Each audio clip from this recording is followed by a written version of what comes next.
four-way wall out there because we do have Homebois on the outskirts. Geek Fam is around there somewhere if I'm not mistaken. Never mind, yes they are. But GENEXUS is kind of stuck here. Aisha rushing forward.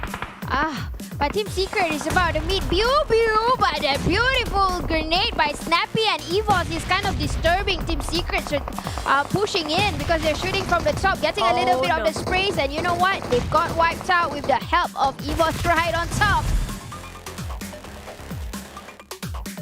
Ricky trying to find an entry into the circle as the zone starts to close in. Oh, there it goes, coming in. Ricky gonna go for the push. Olio? It's down to Olio. Farang trying to hide away in the smoke. But the smoke gets back, you can see. It's fly across. Ricky got it with the help of Dingoz out there on the other side. Trying to cover every single way possible. Dingoz trying, but it's gonna be Helton now. 2v1. Farang bowing out at 10th place. With Dingoz winning that quite big with 8 elimination points by now. There, so it's like, okay, we don't want to contest Team Secret, but talking about contest, so Geek Fam is going to contest Axis Red 1, and this mountain is a usual spot for Geek Fam too. No. Oh, you! Ooh! That Kobe coming up from Snipes. My God! Oh! What a cheeky guy! That reflex, that flick from Snipe was insane. No way for GENEXUS to come in. Come on, Iron Pro, it's time for you to pick. Where are you? Oh, he's burning down, but definitely low. You kind of shower with a lot of bullet. He has no clue where. It might be just there, maybe from afar, but right now, Snap and pick out where's Iron Pro, and it just misses. Low, whiffed it. He lost another team member. Oh, GENEXUS, this is going down the drain. Iron Pro making a clutch against the whole team of GENEXUS. What the? But Pew now going close with Iron Pro. He needs to reload. Who will get first? But oh, Iron Pro way. He's back. Was gonna get out of it, and GENEXUS really pushing it through and through. Ooh, and GENEXUS will say, no, it was enough with Axis because we are coming to knock on your doors. And look at how GENEXUS is trying to cleverly push in. They're not going to rush, but that's a beautiful spray for Mika. He gets 3. Now living with Luke, he's going to push all alone. You can push right now. This is a good time with the Molotov being tossed first. Then he will come into play. He will get this wipeout. Believe me, it will come through. It will land across the with an assistant right behind, right on time.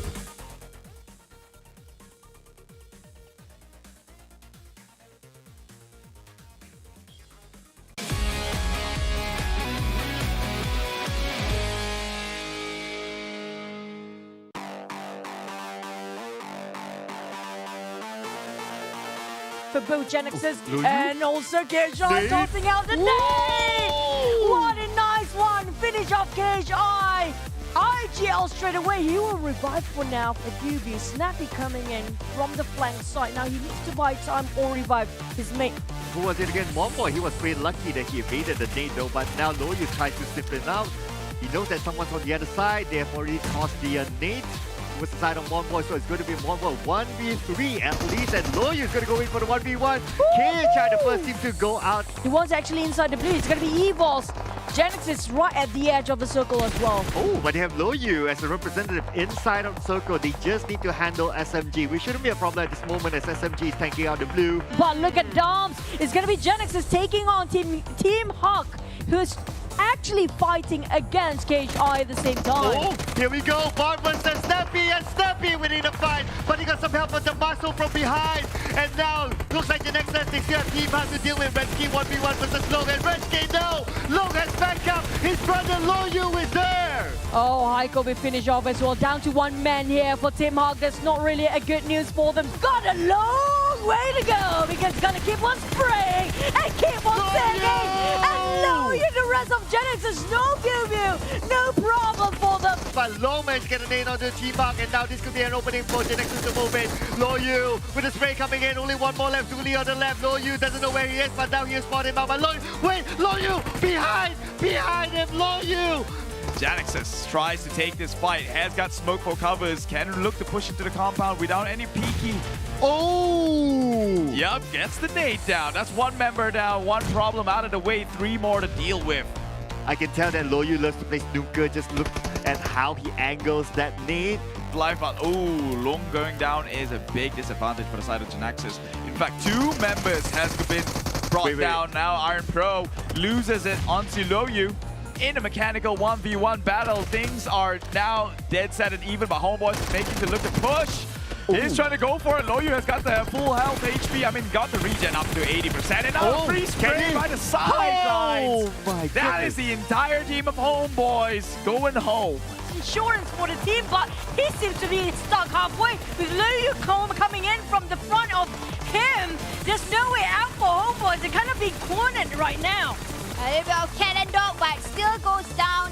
Sam has been cordoned off, and we're waiting for Iron Pro and Bud to get themselves a support from the distance because GENEXUS is not leaving their high spot. They still have the vantage point. Loyu is still searching for more. Long is on his own, but the nade now being tossed up by Long. Adib, no one back. Adib down to 50% help, and Adib will become the funky from before. Tries to get revenge, but not able to do so.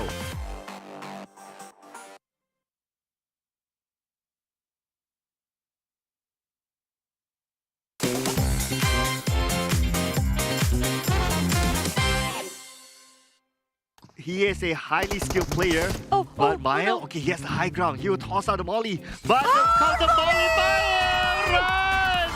Molly party we go! And Nasty saw that through. They're both having the same mindset. Molly? But Mal, he just shot. He just needs to shoot it down. Instead of taking his own time with that Molly. Now Nasty going in! Nasty going down instead! There was a bit of miscalculation and Mel! Bosskur and also GENEXUS having a go!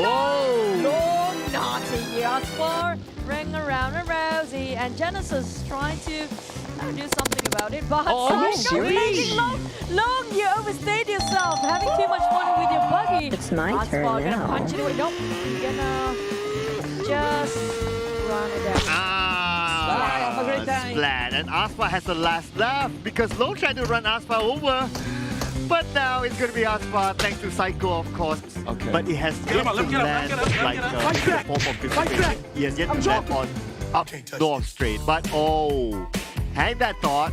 Can't touch this. As looks like he's playing the funky music. Yeah, it's a classic man versus machines, it seems, but Funky, not really a great driver at that. See, trying to do the figure of 8s, cannot get onto Razor. Come on, 2 cars. Really? What the Come on. He had to ruin the fun. We were just getting started. That was a bumper car at best. Yeah, I think he just figured out. There you go. Boy, bro, you're just I don't like where this is going. Emerald will try to use his game instincts. You're running into the enemy. Andy, do something. He's shooting right in front. He's really keeping quiet. Getting the Emerald out. Now QB getting that information. Andy boy is still gonna stay like a statue. Performances, they have that potential. They just need to show it. Maybe. One got to get their driving license revoked again. Speaking of them, maybe we do know they have glorious gaming house. Hopefully, it kind of translates with their performance. Watch out, watch out, watch out! Pops anytime, so a couple more seconds to go. Bit of racing and drifting car coming up from the MAB side.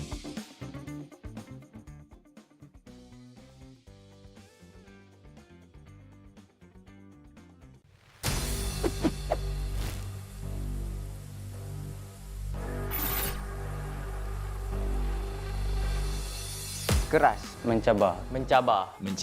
Sustainable. Very shaky. Fun, intense. All the teams are very good, compared to before I retired. And it's fun because I love what I'm doing now. Country League kita orang memang boleh tengok lah macam mana KHI dengan AMT kena. Semua tim bagi saingan yang cukup kuat and sampai kita orang rasa wow macam tu. Because as you can see from week 1 and week 2, we were dead bottom. We didn't perform at all. But we come back at season 3. So my point for being shaky is just basically like being very inconsistent. To be able to endure whatever we are doing. Sebab week pertama kami perform dan week kedua dan week ketiga kami drop performance sebab kami try. So lepas kita orang melayakkan diri ke grand final, kita orang bersyukur sebab kita orang agak struggle dalam minggu pertama dan kedua, dan alhamdulillah dapat secure slot ke Grand Final dan kita orang akan cuba untuk melayakkan diri ke C. Gembira dan juga ingin mencabar diri terus ke Grand Final dan mendapatkan C. Amatlah happy walaupun victory kita orang tak berapa perform, and then kita orang cuba reset and buat lagi terbaik untuk Grand Final. Well, definitely, even though we didn't get like first place in the league, but we still managed to get top 2. So it feels great. So the feeling of that, we were extremely relieved, and we didn't expect to perform like that for week 3. Tak puas sebab week kedua dan week ketiga kami tak dapat nak buat apa yang kami buat. Dan alhamdulillah sebab kita orang confirm akan pergi Grand Final, tapi kita orang tetap bersyukur jugalah. Champion lah. Mestilah champion lagi. Takkan nak champion sekali je. Target kita orang champion and pergi ke C. Kami ingin mendapatkan kejuaraan di Grand Final untuk season yang kelima ini. Kami nak pergi C dan nak tunjuk kat family saya power. Okey, tu je. Macam tim-tim yang lain juga ingin menjadikan diri kita orang sebagai juara, ataupun kita orang ingin melepaskan diri ke C, dan insyaAllah kita orang akan cuba sedaya upaya. Part 1, champion, definitely. Of course, we always target to win the champions of the Grand Final. To be the champions again, like back in PMPL Season 3. We are going to get back that champion. We will straight go back to C. We are going to redeem ourselves like what happened in Season 3. We did horrible. No, I don't really think that it's gonna be a big challenge for us. Plus, we already have the C slot already. So I would say that mainly our goal is just to win. If we don't, we just take it as our experience.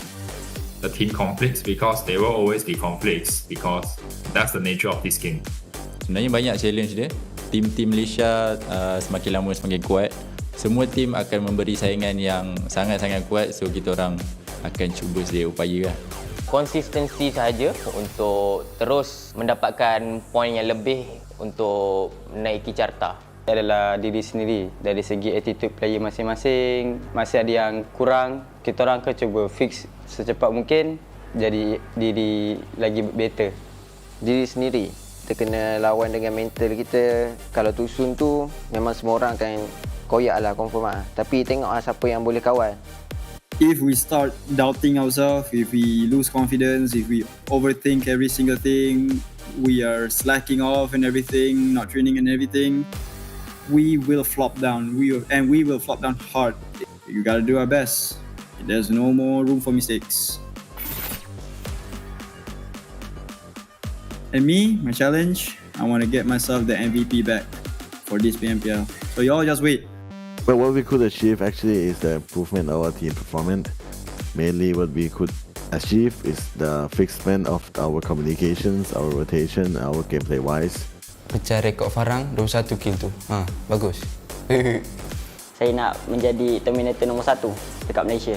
Saya nak cabar diri saya untuk jadi Terminator. Hopefully kita orang dapat melayakkan diri ke C dan sama-sama mengharumkan nama Malaysia. Whether or not the team performs, whether or not we actually qualifies to C finals, we can still stay united. I love this team. I love my teammates. Kita orang akan top 5 setiap game. Bye-bye.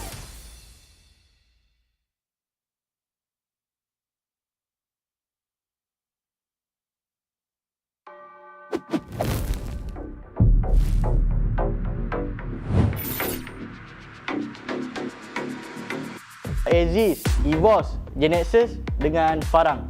Sebab GENEXUS tu acah-acah barbar lah diorang. Lagi satu tim adalah Geek Fam. Sebab Geek Fam banyak halang rotation kita orang. So kita orang nak make sure diorang tak dapat masuk C. And EVOS VIP. Sebab diorang lemah. Aku tak suka EVOS. EVOS. I think EVOS VIP will not make it to C. Kan I'm gonna say Dingoz because of reasons. Our ex-teammate, our ex-IGL. I think it will be EVOS VIP that will not make it to C finals, because in the previous trash talk session, Insomnus was trash talking my teammates to the max, and looking at the result, he was doing that thing right. So it's like GENEXUS, EVOS, yeah. Saya rasa cabaran terbesar tak ada. Cuma kita orang kena konsisten je lah. Sebab kita orang dah dapat extra point sebanyak mungkin 70 point. Biggest rival lah, Farang Lejund. Because week 3 ni kita orang banyak asyik jumpa diorang. Diorang punya drop spot pun dekat Miramar dekat dengan kita orang. So kita orang rasa diorang lah. Okay, kepada tim yang nak dengan kita orang, datang lah. Kita orang dah ada banyak point, korang berani ke? Yeah, there's actually no such thing as bonus point. Bonus point is basically just handicap. We just rata them and shoot the kotak. Probably ourselves, because if we don't make any mistakes, we should have no problem qualifying to C finals. Our biggest rival, I would say, is definitely for rivals. They are really, really strong. So for us, RG, we basically see the strongest team, the most consistent team, which is for rivals right now. They are our biggest rival, as I see. For rival, dia selalu top dan kami ingin mengejar top juga. Semua tim tu, yang lain tu semua lemah. Tak payah main. Pada tim-tim lain kalau jumpa Yoodo, Alliance for rival, korang lari cepat-cepat. Jangan cuba-cuba lawan, takut mati dibuatnya. Mari! Hati-hati, jangan lari dan jangan ngendok di Picado.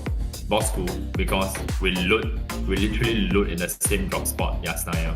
I hope we stay peaceful, don't come near us, otherwise, unless you guys look for too soon.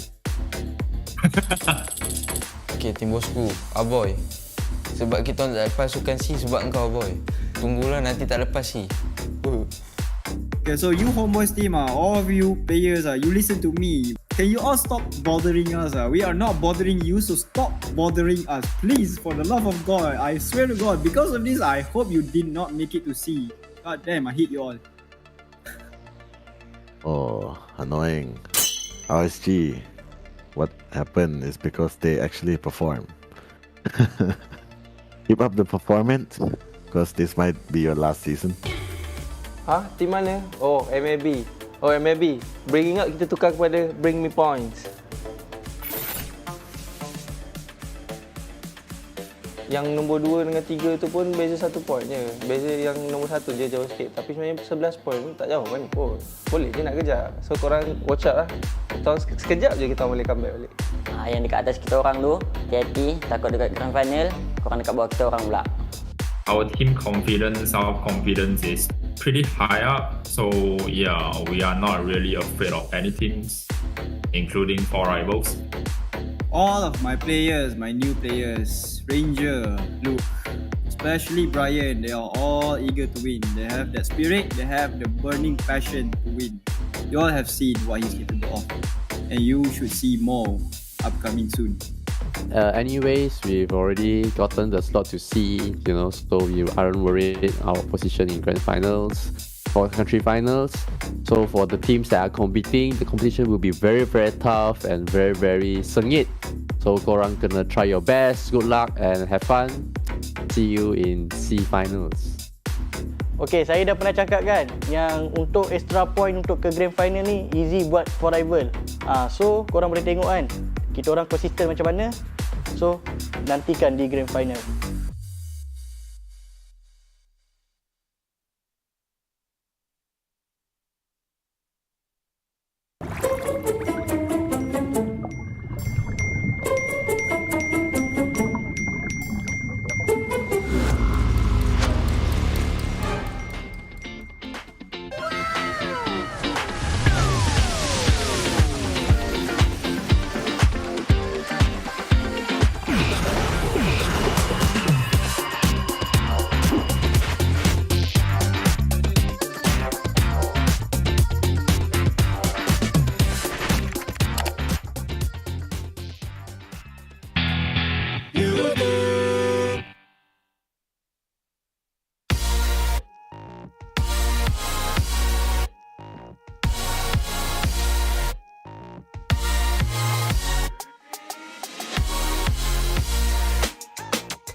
From ordinary to extraordinary, there's a long way to cross. Whenever we lose our way, there's always a light that keeps us going. The light sparks from every young heart. It leads us to capture inspiration in ordinary days. It encourages us to seize the colors of sunrises after the darkest hours and create something amazing with it. We brought the magical color-changing effect to life thanks to a dual-layer chromic bonding process. Place the back cover under the light for just a moment and you'll see it go from a calming blue to a passionate red, just like the color changing of the sky during sunrise. Presented by RealMe Design Studio. A tribute to those who dare to capture the light. RealMe 9 Pro Series. The flight to the 2022 PMPL Malaysia Singapore Philippines Spring Split to kick off in 16 seconds. Hai, saya Kuza. Dalam PMPL MYSGPH Spring kali ini, kami akan buat yang terbaik untuk mendapatkan champion.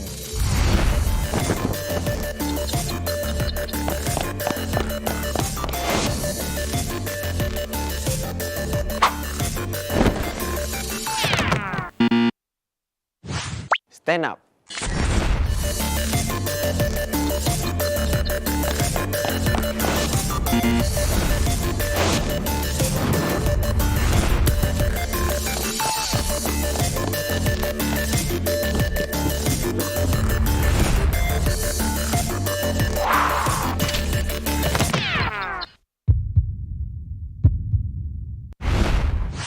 Stand up. Jangan pernah kita Stand up. Never give up. Teruskan impian. Stand up.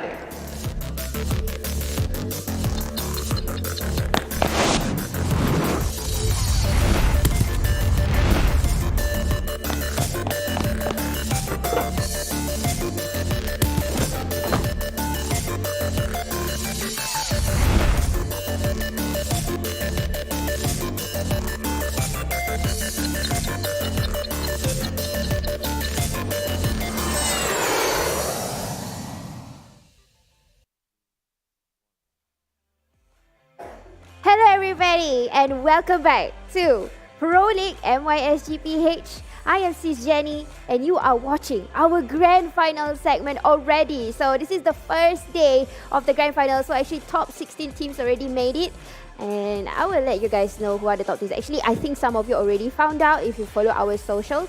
So it's already there. But to begin with such historic moment for all of these players who have already played for the entire league, and definitely it's tiring, but it's definitely something that is so worth it that they want to be here right now, because remember that they are doing this with the new format, so it's not the same kind of pressure. In fact, some of them might think, oh, it's easier, some of them might think, oh, it's harder, but right now we already know who actually survived through that tough challenge. So those of you who just joined in with us, remember to give us a follow, like and share, and subscribe if you're watching from YouTube or Facebook, okay? So don't miss the action, because today, tomorrow, and Sunday is very important for all of you to find out who is actually the strongest of them all, and eventually will go into Southeast Asia League.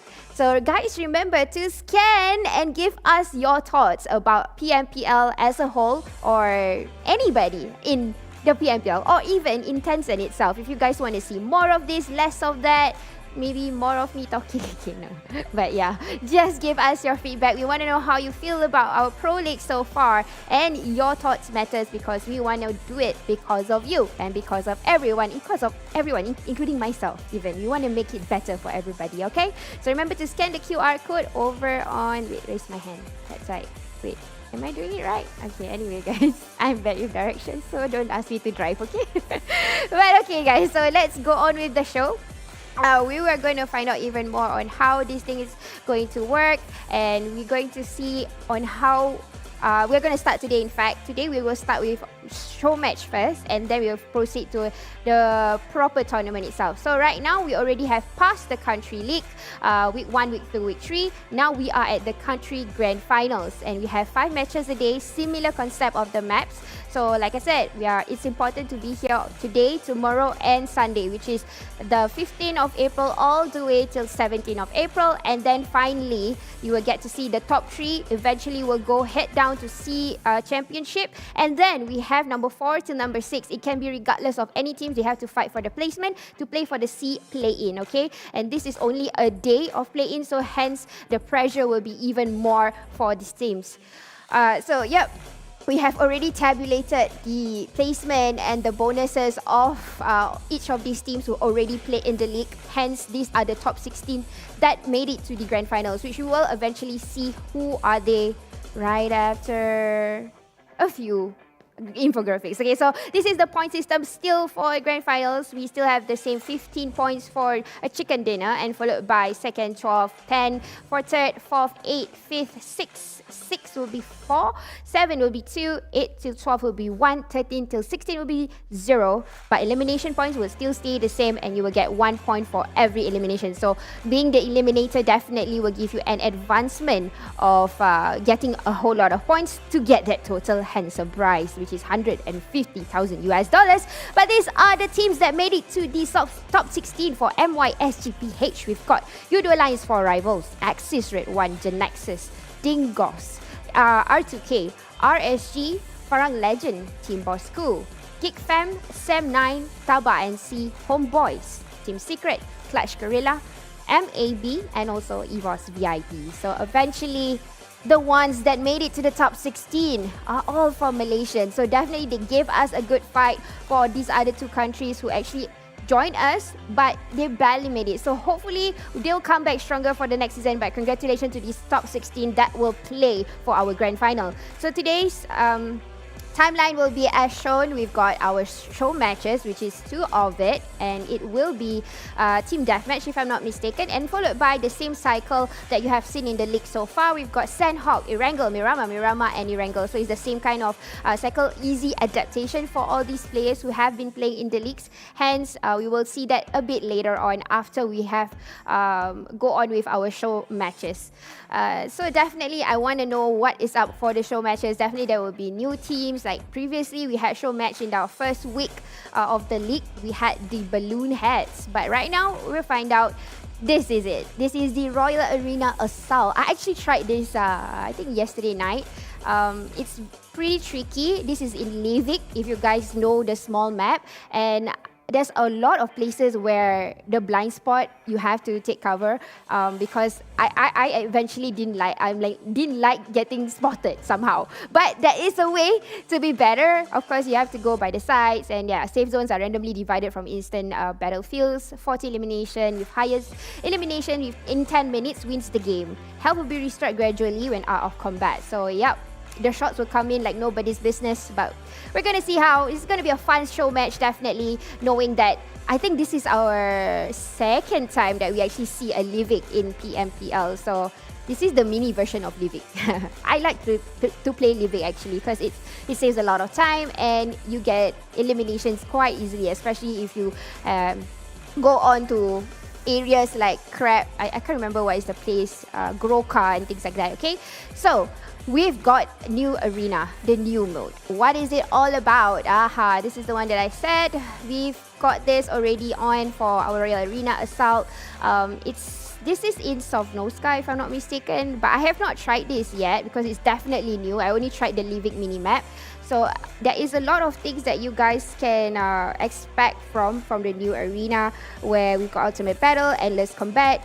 Anything you desire for Battleground is now in the Royal Arena, and there's no time for you to have a rest now. Gear up your firearm and fight with your team. Time to assault. So basically, it's all about a whole lot of CQCs, probably the way they are saying it.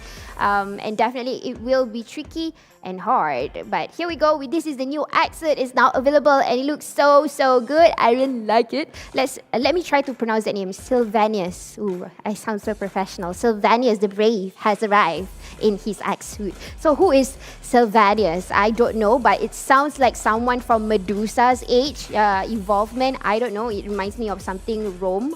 But it's cool, especially the lady at the back. I really like the way she's dressing it up. And we've got the Royal Pass Micro Battle is coming. Royal Pass Micro Battle, get the new Royal Pass for great rewards. So if you guys know about Royal Pass, you keep upgrading them. You have a lot of things that you can collect, but this is not on yet. We are going to finish with the previous one. We're going to go for the new one. Definitely there will be more awesome things because like I said, in Royal Pass, at the end of it, you will get the ultimate Axet or whatever they're going to give you. But along the way, you have like helmets and all these other small inventory stuff that you can keep. So that's the awesome part if you upgrade to Royal Pass. Of course, coming from me, you know that I'm a big fan of Royal Pass. I collect all these things, but I'm not willing to let go of my account. But okay guys, so enough of that. And that's definitely good news for Tencent itself. And you guys should check it out on your PUBG while watching the show match and also try it on. And you guys can collect all the things that is already there. There's a whole lot of redemption going on in PUBG Mobile. So remember to check all your mailboxes. There's a lot of it going on, especially with the Royal Pass and things like that. So a whole lot of it is for inventory for you guys to keep. And you guys can sustain this thing and just show it off. Because I am still actually using my old stuff because I feel like, hey, you don't have this. I was here before you. So you can do that like me, you can collect these things while they don't have it. Go and collect it now, open on your PUBG Mobile. But you know who else is waiting is our awesome casters. Let's go. Wow, historian there coming in from Sis Jenny, having all those borders and stuff. I have the first anniversary border. I'm just saying, just flexing out a little bit. But hey, welcome to the country finals finally. And my name is Sir Cloud together with Choo Choo. But before we jump into the real game, we'll be watching 2 rounds of show match. Yep, and of course, none other than we have to thank our sponsors beforehand.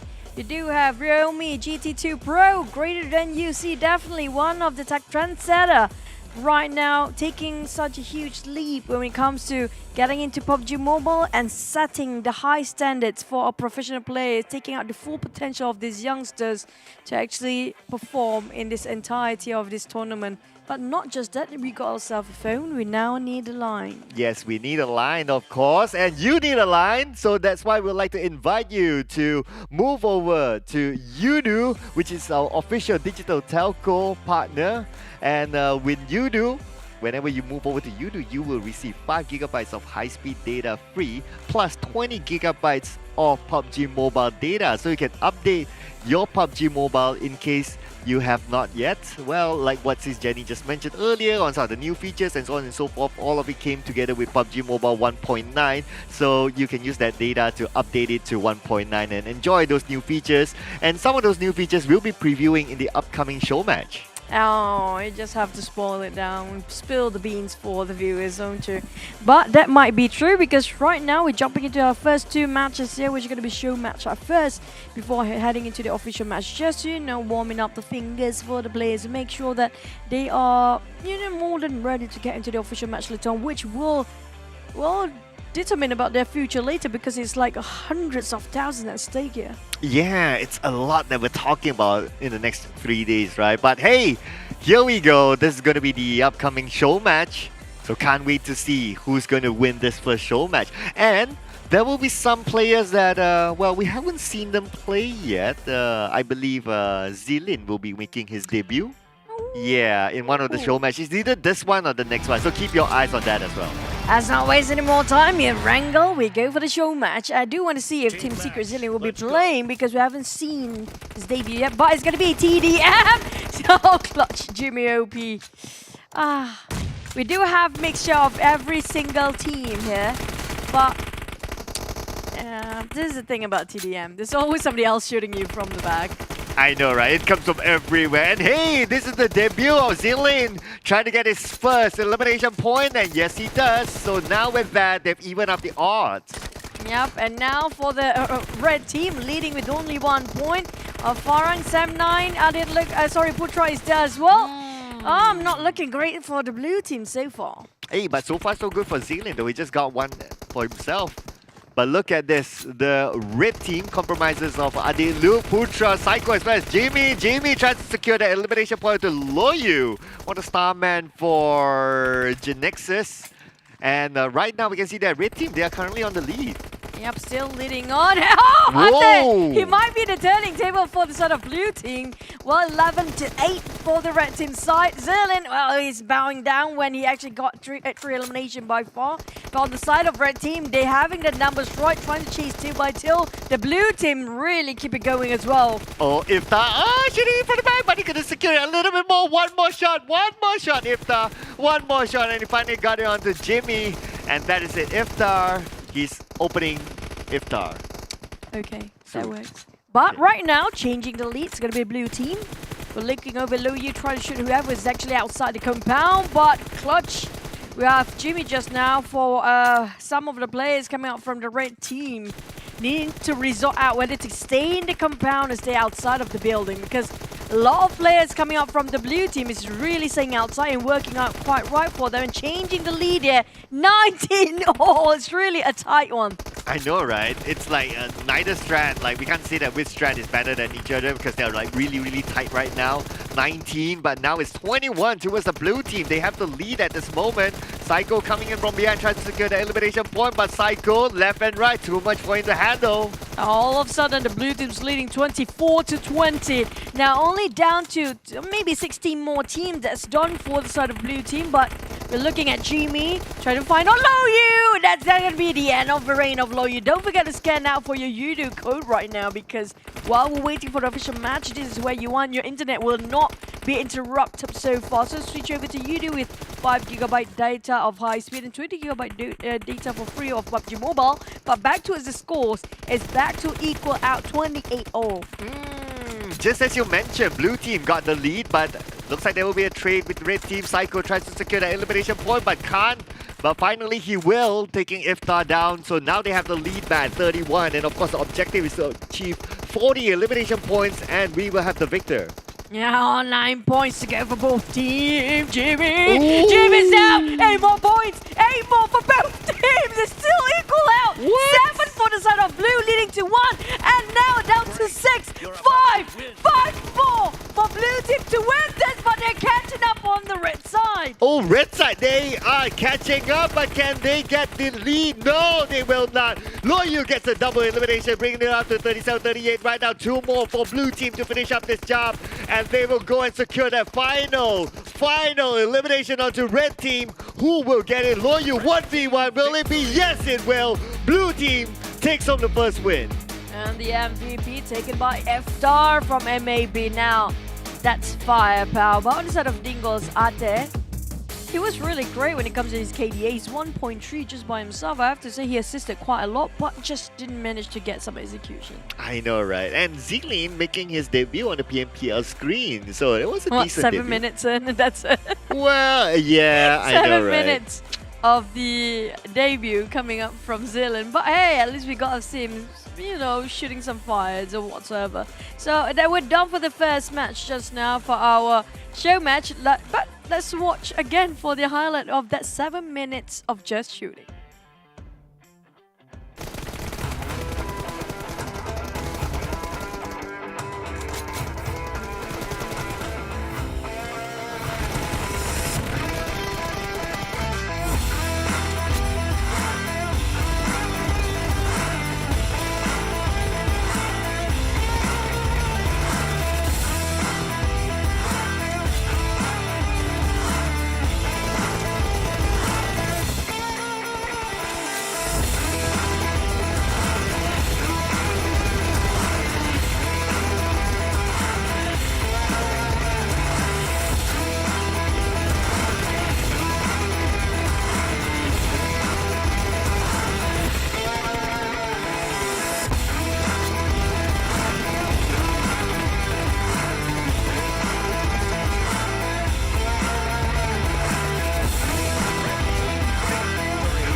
Oh, that was extremely tight for the two teams. The last count was like 40 against 37. Yeah, that's what I love about TDM. It's just pure shooting skills and how well your reflexes are when it comes to responding whatever surrounding you, regardless of who your teammates are. And that just shows some players really having a tough spot there. Yeah, well, and it is a TDM that has a lot of tight spots as well, right? Like what we saw, like though, especially on the outside, the corners. If you just move a little bit on the outside, then you'll be in the blue. That's where you don't want to be. So it's a little bit different than your warehouse TDM. Yeah, I don't blame them. Only a couple of meters to play around. It's not even 100 meters in that particular radius anyway. So it's a very small compound, it's a very small building. But still, we have second match to go with. I'm not sure if we'll have the same players or not, but I think it's going to be probably different ones. So everybody get their fingers warmed up for before the first official match. We're going to head on more in a more serious tone. But right now, it's just all about good luck, have fun for all the guys out there who's playing out the the show match. We do know it's a very small map, and we saw it wrangled just now, but where will it be for the next one? Where will it be? Well, it's a good exercise, considering that for the past 4 days, they've been on a holiday, so-called, since the PMPL. All of us. Yeah, all of us as well. So I think it's a good warm-up for the players. Of course, after this, we'll have a different set of players. All 16 teams will get their spotlight in the TDM, so who else is not in there? A lot of players A lot, are not in. yeah, a lot. Out of 64 players, there's like what? Just now we saw around maybe 8 to 12, maybe possibly that's the most. There's like 8, yeah, there you 4, go, right? 8. So there's like still around 56 players that still not be seen yet, I think. Was it right? My calculations, was it wrong? Okay, we gotta refer to the math teacher. All right, there you go. It's No. correct. It's correct. No, it's not really No, correct. it's It's not. 54. I was right for 54, yeah. 54? Isn't it 56? No, it's 54. Are you sure? Are you doubting yourself? You see that? Okay, I was just testing you, how confident you are with your It's okay, math. I'm just playing along with you, just so you don't feel Ooh, awkward. wow, okay, comeback is real. I like the Hey, comeback. you guys watching at home, don't forget to like and share while waiting for our second show match to begin. And this is your time to relax and take all the popcorns, even for you guys gonna break your fast during Ramadan season right now. Make sure you prepared your food, because after we're done with our breakfast later on, we're gonna start the official match, and you don't want to miss any single one of it. But for show match wise, you guys can clip it to make a lot of content if you want on TikTok or YouTube or wherever platform you're playing at. It's gonna be there. Just make sure you do the best memes ever when it comes to this show match, okay? Yeah, and don't forget to tag PUBG Mobile, of course. And tag us as well. We'd like to see your memes, right? Yeah, show us what you can do with some of your editing skills. You know, there's a lot of very talented people when it comes to editing nowadays, I notice. I mean, like with the software right now, kind of well-known and easily accessible for a lot of even us. Like, we don't even need that high standard of editorial in mind right now. We have a lot of apps and software to cater around it. Oh, I'm really loving technology, because if we don't have technology, we don't have what we are right now today, not even PUBG Mobile, and also definitely because of realme GT2 Pro, giving you the most exclusive and also very high-end quality when it comes to gameplay, and at a very affordable price as well. I'm surprised how high spec it is with a very affordable price. Yeah, and of course, once you're done with the editing, you need to upload the videos, right? You need high-speed data to upload the videos, and that's where the 5 GB data, free high-speed data from Yoodo comes in play. You know, when you start doing it, you don't want to keep it for yourself. You want to show it to the world. You want to upload it to your social media. You want to tag PUBG Mobile. That's what you want to do. Make sure you do it with Yoodo. Wow, that rhymed all the way. Not bad. I'm trying. He's just complimenting himself. That's what he does every If single you day. if you don't, who else would, right? So you got to compliment your own self. Yeah, that's kind of true. I'm not going to compliment him. But yeah. Speaking of our show match, who do you think it will be? Comment in section below in the comment section. Do tell us who do you think will win, and which team do you prefer to be voting for? Is it going to be red or blue? Or do you think, is there any specific maps? We did mention about this before. We kind of have some new maps, but not for the official tournament yet. So do you still have any names regarding a new map coming up? Wow. If there's any new map for tournaments, what kind of map you guys want to actually see? You know what, in the feedback that you can actually scan out to give the form.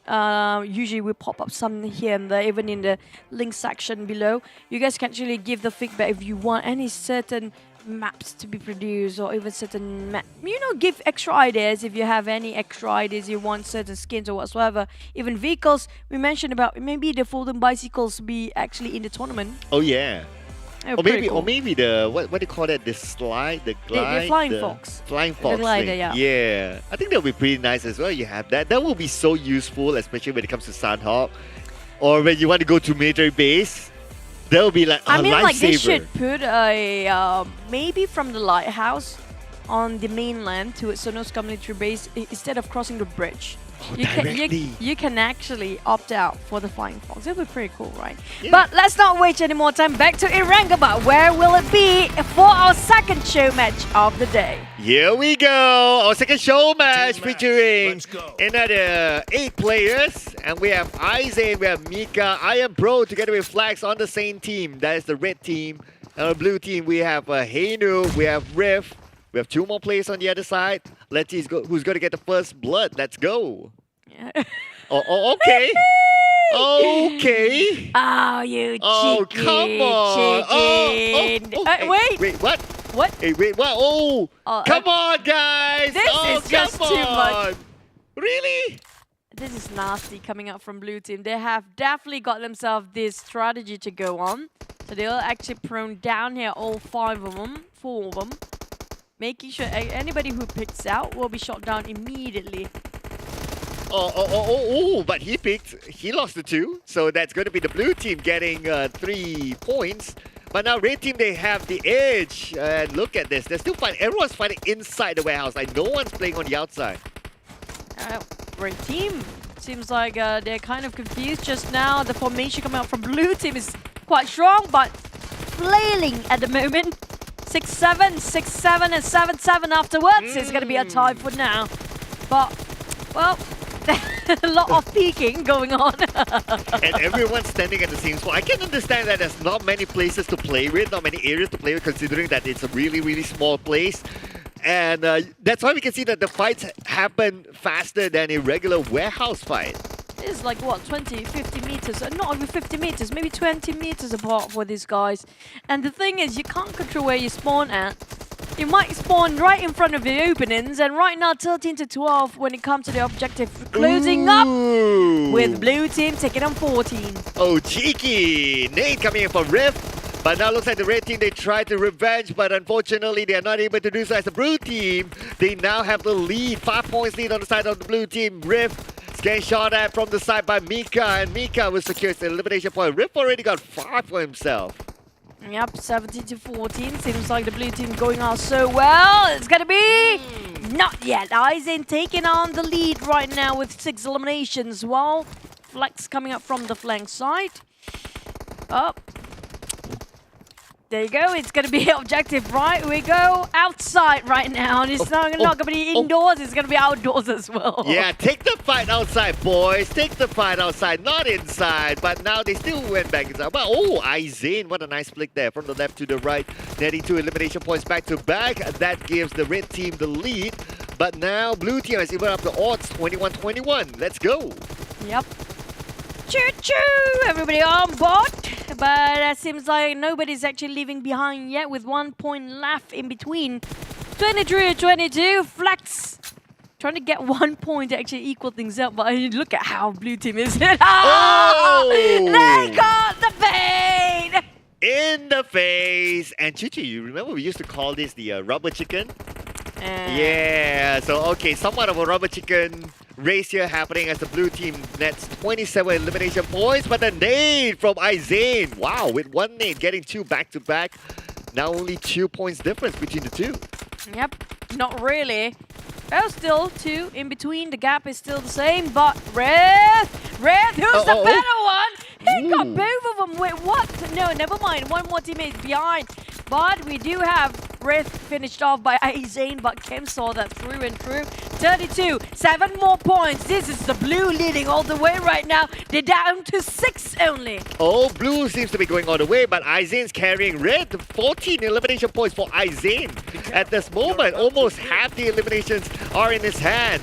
Cave tries to get one, Mika tries to get one as well, but couldn't secure the elimination point. But Mika prepping up a nade, he knows exactly where they are, but he only has about 10% of health left. One wrong peek and he could go down. 8, 2 more, it's just 2 more, 1 more, and we're done. The blue team, can they get it? It's down to Rift. Finish it off with Anub as the MVP, 2.2 for the KD. Wow, and I thought Riff was the MVP, but Haynum's the MVP. 17 elimination points for him, with of course a KD of 2.2 as what you mentioned. And on the other side, we got Izane pretty much carrying the team with almost half the elimination points from himself. So the rubber chicken is given to the blue team. Yeah, but hey, this time the rubber chicken don't have that much curse since it's not the entire team when it comes to official match later on. So it's still okay for them to actually win this. But let's watch a bit more of the pure skills of shooting when it comes to our pro players again.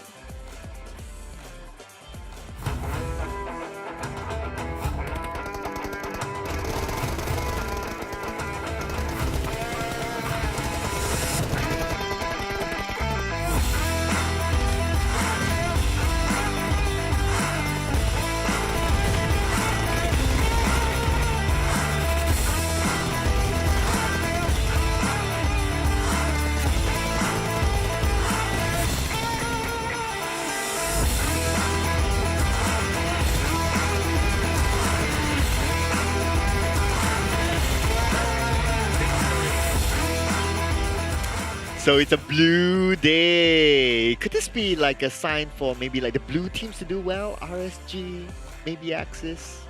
Maybe it's the reverse. I mean, like, there's possibly it might be the reverse of it. So they should be careful. Sometimes when it comes to the rubber chicken, it kind of a warning towards a team that having that kind of a.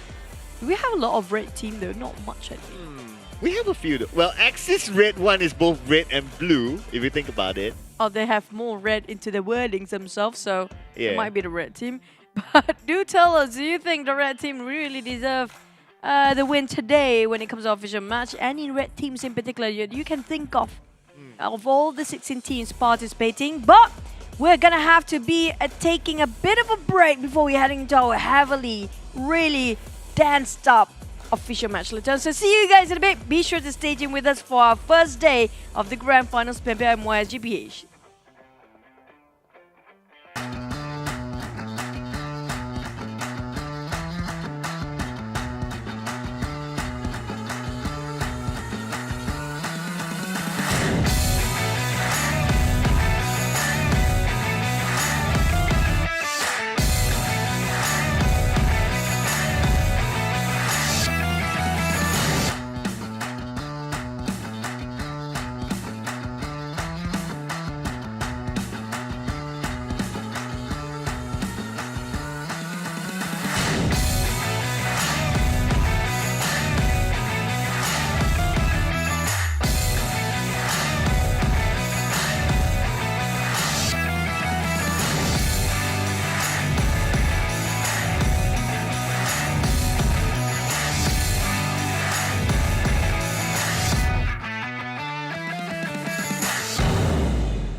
going to be a four-way war out there because we do have Homebois on the outskirts. Geek Fam is around there somewhere, if I'm not mistaken. Never mind, yes, they are. But GENEXUS is kind of stuck here. Aisha rushing forward. But Team Secret is about to meet Pew, but a beautiful grenade by Snappy and EVOS is kind of disturbing Team Secret pushing in because they're shooting from the top, getting a little bit of the sprays, and you know what? They've got wiped out with the help of EVOS right on top. Ricky trying to find an entry into the circle as the zone starts to close in. Oh, there it goes, coming in. Ricky gonna go for the push. It's down to Olio. Farang trying to hide away in the smoke. But the smoke gets back, you can see. A try across. Ricky got it with the help of Dingoz out there on the other side. Trying to cover every single way possible. Dingoz triumph, but it's gonna be Helton now. 2v1. Farang bowing out at 10th place. With Dingoz winning that quite big with 8 elimination points by now. There, so it's like, okay, we don't want to contest Team Secret, but talking about contest, so Geek Fam is going to contest Axis Red 1, and this mountain is a usual spot for Geek Fam too. Oh, Loyu! Ooh! That Kobe coming up from Snipes. My God! Oh! What a cheeky guy! That reflex, that flick from Snipe was insane.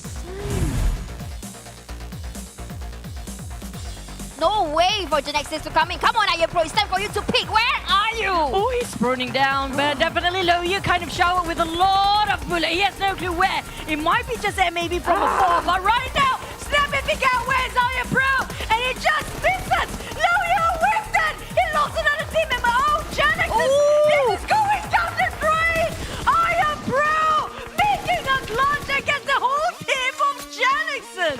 What the? But Pew now going close with Iron Pro. He needs to reload. Who will get first? But oh, Iron Pro way. He's back. Was gonna get out of it, and GENEXUS really pushing it true and true. Ooh, and GENEXUS will say, no, it was enough with Axis because we are coming to knock on your doors. And look at how GENEXUS is trying to cleverly push in. They're not going to rush, but that's a beautiful spray for Mika. He gets 3. Now living with Lung, he's going to push all alone. You can push right now. This is a good time with the Molotov being tossed first. Then he will come into play. He will get this wipeout. Believe me, it will come true. It will land across the with an assistant right behind, right on time.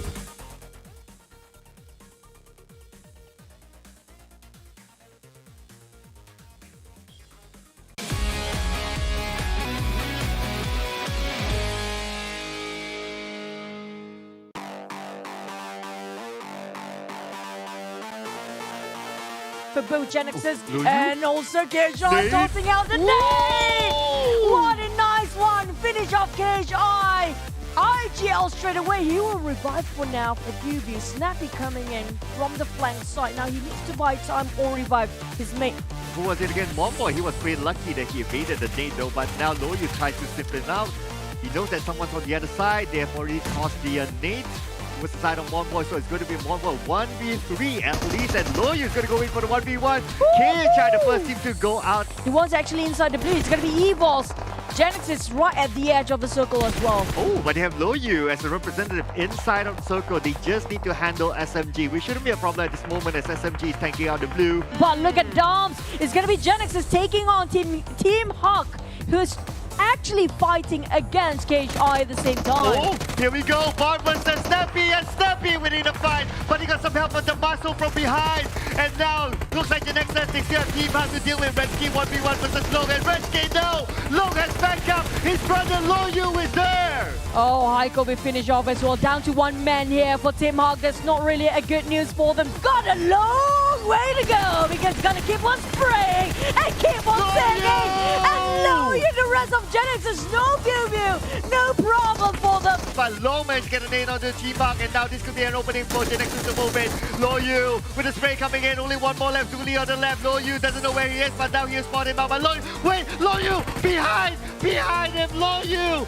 GENEXUS tries to take this fight, has got smoke for covers, can look to push into the compound without any peeking.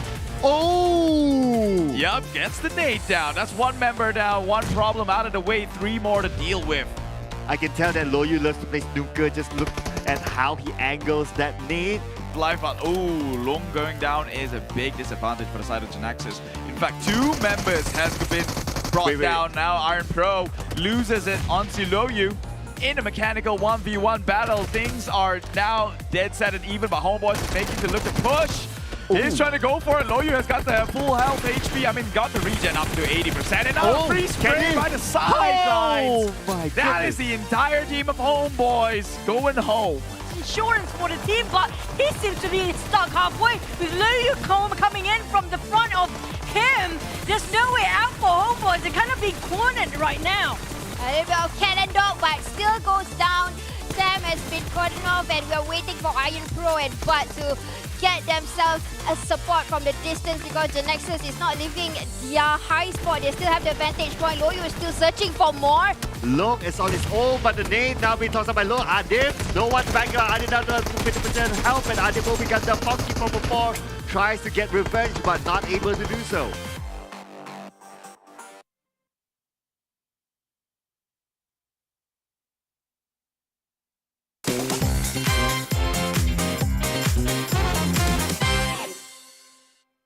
He is a highly skilled player, but Maya, okay, he has the high ground. He will toss out the molly, but comes the molly fire! Run!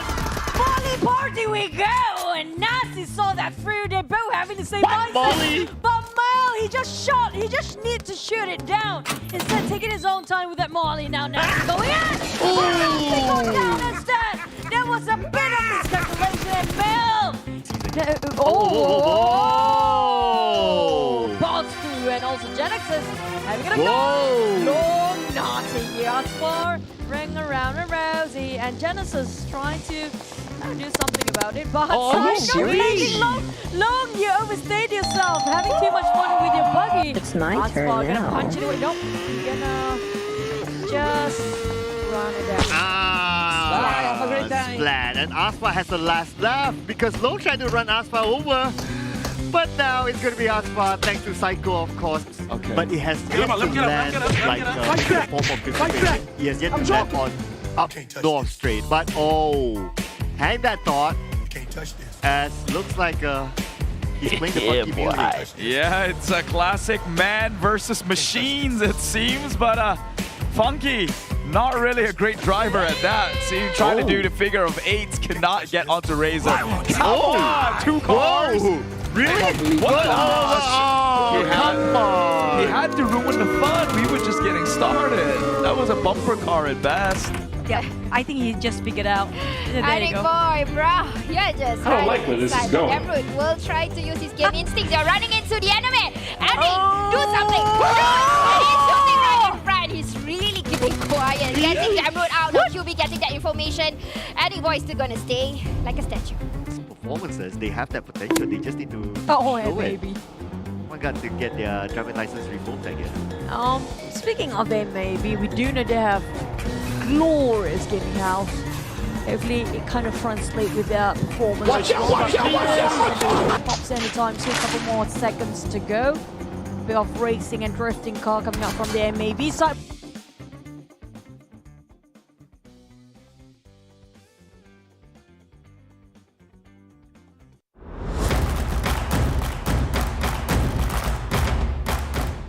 Untuk season ni kita orang akan cuba untuk improve ke C stage. Kita dah cuba 4 season, di season kelima. Kalau tak dapat pergi juga, main futsal je lah lepas ni. Nak main game lah. Season ni, saya akan tapau slot ke C. Jangan bersorak ketika menang, kalau tidak mampu bersorak ketika kalah. Biar kita melanggar, jangan kita dilanggar. MAB, bring it on. Real eyes, real eyes, real eyes. GGRSG. One team, one voice, one family. EVOS Raw. Air yang tenang, tiada buaya. Sebab kat situ ada Homebois tengah ngendok. Di mana ada kemenangan, di situ ada Geek Fam. Tanpa korang, siapalah kami? YA4R, win! Tanpa kegagalan, kita tidak akan berada dalam kejayaan. Jadikanlah masa lalu itu sebagai pengajaran dan menjadi lebih baik untuk di masa hadapan. Farang fight to win. There will always be setbacks, but you just have to bounce back harder. GENEXUS, be resilient. To be a champion, you must fail first. Sam 9 on fire. We strive for perfection, but we will catch excellence. Hati-hati dengan Dingoz Esports. Jangan takut pada kegagalan, kerana kegagalan itu adalah permulaan bagi kejayaan. Azirawan, kita ganas!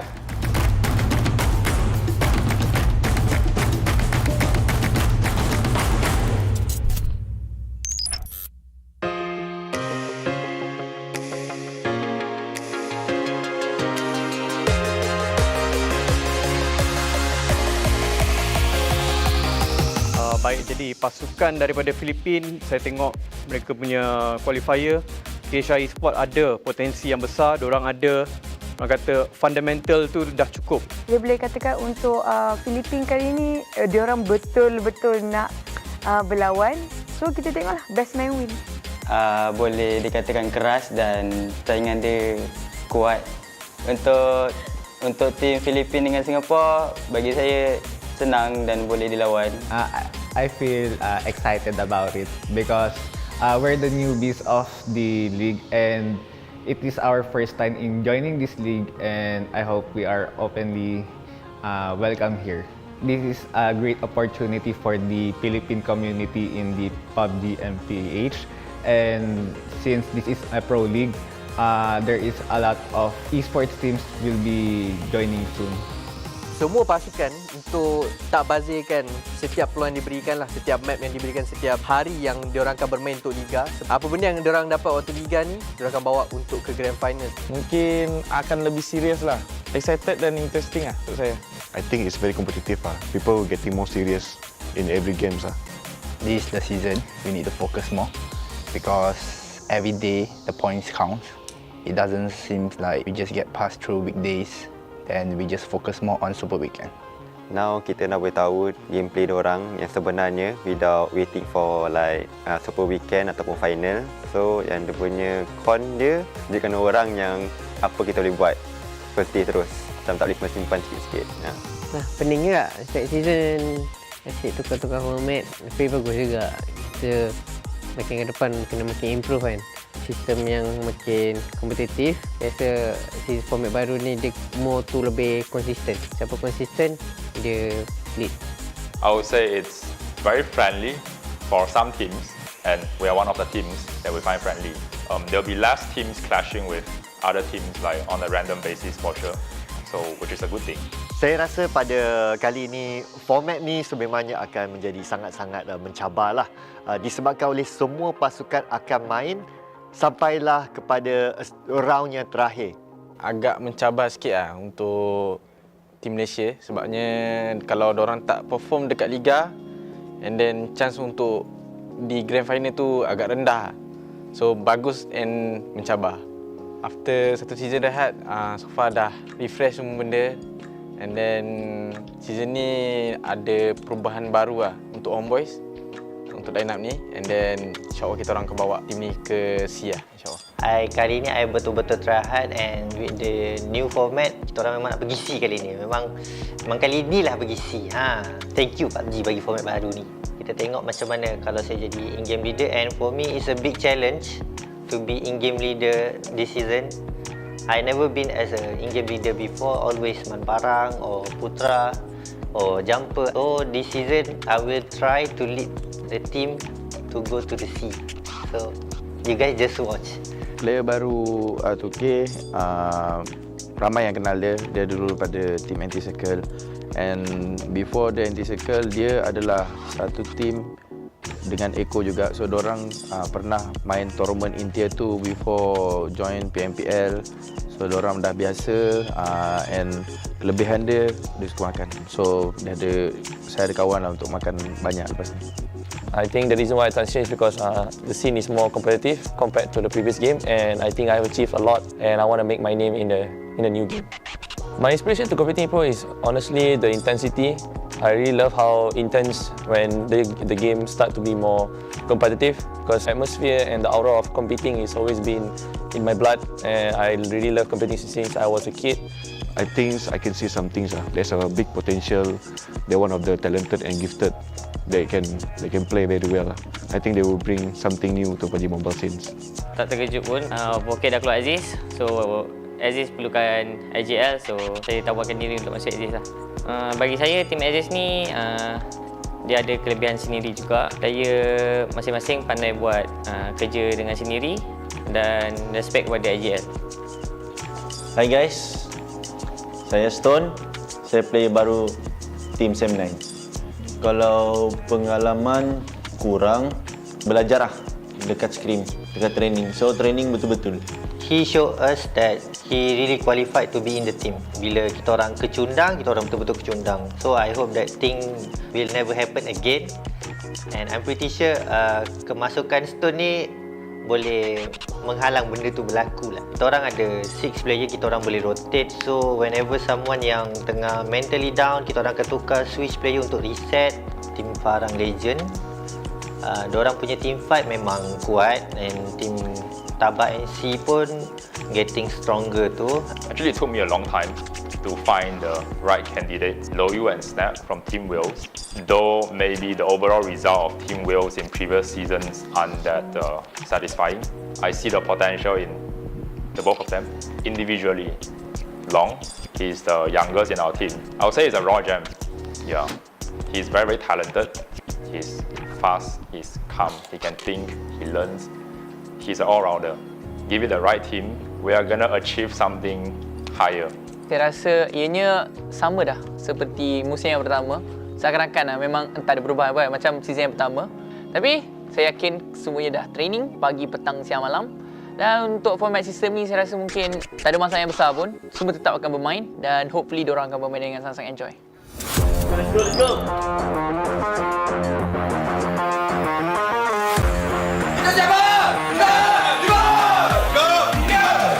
Selamat datang ke 2022 PUBG Mobile Pro League MYSGPH Spring. Masuk ke dalam game kita yang pertama.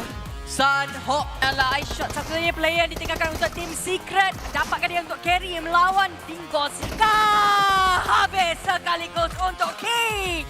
Hilang begitu saja dimakan oleh Axis Red One. Itu mungkin situasi sekarang ini, tapi I know akan percaya untuk dapatkan chicken dinner untuk pasukan Axis Red One. Mengejut juga sebenarnya. Tentu kita orang agak tenang bermain secara biasa. Kita orang lepas tu kita orang push tim KSI tu, lepas dah rata kita orang dapat rumah dia orang dan kita orang dapat circle. Kat situ kita orang dah dapat confident yang kita akan dapat chicken.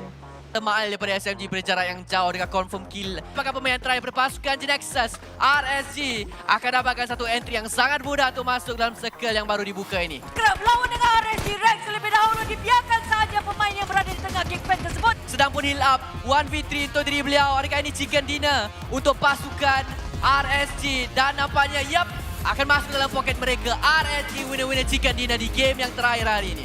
That time it was a 50-50 circle. We basically just played safe, so we took the top side and we just straight on play with our information at time. We are very disciplined. We play very well. We know all of us is basically like full on chemistry mode, full on teamwork mode, and we just know what to do. Especially when it comes to that kind of circle where everything's open and we all survive for 4 players in the end. Terdahulu di mana tim Dingoz masih lagi memegang kat sini, dia senyap je isi berubik situ. Untuk first 3 game tu kita orang just follow SOP je, apa yang kita orang kena buat, scout apa and everything semua. So bagi saya tak nervous sangatlah sebab saya rasa 3 game tu bila kita orang first game tu kita orang perform, kita orang main dengan baik, so mungkin kita orang tak nervous sangatlah untuk next 2 games tu. So dalam boleh kata 3 game tu kita orang main tanpa pressure lah. Terus kekal konsisten, 4 orang kekal bernyawa. PK, last man standing Haikul bersorangan dirikan 1v4 dengan 4 orang pemain pasukan Dingoz Esports. Dingoz Esports juga perlukan chicken dinner ini. Reed menunggu di satu sudut, Dingoz Esports tunggu satu sudut juga, grenade sampai 1v2 di antara pemburu dan juga Dingoz, dan akhirnya Dingoz Esports winner chicken dinner untuk mereka. Wow. Sebenarnya yang tu kita orang tak banyak sangat bergerak daripada luar zone sebab circle pun tutup dekat luar circle tutup dekat kita orang, so kita orang just jaga je lah, close up the edge. Lepas tu saya ada buat mistake sikit termoli kawan tu, tapi kita orang dapat reset balik dan kita orang dapat chicken lah untuk tu. memang mereka dah dapat sebenarnya dan ini adalah circle yang penting. Tapi EVOS VIP, mereka sedang farm kill for V1 Yoodo. Tugasan sukar untuk dia, tapi dia dah buat yang terbaik. Yep, dan winner-winner chicken dia untuk pasukan EVOS VIP. We just scouted it slowly and we just played slowly, which we fight teams after teams, RSG, Forever. Alhamdulillah dapat chicken. Game tu memang kita punya communicate semua kata lengkap lah. So game tu memang kita orang have fun betul-betul lah. Rakan-rakan mereka yang akan berkongsi tempat aktif. Circle milik mereka, tapi Hinop dia akan bersorangan saja di bahagian dalam. Stamina akan datang, repo point dilihatkan oleh Hinop, tapi Hinop disebabkan oleh tembakan yang dilepaskan oleh beliau menyebabkan kedudukan beliau sekarang ini telah pun terkantoi. Lag! Satu tembakan rambang cantik daripada Man Farang. Nampak lag spot daripada bahagian jauh. Lag spot terjatuh, tapi akhirnya flag dijumpai. Bravo, cantik sekali kepada DPS tersebut. Time 9 boleh dapatkan chicken dinner. Biasa. Tapi pada waktu ini memang tak boleh buat apa untuk kacang susu. Winner chicken dinner untuk Sam 9. Yeah. So basically kami chicken dekat game Sanhok. Chickennya agak senang sebab kami senang cakap semua circle kami dapat. So basically game Sanhok chicken tu kita orang dapat zone daripada awal sampai habis. Just sekali rotation. Tak ada rotation pun rasanya. Lepas tu kita orang just jaga orang yang pressure nak masuk zone. Tinggal nak defend dengan properly dan pilih side yang kami nak kawal betul-betul and then just execute perfectly. Ianya menyebabkan tak mudah untuk pergi ke bahagian kiri beliau dan akhirnya menyelesaikan pasukan Almighty. Tapi pada waktu ini R2K menangguk di air yang keruh. Sedar tak sedar kita tak tengok R2K langsung. Namun di sini R2K, Dingoz dan juga SMG, tiga pasukan ini sedang berdekatan di antara satu sama lain dan bom akan berdaham. Sedikit Aizen, dia kelihatan yakin, dia tahu dia boleh lakukan 1v1 tricks lawan dengan Zik. Siapa yang lebih kuat? Siapa yang lebih hebat? Dan itulah dia kemenangan buat kali yang kedua Sol R2K. Dari situ tu kita orang just dapat momentum daripada first yang kita orang ni je. Kita orang apa? Kita orang chicken, first chicken. And then for the second map yang kita orang chicken tu from momentum from ni. First map kita orang chicken. Kan NC dan juga Exit Red One akan berlawan di dalam kawasan compound ini tapi malang yang untuk NC.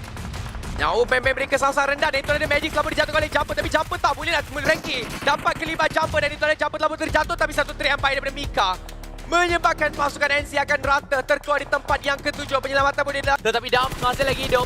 Dan itulah dia winner chicken dinner akan diperoleh oleh tim yang dikenali sebagai Axis Red One. Saya ada rotate untuk Faris main lah. So game tu memang circle dekat Aziz, so memang suppose untuk chicken lah. Sini beliau berlanak dia jumpa topik dan dia akan menjatuh melakukan pasukan Sam 9 Malang dan cukup malang dan kemudian Rex pula akan dijatuhkan oleh pasukan Team Secret. You see enemy coming across you open, right? You only have 5 bullets to hit him. After that 5 bullets, you need to reset again. You need to crouch back and see where he goes, and then you give a 5 bullet again. Not going straight 40 to him. It's impossible for you, even though for us. What I see from Brian, right, he has an unbelievably high amount of firepower, as I see it, because he's a youngster, right? So mostly as I see it, especially now, youngsters are those bocah, as they say. They don't really know what to specifically do for themselves inside the game. They're just like, I can say mistakes you all do, right, is basically like overpicking, like keep on challenging the players, like they call it suntik, right? You keep wanting to suntik the player, especially in PMPL level, but you need to know, like, if you suntik, the other players can also suntik. They can also punish you for doing that. You are overpicking them. They can cause you, like, damage you a lot till you have to use first aid, which is like 6 seconds, 5 seconds. And at that time, you could have just like reposition yourself to a better place and they just push you. It's very, very punishable. Kalau kita perhatikan, circle tu semua milik Dingoz sebenarnya. Ate akan 1v1 sekarang ini dengan John. Satu container fight tetapi Baby Kim memberikan bantuan. Dan nampak kayaknya Dingoz Esports memang betul-betul mengganas. Jika tidak kita boleh kata confirm untuk pasukan Dingoz Esports kerana SSC yang terakhir bermain healing Jenny berjaya untuk membawa pasukan beliau ke tempat yang kedua. Tapi tak ada diucapkan winner chicken untuk pasukan Dingoz Esports.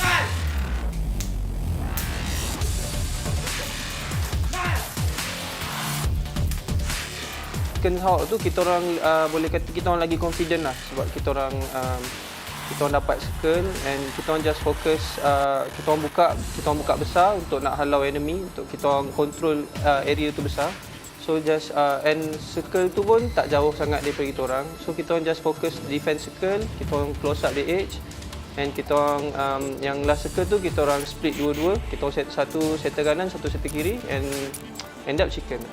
Datang ke bahagian hadapan beramai-ramai dengan tetapi dikacau daripada bahagian jauh oleh pasukan lain membuatkan sekarang ini sama ada Geek Fam ataupun Homebois. Gendang berjaya untuk menghancurkan satu tapi loyo dikesani pula. Ramil juga untuk GENEXUS 7 pasukan akan dibakar ini hidup dan kini winner with the chicken dinner. Nampak gayanya akan menjadi hak milik Dingoz. Itu bermakna 2 di Sanhok. RSG lah SMG, so kita orang ada info, so kita orang potong depan diorang dulu, kita orang tunggu and end up RSG menang tapi dia orang tak lalu kat kita orang. So kita orang just fokus masuk circle. Lepas tu and kita orang buat benda sama juga dengan chicken dekat yang previous chicken tu. Kita orang just buka besar and kita orang just jaga everything, control area. Sini seakan-akan telah tertulis siapakah dia yang akan dapatkan tempat yang kedua tapi Olio tak dekat pun dengan sebenarnya. Harapan palsu. Nampak macam dekat tadi. Rupa-rupanya jauh. Olio tinggal 2 tetapi mantap sekali daripada Olio dan juga kacang susu. Kedua-dua pemain ini dalam 4 game dimainkan, saya berjaya dapat top 2 untuk 2 map. Saya juga cuba untuk pertahankan title yang saya ada sebelum ni, iaitu Doktor Kacang Susu. Okay. Target kita memang chicken tu kat Sanhok memang tak ada. Nombor 2 tu ibarat chicken bagi kami. So, apa yang saya suruh kat diorang, saya suruh diorang cari kill sebanyak mana yang boleh. Dingoz Esports akan mendapatkan tempat yang pertama untuk minggu kita yang pertama dengan 218 mata.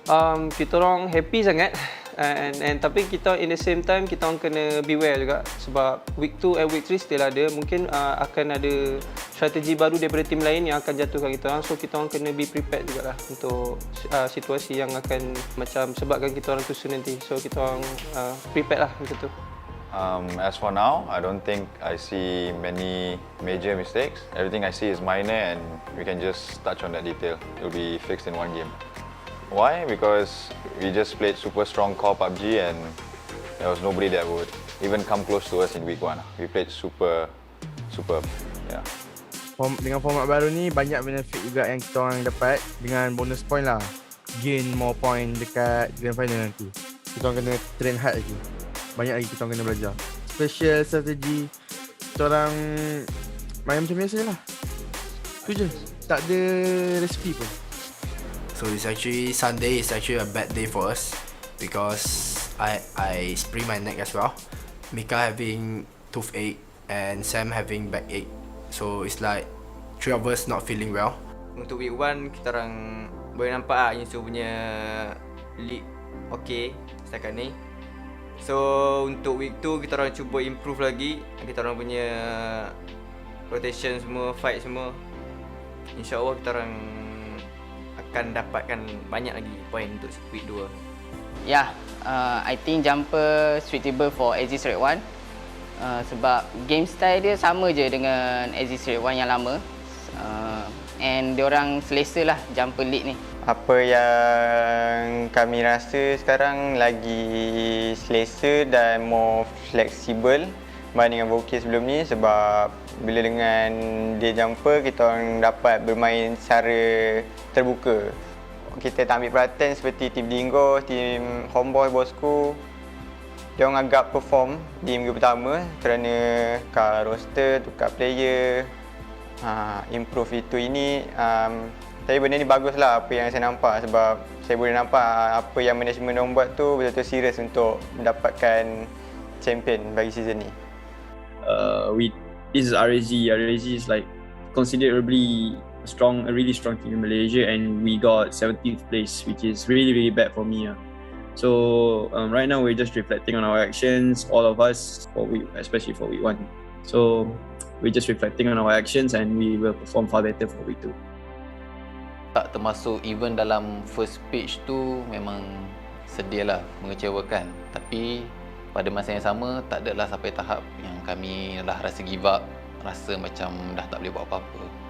Sebab dalam performance yang agak mengecewakan, most of the game dia ada rasa macam kita ada salah sikit kat sini. Dekat sini kita buat salah sikit. Memang boleh kata sepanjang minggu memang kami most of the day kami sangat down disebabkan untuk 4 hari berturut-turut kami gagal untuk capai matlamat kami, kecuali hari yang terakhir lah. Hari terakhir tu our best performance untuk minggu tu, just kami bersyukur lah kami dapat hari terakhir. Week 1 performance kita orang agak murung sebab kita orang tak main macam apa yang kita orang training selama ni. Kami banyak fokus kepada apa yang mistake-mistake yang kami dah buat sepanjang minggu lepas, dan kami usahakan ataupun perbincangan memang kami discuss secara detail, berikan performance yang lebih membanggakan lah untuk minggu 2 ni dan minggu seterusnya. Okay, thank you. See you guys later. Bye. Keep on supporting us when it's on match day for week 2. Ciao. Man, sanalah. Kau pergilah dapur.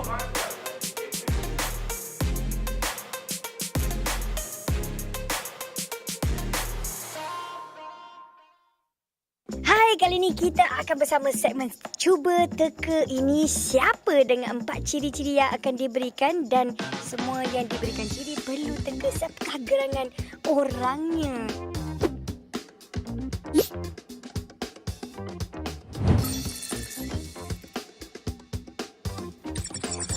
Damrut. Season 4 top terminator. Boy Payung. Small boy.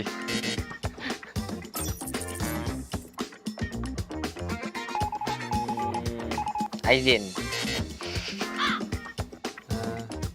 Ada clue.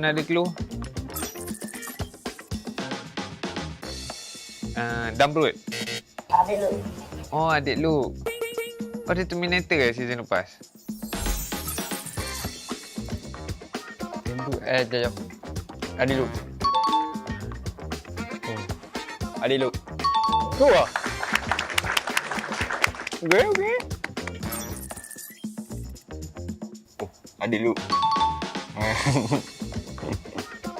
Adik lu. Main adik mah. Adik lu. Rasa player. Adik lu. Easy ya.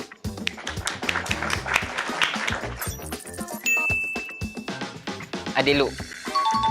Okay. Thank you so much everyone. Bye. See you in PMPL.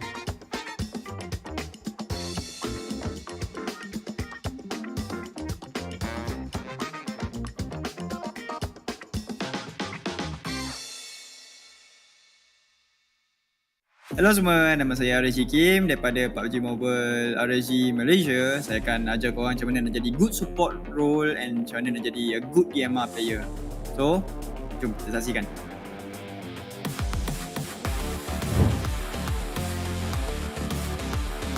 So, first things first kan, korang kalau nak jadi good DMR player, korang kena ada sense yang betul. Korang pergi je dekat sensitivity ni, kalau korang guna gyroscope, this is most recommended kalau korang guna gyroscope lah. Kalau korang guna gyroscope memang 100% korang akan be the best DMR. So korang carilah the best sense untuk korang. Semua-semua ni korang duduk atas ni ataupun mana-mana je belakang ni, korang practice aiming dekat tengah ni saja. Dan korang anggap ni sebagai kepala orang. Korang make sure headshot tu yang penting. Korang nak jadi the best DMR, korang kena ada patience dengan first bullet korang memang kena headshot. If not, orang tu susah nak jatuh lah.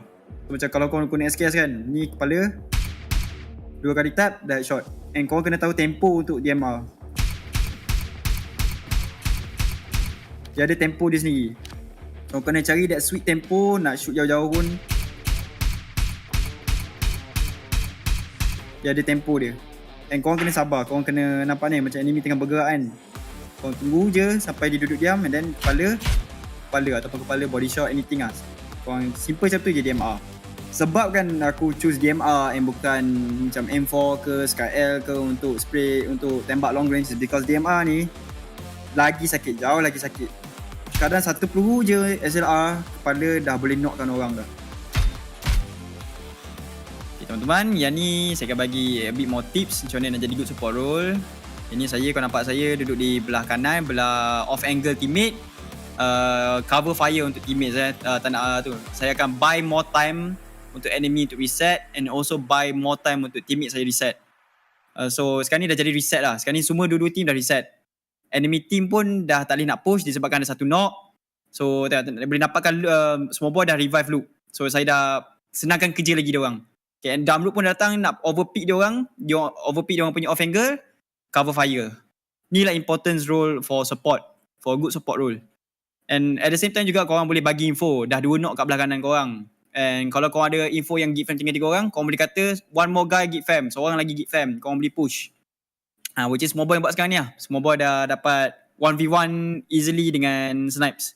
Perkara penting juga untuk nak jadi good support role is korang jangan overpick, jangan kelam kabut, kau bagi info pada teammates kau, kau kena stay calm and kau kena always be prepared untuk coverkan teammate kau. Yang tu je importance bagi support role lah. Ini ibu pejabat, ibu pusat mereka untuk mendapatkan chicken seterusnya. Tapi tu ada game. Tembakan daripada dia punya DMR memang antara benda yang paling ditakuti dalam irama. Mail juga dijatuhkan oleh Man Farang. Man Farang masih lagi berperang dengan begitu garang. Long baru saja dijatuhkan. Itu paling penting untuk mereka jatuhkan kalau mengikut daripada kajian Boyka. Dari situ nampak RSG berjaya untuk dapatkan player daripada Geek Fam. 6 tim berbakit. Saya rasa tu je lah kot untuk nak jadi good DMR player and untuk nak jadi a good support player. So saya harap tips-tips yang bagi ni dapat membantu korang untuk jadi a better DMR player and a better support player. Thank you so much for supporting us and RSG. Bye-bye.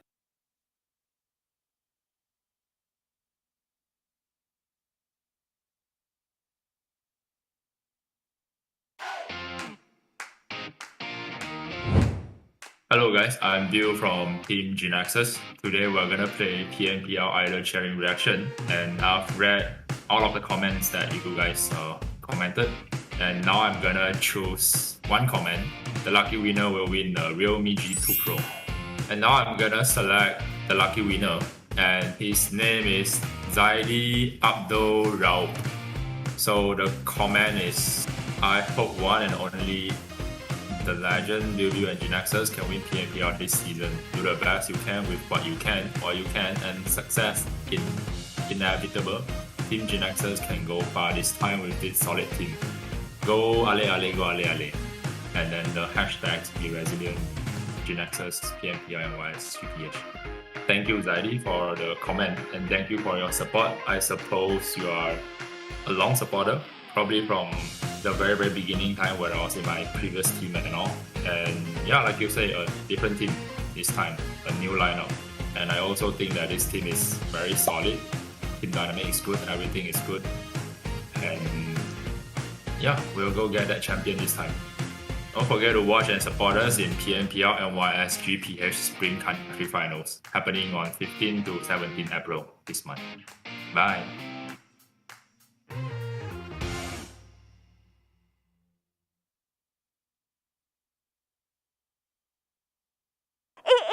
It's the 4th anniversary of PUBG Mobile.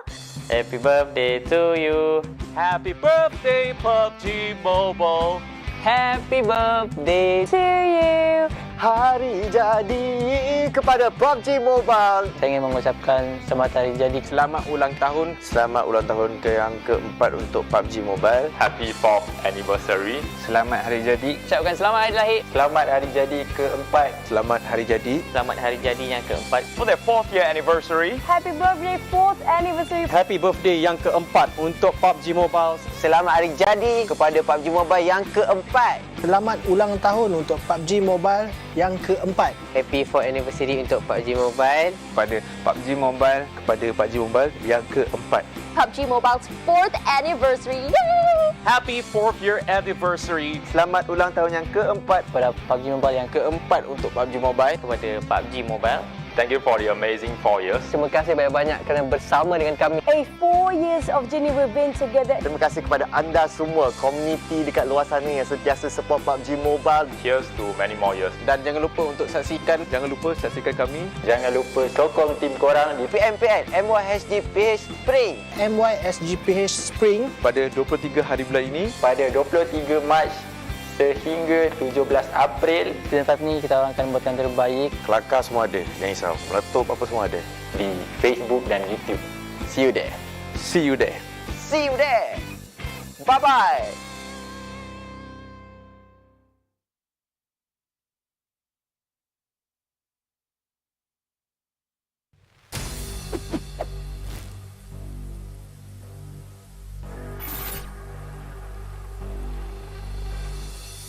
Keras. Mencabar.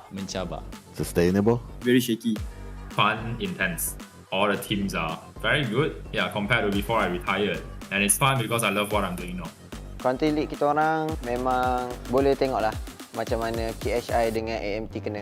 Semua tim bagi saingan yang cukup kuat and sampai kita orang rasa wow macam tu. Because as you can see from week 1 and week 2, we were dead bottom. We didn't perform at all. But we come back at season 3. So my point for being shaky is just basically like being very inconsistent.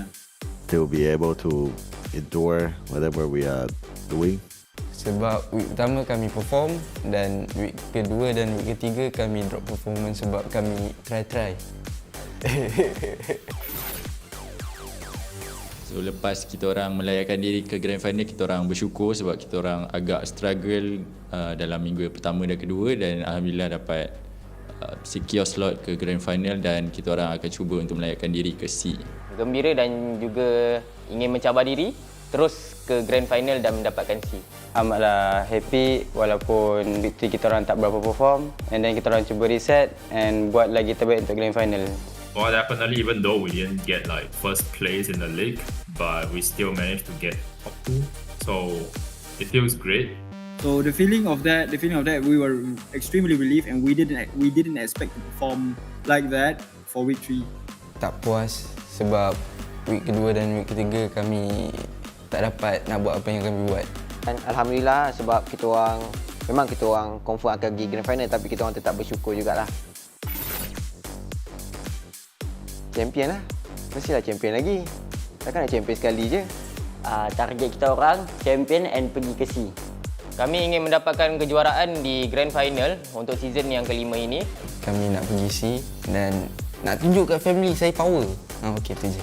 Macam tim-tim yang lain juga ingin menjadikan diri kita orang sebagai juara, ataupun kita orang ingin melepaskan diri ke C, dan insyaAllah kita orang akan cuba sedaya upaya. Top 1, champion, definitely. Of course, we always target to win the champions of the Grand Final. To be the champions again, like back in PMPL Season 3, we are going to get back that champion. We will straight go back to C. We are going to redeem ourselves like what happened in Season 3. We did horrible. No, I don't really think that it's gonna be a big challenge for us. Plus, we already have the C slot already.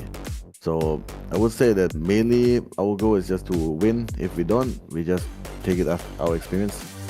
The team conflicts, because there will always be conflicts, because that's the nature of this game. Sebenarnya banyak challenge dia. Tim-tim Malaysia semakin lama semakin kuat.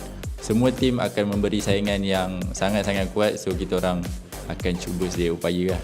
Konsistensi sahaja untuk terus mendapatkan poin yang lebih untuk menaiki carta. Adalah diri sendiri. Dari segi attitude player masing-masing, masih ada yang kurang, kita orang akan cuba fix secepat mungkin jadi diri lagi better.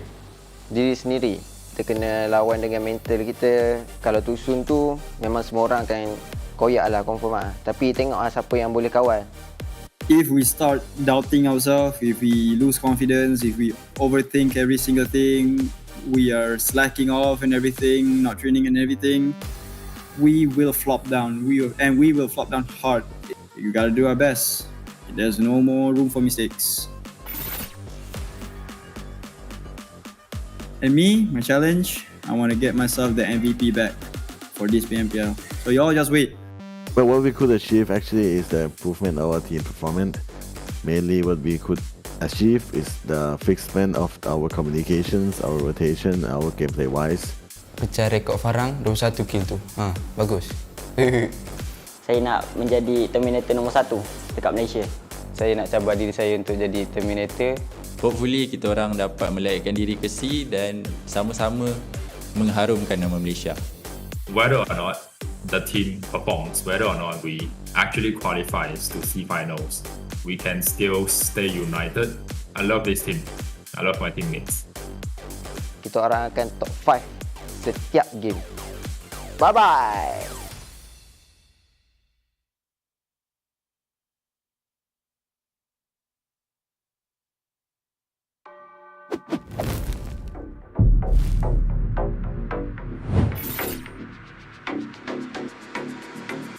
Aziz, EVOS, GENEXUS dengan Farang. Sebab GENEXUS tu acah-acah barbar lah diorang. Lagi satu tim adalah Geek Fam. Sebab Geek Fam banyak halang rotation kita orang. So kita orang nak make sure diorang tak dapat masuk C. And EVOS VIP. Sebab diorang lemah. Aku tak suka EVOS. EVOS. I think EVOS VIP will not make it to see. I'm gonna say Dingoz because of reasons. Our ex-teammate, our ex-IGL. I think it will be EVOS VIP that will not make it to C finals because in the previous trash talk session, Insomnus was trash talking my teammates to the max, and looking at the result, it was doing that thing right. So it's like GENEXUS, EVOS, yeah. Saya rasa cabaran terbesar tak ada. Cuma kita orang kena konsisten je lah. Sebab kita orang dah dapat extra point sebanyak mungkin 70 point. Biggest rival lah. Farang Lejund. Because week 3 ni kita orang banyak asyik jumpa diorang. Diorang punya drop spot pun dekat Miramar dekat dengan kita orang. So kita orang rasa diorang lah. Okay, kepada tim yang nak dengan kita orang, buat datang lah. Kita orang dah ada banyak point. Korang berani ke? Yeah, there's actually no such thing as bonus point. Bonus point is basically just handicap. We just rata them and shoot the kotak. Probably ourselves, because if we don't make any mistakes, we should have no problem qualifying to C finals. Our biggest rival, I would say, is definitely for rivals. They are really, really strong. So for us, RSG, we basically see the strongest team, the most consistent team, which is for rivals right now. They are our biggest rival, as I see. For rival, dia selalu top dan kami ingin mengejar top juga. Semua tim tu, yang lain tu semua lemah. Tak payah main. Pada tim-tim lain kalau jumpa Yoodo, Alliance for rival, korang lari cepat-cepat. Jangan cuba-cuba lawan, takut mati dibuatnya. Mari. Hati-hati, jangan lari dan jangan ngendok di Picado. Bosskur, because we literally loot in the same drop spot just now. I hope we stay peaceful, don't come near us, otherwise, unless you guys look for too soon. Okay, tim Bosskur, Aboy. Sebab kita tak lepas sukan C sebab engkau, Aboy. Tunggulah nanti tak lepas C. Okay, so you Homebois team, all of you players, you listen to me. Can you all stop bothering us? We are not bothering you, so stop bothering us. Please, for the love of God, I swear to God, because of this, I hope you did not make it to C. God damn, I hate you all. Oh, annoying. RSG, what happened is because they actually perform. Keep up the performance, because this might be your last season. Tim mana? Oh, MAB. Bringing up kita tukar kepada bring me points. Yang nombor 2 dengan 3 tu pun beza 1 point je. Beza yang nombor 1 je jauh sikit. Tapi sebenarnya 11 point tak jauh kan pun. Boleh je nak kejar. So korang watch out lah. Sekejap je kita boleh comeback balik. Yang dekat atas kita orang tu, hati-hati. Takut dekat grand final, korang dekat bawah kita orang pula. Our team confidence, self-confidence is pretty high up. So yeah, we are not really afraid of any teams, including 4 rivals. All of my players, my new players, Ranger, Luke, especially Brian, they are all eager to win. They have that spirit, they have the burning passion to win. You all have seen what he's capable of, and you should see more upcoming soon. Anyways, we've already gotten the slot to see, so we aren't worried our position in grand finals, for country finals. So for the teams that are competing, the competition will be very, very tough and very, very sengit. So korang kena try your best, good luck and have fun. See you in C finals. Okay, saya dah pernah cakap kan, yang untuk extra point untuk ke grand final ni easy buat for rival. So korang boleh tengok kan, kita orang konsisten macam mana. So nantikan di grand final.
From ordinary to extraordinary, there's a long way to cross.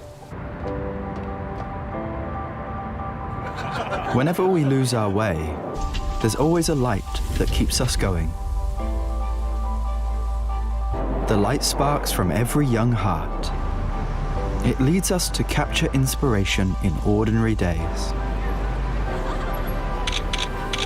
It encourages us to seize the colors of sunrises after the darkest hours and create something amazing with it. We brought the magical color-changing effect to life thanks to a dual-layer chromic bonding process. Place the back cover under the light for just a moment and you'll see it go from a calming blue to a passionate red, just like the color changing of the sky during sunrise. Presented by RealMe Design Studio. A tribute to those who dare to capture the light. Realme 9 Pro Series. Hello everybody and welcome back from our break. And definitely that was a long break, but it's enough to pack you up, get you ready, because we are about to begin our grand final matches. I'm definitely hyped for it. I'm so ready to see which team will have the first warm-up and get it ready, running in their blood, you know, the adrenaline rush, because the first match matters the most because it's only 3 days of 5 matches each. Okay, so before that, I want you guys to check out the screen because we've got this Ramadan set with Open Sesame. We've got the Crimson Dancer set. Definitely it's cute and cool. I have yet to get it. Yeah, I should collect this right now because I have the previous one, which was last year's Ramadan set, and it's green in color. So today, right now, it's crimson, which is red. Now, we've got the Golden Moon login. So you have all these cool stuff for you guys to log in and get it, especially that Uzi skin. I think that's premium. So you guys need to check it out to log in and get these exclusive rewards every day. There is definitely something for you guys to bring home out of all these things. The total logins to get exclusive Golden Moon rewards and for you to keep, and plus the RP points, guys. This is the Golden Moon event calendar. So we've got a lot of things inside. If you guys can see, if I'm not wrong, one of the players from GENEXUS was using that lantern bag. So this is part of the Golden Moon event calendar also. So you guys need to get it and collect it because it's pretty cool.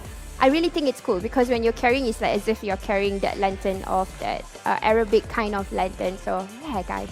So I know you're ready. I am ready, definitely. But before that, if you can see the QR code, you guys just scan it and give us your feedback on what you want to see more for the upcoming PMPLs, or even anything that you feel like, hey, I'm creative too, so I want to be heard, and you guys can put it in and we can read it for you, definitely. Keep the comments coming. Put in positivity aside from the negativities and support the teams. And who do you think will come out successful, at least for this season's grand finals, because this is where the real heroes will come out and the true blue we will see from these matches. And definitely, I have my favorite also. Or let's just say, I don't really have one. I have a few, which I'm not going to be like, putting in the same prediction every single time. I know Keith always say about that. But now, I'm going to change here and there, okay? So before that, let's go for the team summary and let's take a look at what it is about. Wow. So we've got Farang Esports and RSG.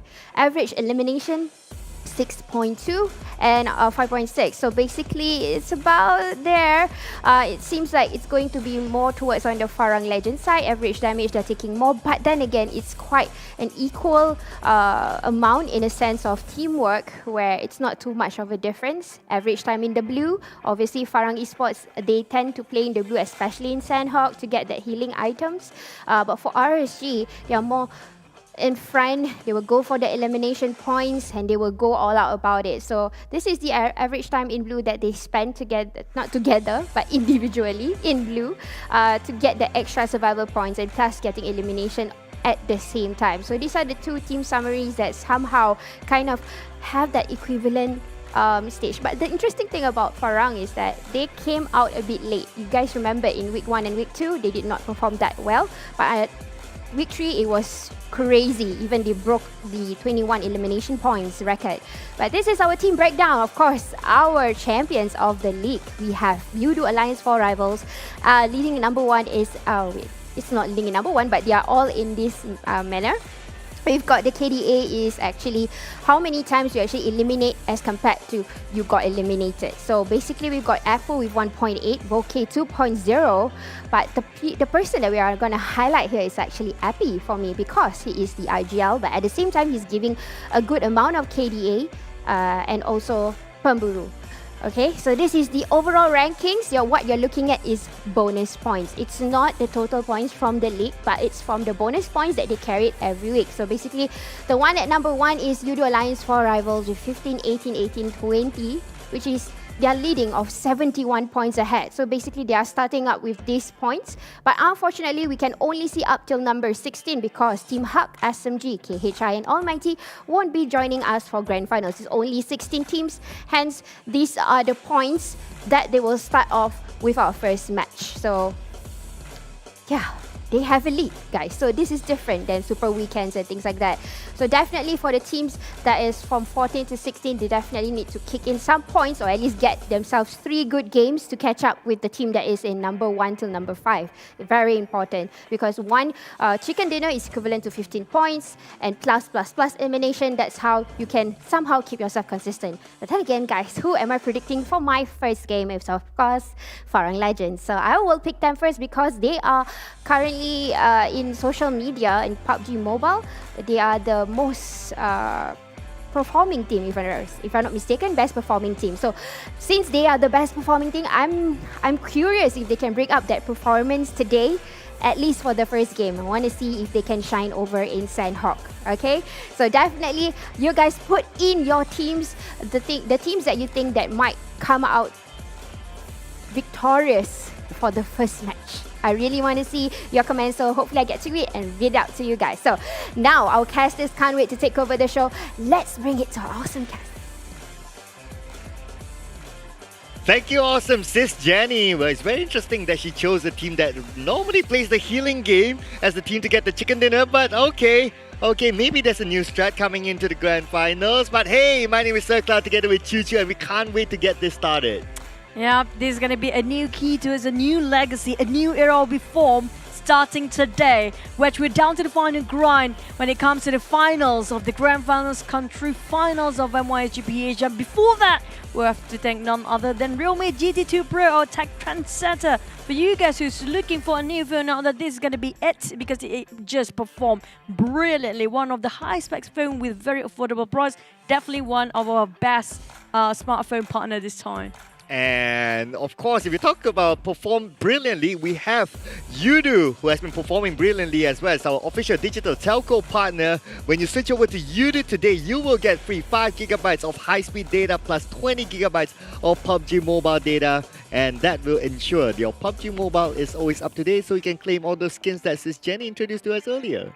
Yep, the Ramadan set, just now the Crimson set, I have to say, yeah, every season is going to be a different color. So be sure you guys collecting all the colors that might be very limited when it comes to a certain amount of time. But we're finally going to walk outside with the first match, official grand final, country finals match here when it comes to the first Sanhok. Oh yeah, can't wait to get this going. I'm so excited. You know, it's been like 4 days that we not see PMPL. Yep. It feels like, my life is missing something. And now finally we're in the country final. So I wonder who we get. Okay, so we talked about predictions earlier. Just this Jenny gave hers.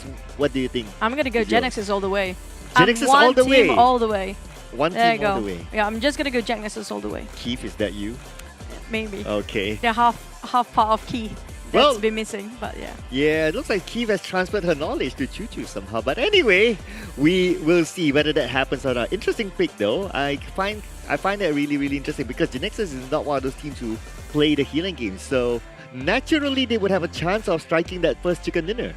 Because usually they love to run and gun. I'm loving a team that's really just going to go run and gun all the way. And we do know they have so many actions going to offer to us to an entirety of our grand finals or country finals here. But let's not waste any more time. Sanhok, here we go. Here we go, Sanhok! And the first flight path of the country finals! My goodness! I'm so excited. So exciting. I'm so excited. Oh my god. Oh my god. I'm so excited. So excited. But yep, flight path equally split into two of part coming up from the main and small peninsulas. I have to say, there's going to be a feisty one depending on the circle. And the circle will be very hard, maybe, if it comprises all 3 islands as usual. But the thing is, we do know this is the grand final, so 4 teams are not in here. Definitely some teams who might have to fight certain compounds to start with. Yeah, there'll be some switches of a drop spot. So maybe originally they didn't know where to drop, but looks like they found somewhere to start off with. Dogs. Interestingly, Clutch Guerilla, I thought they wanted to take Dogs, but hey, maybe a last minute change. They stick to the areas of Bantai up to Cave and they allow MEB to start off with Dogs. Dogs, fun fact. Ooh, tough circle. Dogs, fun fact, during the first day itself, MEB wanted to take Dogs, but unfortunately there was another team. But talking about the teams, here we go, Cam Alpha. This is a fight that's about to happen. R2K versus TABAH straight off the bat. Izane first spotted out, but a bit too late now with the DBS. Alex! Ooh, so it's going to be a very bloody first round, it seems. R2K now down to only 2 harm as well as Ziggs. They lost one of their top fraggers. Izane Ziggs tries to get one, but looks like they will onto Magix. Yeah, Harm trying to finish off the deal here. R2K seems like they're losing 2 men in straight start. But TABAH feels like they are facing the same fate here. On side of Alex, quite low, trying to find a couple of healing utilities, but it's just so hard for them to spot around this Kamalva. Micro using Flexes and playing around the corners, trying to find the elimination points here. But R2K and TABAH, both teams, heavy casualty indeed. But besides that as well, Matoy taking down Kim way up north. Lex with only about 10% of health, but he has a DBS in hand. Flex with the random spray with the micro Uzi. He has 5 bandages, but not passing it on to his teammate just yet. The door will be open, trying to bait his opponent, but none of them will show hand yet. Alex hoping and praying he can actually get out from here, try to jump another building, making sure he can actually loot himself a couple of health utilities, but R2K is not giving a free leeway, even though they don't have themselves a helmet or any gears to work with. Ziggs is not gonna jump to anywhere else here, not gonna budge. Well, this fight was bound to happen. According to the gentleman's agreement, both teams wanted to try and take Camp Alpha. I thought that they might want to try it out in the scrim, but looks like in the first game of the country finals, they actually did it. But fun fact as well, if none of these teams actually contest at all in any location, there will not be any more drop spots inside of Sanhok. Everywhere is taken. That's kind of true, but back to it, Sam. We do know with the DBS only in his hand, he got 1 shot at it, and one shot of opportunity. If not, he's done. But we do know Hom when it comes to his termination and when it comes to his excel in controlling recall, getting the elimination points is one of the best back then. But can he maintain that reputation here when it comes to this season? Okay, so now we are staring contest. Staring at the wall, waiting for the paint to dry. Well, it doesn't help that the circle, this place is within the circle, so it will take some time, but hey, something's not taking time. Dingoz taking out Ate and they're trading. Ate gets Fredo. Now, the TABAH NC, they really have fun playing around the doors here. But Flex just trying to bait them out and make them confused. He's opening and shutting down a couple of doors all around the corner. Flex, they do know this is everything at stake here for TABAH NC. Hom trying to spot out Flex from the outside, but Six is right on top of him. Alex and Flex try to play around the corners again. Try to spot, but it's just so hard. They're just moving in a very, very peculiar manner. None of them actually can have a glimpse of the other side. Yeah, this is like if you play chess, you just move front and back, front and back, front and back. The next move, whoever makes, will be checkmate. Oh, there you go. You found him, Hom. No, just teasing, just teasing. It's going to be Shy Shy Cat, as we Malaysians call it. It's going to be mewing themselves into the compound. Hom, again, playing it very suspense with the DBS. The first steps, they're going to bail this one out. They want to make it a bit of confused R2K, but they're not taking the bait at all. With Six still not budging again, but spot him out a bit. Clip Hom quite a lot, half HP down. Flex, all he needs to do is just rush in, but oh, it's just so hard. You know, it would be funny if Sem9 just comes by from Hatin. It's all wasted then. Yeah, and waste all of them, and they'll be like, yeah, we should have done it. Oh, talking about getting it done, and over Flex gets it. So it's going to be Ziggs versus the world. Flex don't really have that much patience, don't he? But back to us on the on top of them, we still have one more members of R2K. That's going to be the last one here. Can they actually obliterate the entire team? Flex found him out. Flex again! And that's going to be the end of R2K for the first match today. Ooh, 2 elimination points at least. Not going home 0. But RSG, now they have Kim down. Rex down as well. And look at this. It is GENEXUS from afar trying to get the elimination steal. And Lung will secure it together with Snappy. Wow, why is Bosskur here? Bosskur is supposed to be in Pine Nan. This is a fast rotation coming from Bosskur. Oh, well, I don't blame them. You look at the circle just then, you witness that. Definitely force the player to get out from their comfort zone. You do alliance, 4 rivals here. Come, they go and try to take everything in their hands. But Bosskur still going against RSG for now. You do alliance, 4 rivals on the other hand. They try to go for the run and gun here. But definitely quite hesitant based on Bosskur positioning. They got themselves a one-whole compound to work with, a lot of buildings to take covers on, but we did mention about GENEXUS straight away taking a third party, the usual GENEXUS we have to say here. Really love tapping it out from afar. Oh yeah, they love their third parties. GENEXUS, that is what they've mastered over the past few weeks. Yoodo Alliance 4 Rivals, no surprises as well that they're here. Naturally, the same pattern that you can see with some of these teams trying to get into the middle of the circle is because they don't play the healing game, so they don't need to play by the edge. Hence, they leave some of the teams, or maybe half of the teams that like to play the healing game, they'll naturally play on the outside. So they know that if they go in, they only have half of the other teams to deal with. So that's why they go straight in. That's kind of true. Now, if we actually remember back then the OG GENEXUS, it feels like the current Yoodo Alliance are doing the same thing here. They are the teams that don't really care that much about positioning, but they do want to go for the battlefield. They always go for the wars and fights. Their Bosskur Psycho managed to take down on one for the whole team of Bosskur, but didn't actually eliminate entirely. And Bosskur still holding on their grounds, very disciplined when it comes to maintain their composure. Not taking too much panic against Yoodo Alliance, but we definitely know Yoodo Alliance, when it comes to firepower, they are one of the most formidable. This will be a staring contest between the two teams, as there's a lot of open space between them, so no one's going to commit right now. But talking about commitment, MAB with their new drop spot down south, looks like they decide to take the boat way up. Now, MAB is not particularly a team that plays heavy healing. Maybe some light healing, but not too heavy. So, not too surprised to see them. They might try to go straight in from the northern side and coming into the middle of the circle, maybe? You know what MAB stands for? Shy. No. Why shy? Men. Boss. Men all boat. Man. Oh. Yeah, they're just Wow. taking a boat all the way in Sanhok. So Man when it all boat. Yeah, there's gonna be a Ah. boat all the way for them. 4 men in one boat, no problem. If they got shot down, it's okay. It's just 4 men in a boat. Who cares about being taken out quite early? The entire team, if that explodes, kind of worry us quite a lot actually. Now, Yeah. Sem9 though, this is a team used to be one of the best in the world. I have to say in the world.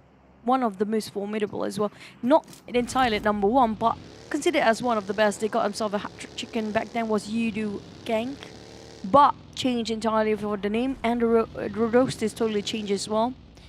It's just so different vibes. If you compare last season, this season, right? Because of 1 or 2 players swapped out and in, it just changes the dynamic so much. Let's see. Who have they changed? They didn't change anyone last season, right? They just added Stone. Yeah. Yeah. So they added in the Stone.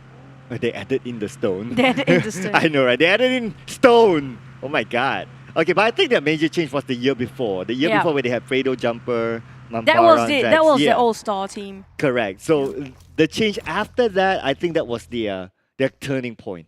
Yep. But back about the circle we go. This is going to be a hard in all the way, possibly. Look at QB. He's actually firing upon TABAH and see who's running away just now.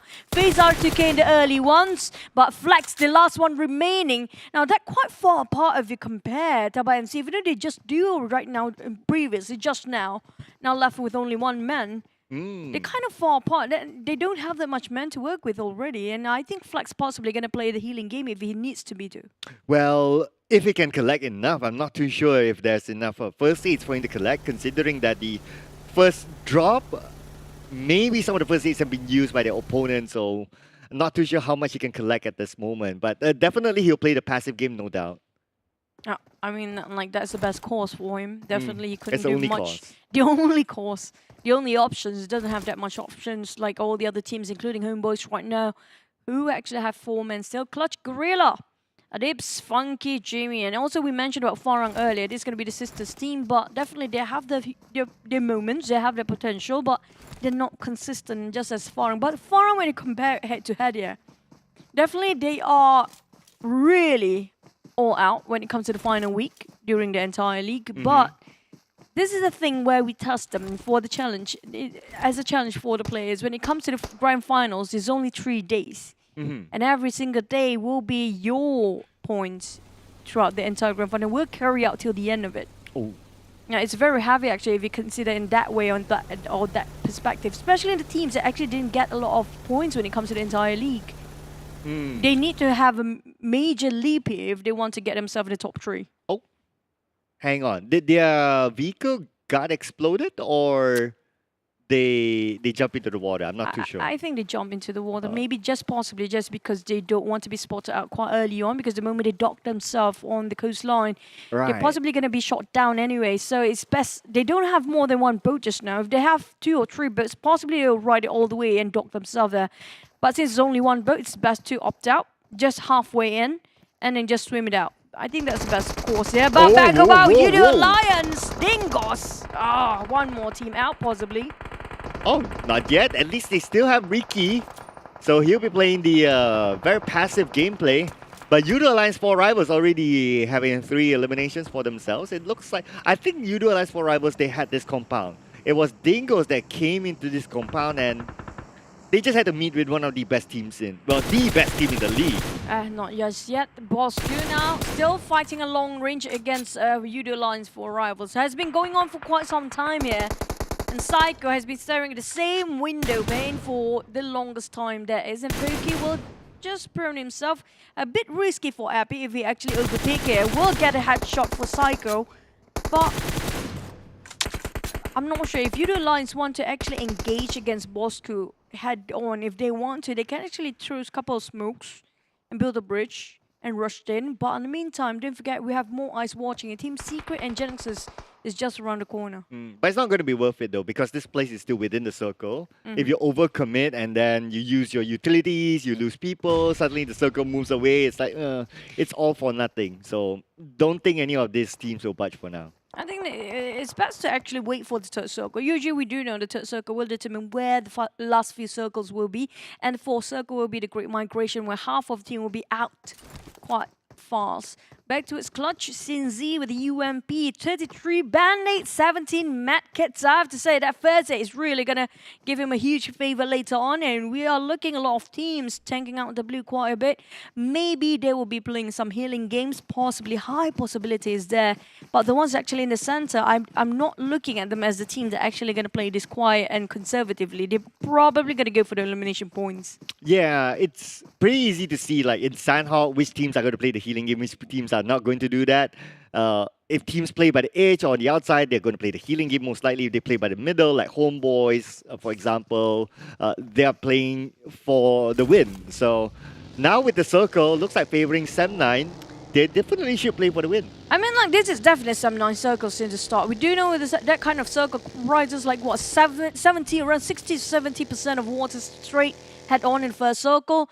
It definitely will end up in the hearty no matter what. But back towards GENEXUS, who's trying to actually tiptoe themselves towards the side of Bosskur compound. But I think Bosskur is more than aware. Yoodo Lions take the first shot, first in contact with Snappy. And that's going to be the end of Snappy. That's quite far for him to be fetched by the rest of the teammates. And Happy, that's going to be a happy start for him. But still a bit too... I have to say, a bit too exposed just now, GENEXUS. They should have known the fact that so many teams already inside the center of a circle. Yeah, you can at least expect half of the teams in the circle. But I guess Snappy just wanted to be that guy who tries to sneak in a couple of elimination points from afar. But hey, it'll be happy. It's good news for Yoodo Alliance, because if they don't take Snappy out, they will always have eyes onto them. They can't move. So that's an opening for them to move at least. It's a counter coming in from Yoodo Alliance. The one stop moving just now is going to be MAB Calamity, who just rushed into Yoodo Alliance to keep on rolling, farming eliminations. Calamity will be another feast for them. Happy is just not stopping. He might get himself most eliminations by far from the first day of our country finals, but swapping over to Hang Grenade, cooking up to a couple of more seconds, and not more than 6 to 7 seconds. There you go, toss it around! But Calamity just knows it way better than he does. Oh, and will he be able to get a win? No, unfortunately, Calamity will secure that elimination point. Calamity! Man, that was a disaster for Calamity. I mean, he shouldn't have jumped the wall, if you ask me. He should have just, like, chill, I guess. They don't really have an option since they order rush and ram into the compound like that. So like it or not, they have to take the fight head on. But the thing is, at least they save with 1 man. Monkey still well and alive, 9 versus 8, and now running towards the shoreline. But the problem is, as more than a set of eyes they're actually watching. Yeah, we do know there'll be a couple of more teams hovering around this corner, but Monkey straight jumping in for the swim. You know what? He's just gonna take a deep dive. A very, very deep dive, and just going to stay there for a bit. I think for quite some time.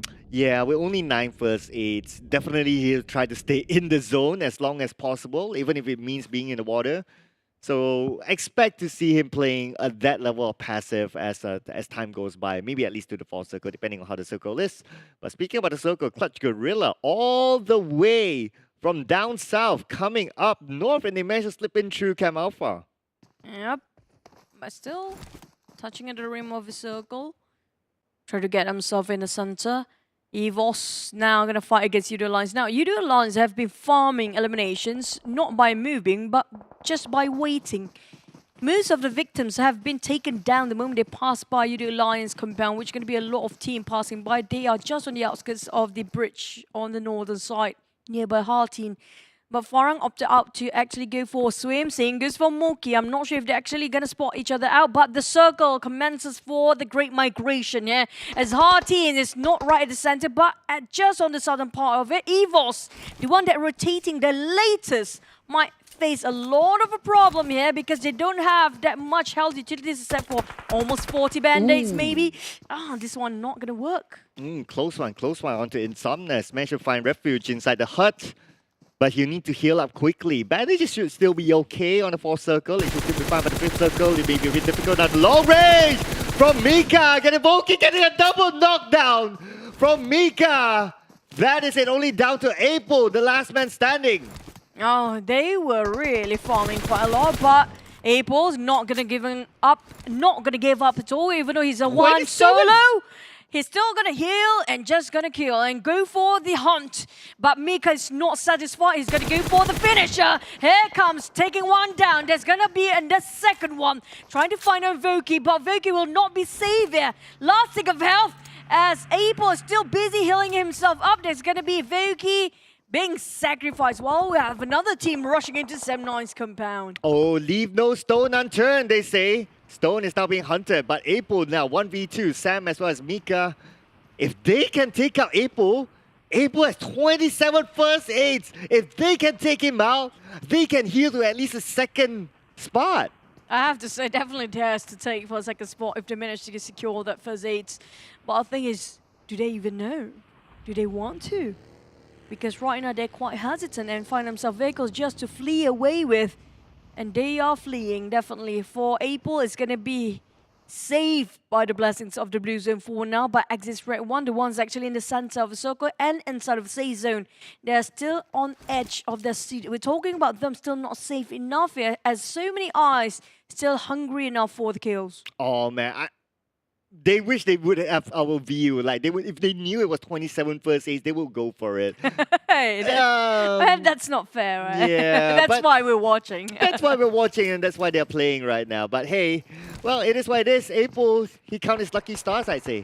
Yeah, hopefully he count enough as he's counting, hoping, and nobody actually spot him out just yet. But Bosskur gonna bridge camp this one. EVOS VIP have to swim over, but boy, spot down from Team Secret. iShot is down. For Team Secret, they don't have that much men anymore. They're down to 2, heavy casualty on their side. And more than just one team, they actually resort into 1 or 2 person.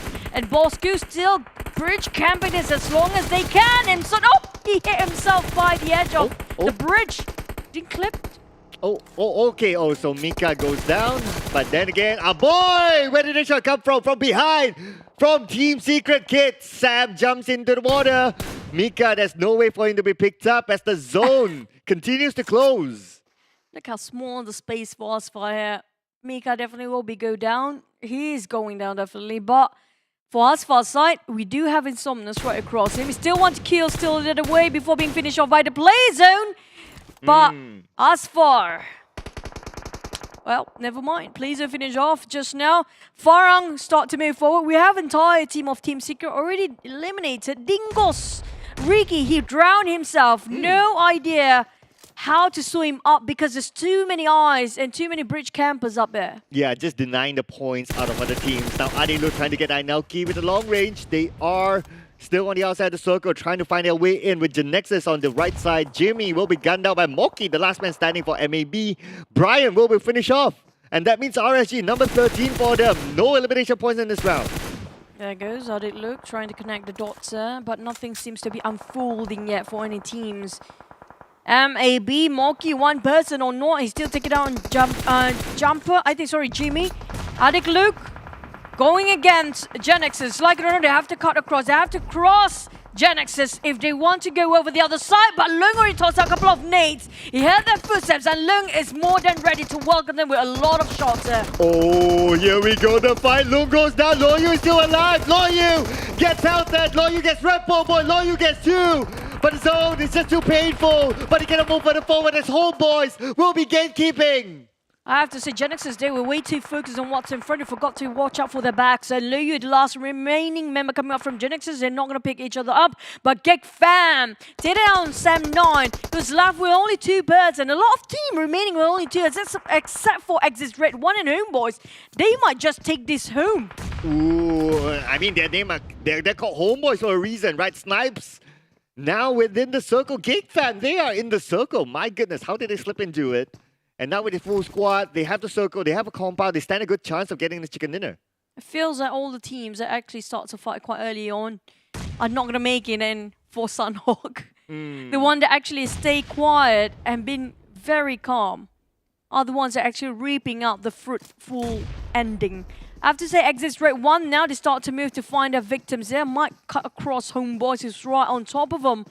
But instead of Geek Fam, they have a very good clear pathway to get in here. So definitely they can actually secure the chicken if they still stay low for quite a bit. But we do have Flax OP on the backside of Homebois.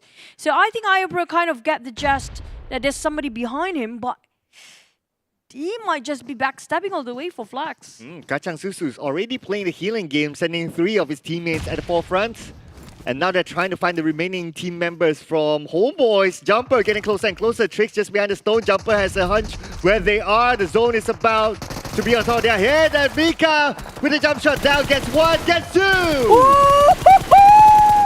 And that's going to be Exit Red 1. Wiping off the whole team of Homebois just now. That's going to be huge because there's down to 2 men there for Homebois. TABAH and Flax trying to be a bit of a hindrance towards the title of Geek Fam, but he's just, the blue is just, nah, Flax, not going to happen. Yeah, he can't flex, so he'll be going out at number 6 for elimination points for NC. And just look at this, the circle, kind of in an open spot, but Geek Fam is the closest to the circle. Homebois, somehow they managed to survive. Still, it's quite a tough feat there for Homebois. 2v4, v3, v4, never mind. For the rest of them, still going to play healing game. Yoodo Alliance and Farang definitely is not inside of the circle. And circle ended up in no man's land, where Exit Red 1 have to jump down, while the rest of Geek Fam have to get out from their hiding spot and get into the open field there. The open field is the choice of the Guardian of Circle this time, where they have to actually be at the center of it. We do know they don't have that much utilities when it comes to healing. Yeah, looks like they don't plan to play the healing game. But talking about the healing game, Olio normally plays the healing game for Farang Legends, uses his final first aid, and he will be given to the zone. And that could be number 4 for Farang Legends. Access, Jumper is on the ground! QB got doubled down! That was insane, but it will be half of Exit Red 1 away. We're down to 2 more. And Exit Red 1, they don't have any place to go. They need to jump down. Snipes going all in. Geek Fam might just take this first chicken dinner. Oh yeah, with all 4 of their team members still alive. Going up against the duo from Homebois, Bart goes down the last man standing. QB with the random space expedition so far, but QB will be counterfired. Damroot will be playing a little bit of a heal, but then again, nothing can take away this from Geek Fam. Geek Fam will receive the first chicken dinner in the country finals. With the elimination points, I have to say, QB, he was really insane just now. I have to say that took some big courage for him to actually push forward like that and give so much space for the team to push as well. If it wasn't for QB, they couldn't have lost this. Because if it wasn't because of QB, they couldn't shut down 2 members of Exit Red 1 who kind of been cornered not to get out from the zone. Well, Sane is someone else. So QB is not Sane. Yeah. Okay, yeah, probably that didn't work. But then again, But that was a good location by Geek Fam. They got that compound and they maintained all 4 of their team members towards the end, not playing the healing game just like how Geek Fam always does. And when the time comes, it's just about serving it on the dinner table. I have to say that was really a tough one at first. If Exit Red 1 jumped down the cliff quite early on, they might have a shot at it. But they were staying there. They've been staying there for quite a bit, way too long. They were too hesitant to make the call. But let's just put our words away and just rewatch and relive that moment. What happened really in our first Sanhok, first match, first day of our country finals.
Hello guys, and we are back from our first match of the day, and we can see something different, or let's just say it made me remember about how important grand finals is, especially in Sanhok. So there was a lot of similarity that happened in season, I would say this is season 2, season 3, and now the meta is back. So I'm gonna tell you guys a little bit later when we break it down. Before that, we've got something for you guys. So what is it? I am going to keep you guys waiting for that. But since you're waiting for our breakdown, yes, I didn't win my prediction, but Farang Lejund did show something else. And we are actually gonna go for a quick break. So we'll be right back. Wait. Oh, it's not a break, but it is the code, okay? So guys, this is the code. You guys need to put in the codes and see what we have for you. This is not, whatever you're seeing on the screen, it's not that. We are going to actually make you guys find out. So there is actually cool things inside this code, and it's not what you're seeing in the screen. So in order for you to find out, put in the code right now, because the code changes every single time. When we flash it, you have to redeem it in order for you to see what you can get. And it is a free permanent suit. So this thing is actually not valuable, but it makes you different whenever you're in the lobby. I'm using mine, and I've claimed that in season 3. Okay, so now let's look into our follower milestone, and let's see who is on the screen. Oh, it's you guys, of course. We've got Instagram followers giveaway, and wow guys, it's a phone. Don't you want it? I mean, if you don't get a phone, you get other stuff like, you know, all these cool skins. And if I'm not wrong, that's an AWM from season now it's 20 plus. If I'm not wrong, this is actually 19 or something like that. And I actually spin for this one. I didn't get it. It has cool animations, and not only that, there's colors in the muzzles and things like that. So you guys follow PUBG Mobile Esports, tag 3 friends to win a Realme GT2 Pro, the phone, and skins also. So guys, this is something that we just want to give it to you guys. So keep our followers up, and we keep giving you more things, okay? And this is Watch PMPL Win Rewards. If I'm not mistaken, if you were to open PUBG Mobile right now, you will see us live. So yes, they are encouraging you guys to watch this live so that we can give you a whole lot of things. And every season, honestly, I've been watching since season 2. They have been giving a whole lot of things, including this season. Look, you have the parachute, you have the suit, you have the skin, and that's an M16 skin that I had it like, I think 7 seasons before this. So those of you who want all these old skins, you need to go in and keep claiming the rewards, because these things are, you know, something valuable, something that, hey, I wanted this that season, I couldn't get it, and now they're giving you guys for free. Or you've seen it in the lobby before and you can claim it right now. So it's definitely something for you guys to keep your hands on and keep claiming it. Just log in, claim. I know sometimes all of you want to watch on the bigger screen, but while you're doing so, especially when you're on the analyst segment with me, you open your PUBG Mobile and do the claiming. Usually that's what I do, because I don't want to miss what you guys are having. So yeah, those are the things that we have it for you. You guys keep on doing that, and we keep giving you more. And of course, if you see this QR code, just keep scanning. And you know, if you want to give more than one feedback, why not? Go ahead and do it, and we will definitely rate it. And we're gonna see if you know, there's a lot of things that we think that it's definitely usable, or something that definitely is going to make us stand even better than before. We're gonna use it, definitely. Okay, so let's talk a little bit about the game. How the Geek Fam won the game with the match rankings. Let's take a look into where they are. Yes, they have 8 elimination, 15 rank points, because they won a chicken dinner. Honestly, Geek Fam was in the circle ever since circle 3. Yes, and I counted actually. This particular Sanhok, there was a difference in the gameplay. But let's go through the match ranking. Homebois at number 2, Axis Red 1, Yoodo Alliance 4 Rivals at number 4, Farang at number 5, TABAH and C, who had a difficult match with R2K from the start. They managed to survive all the way till number 6. That's definitely a pat on the back. GENEXUS at number 7, Team Bosskur number 8, EVOS Vip number 9, MAB number 10, R2K 11, 12 is Clutch Guerilla, Sam 9 and number 13, number 14, Dingoz, number 15, Team Secret, and last but not least is RSG.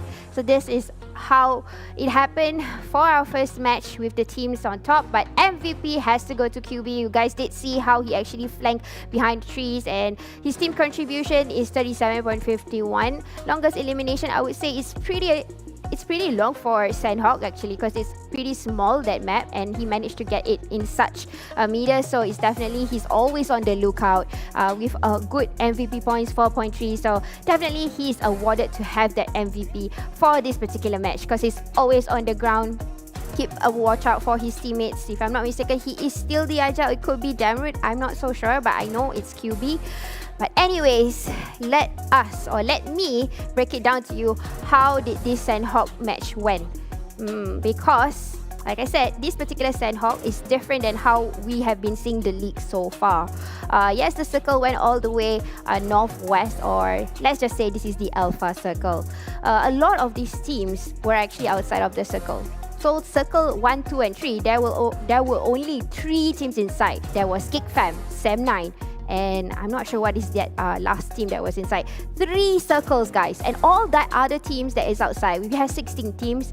All these other teams were actually gatekeeping outside of the 3rd circle. So yep, that is something definitely we always see it somehow in the past few seasons. We've not seen it in the league so far. I mean, yes, here and there, but it's not something that the moment I look into it, there's so much teams. There's only 3 inside the circle, and this is actually, you're looking at circle number 4, where we get to see initially 3 teams that was inside. They have to shift a little bit inside, so which is one of it is Geek Fam.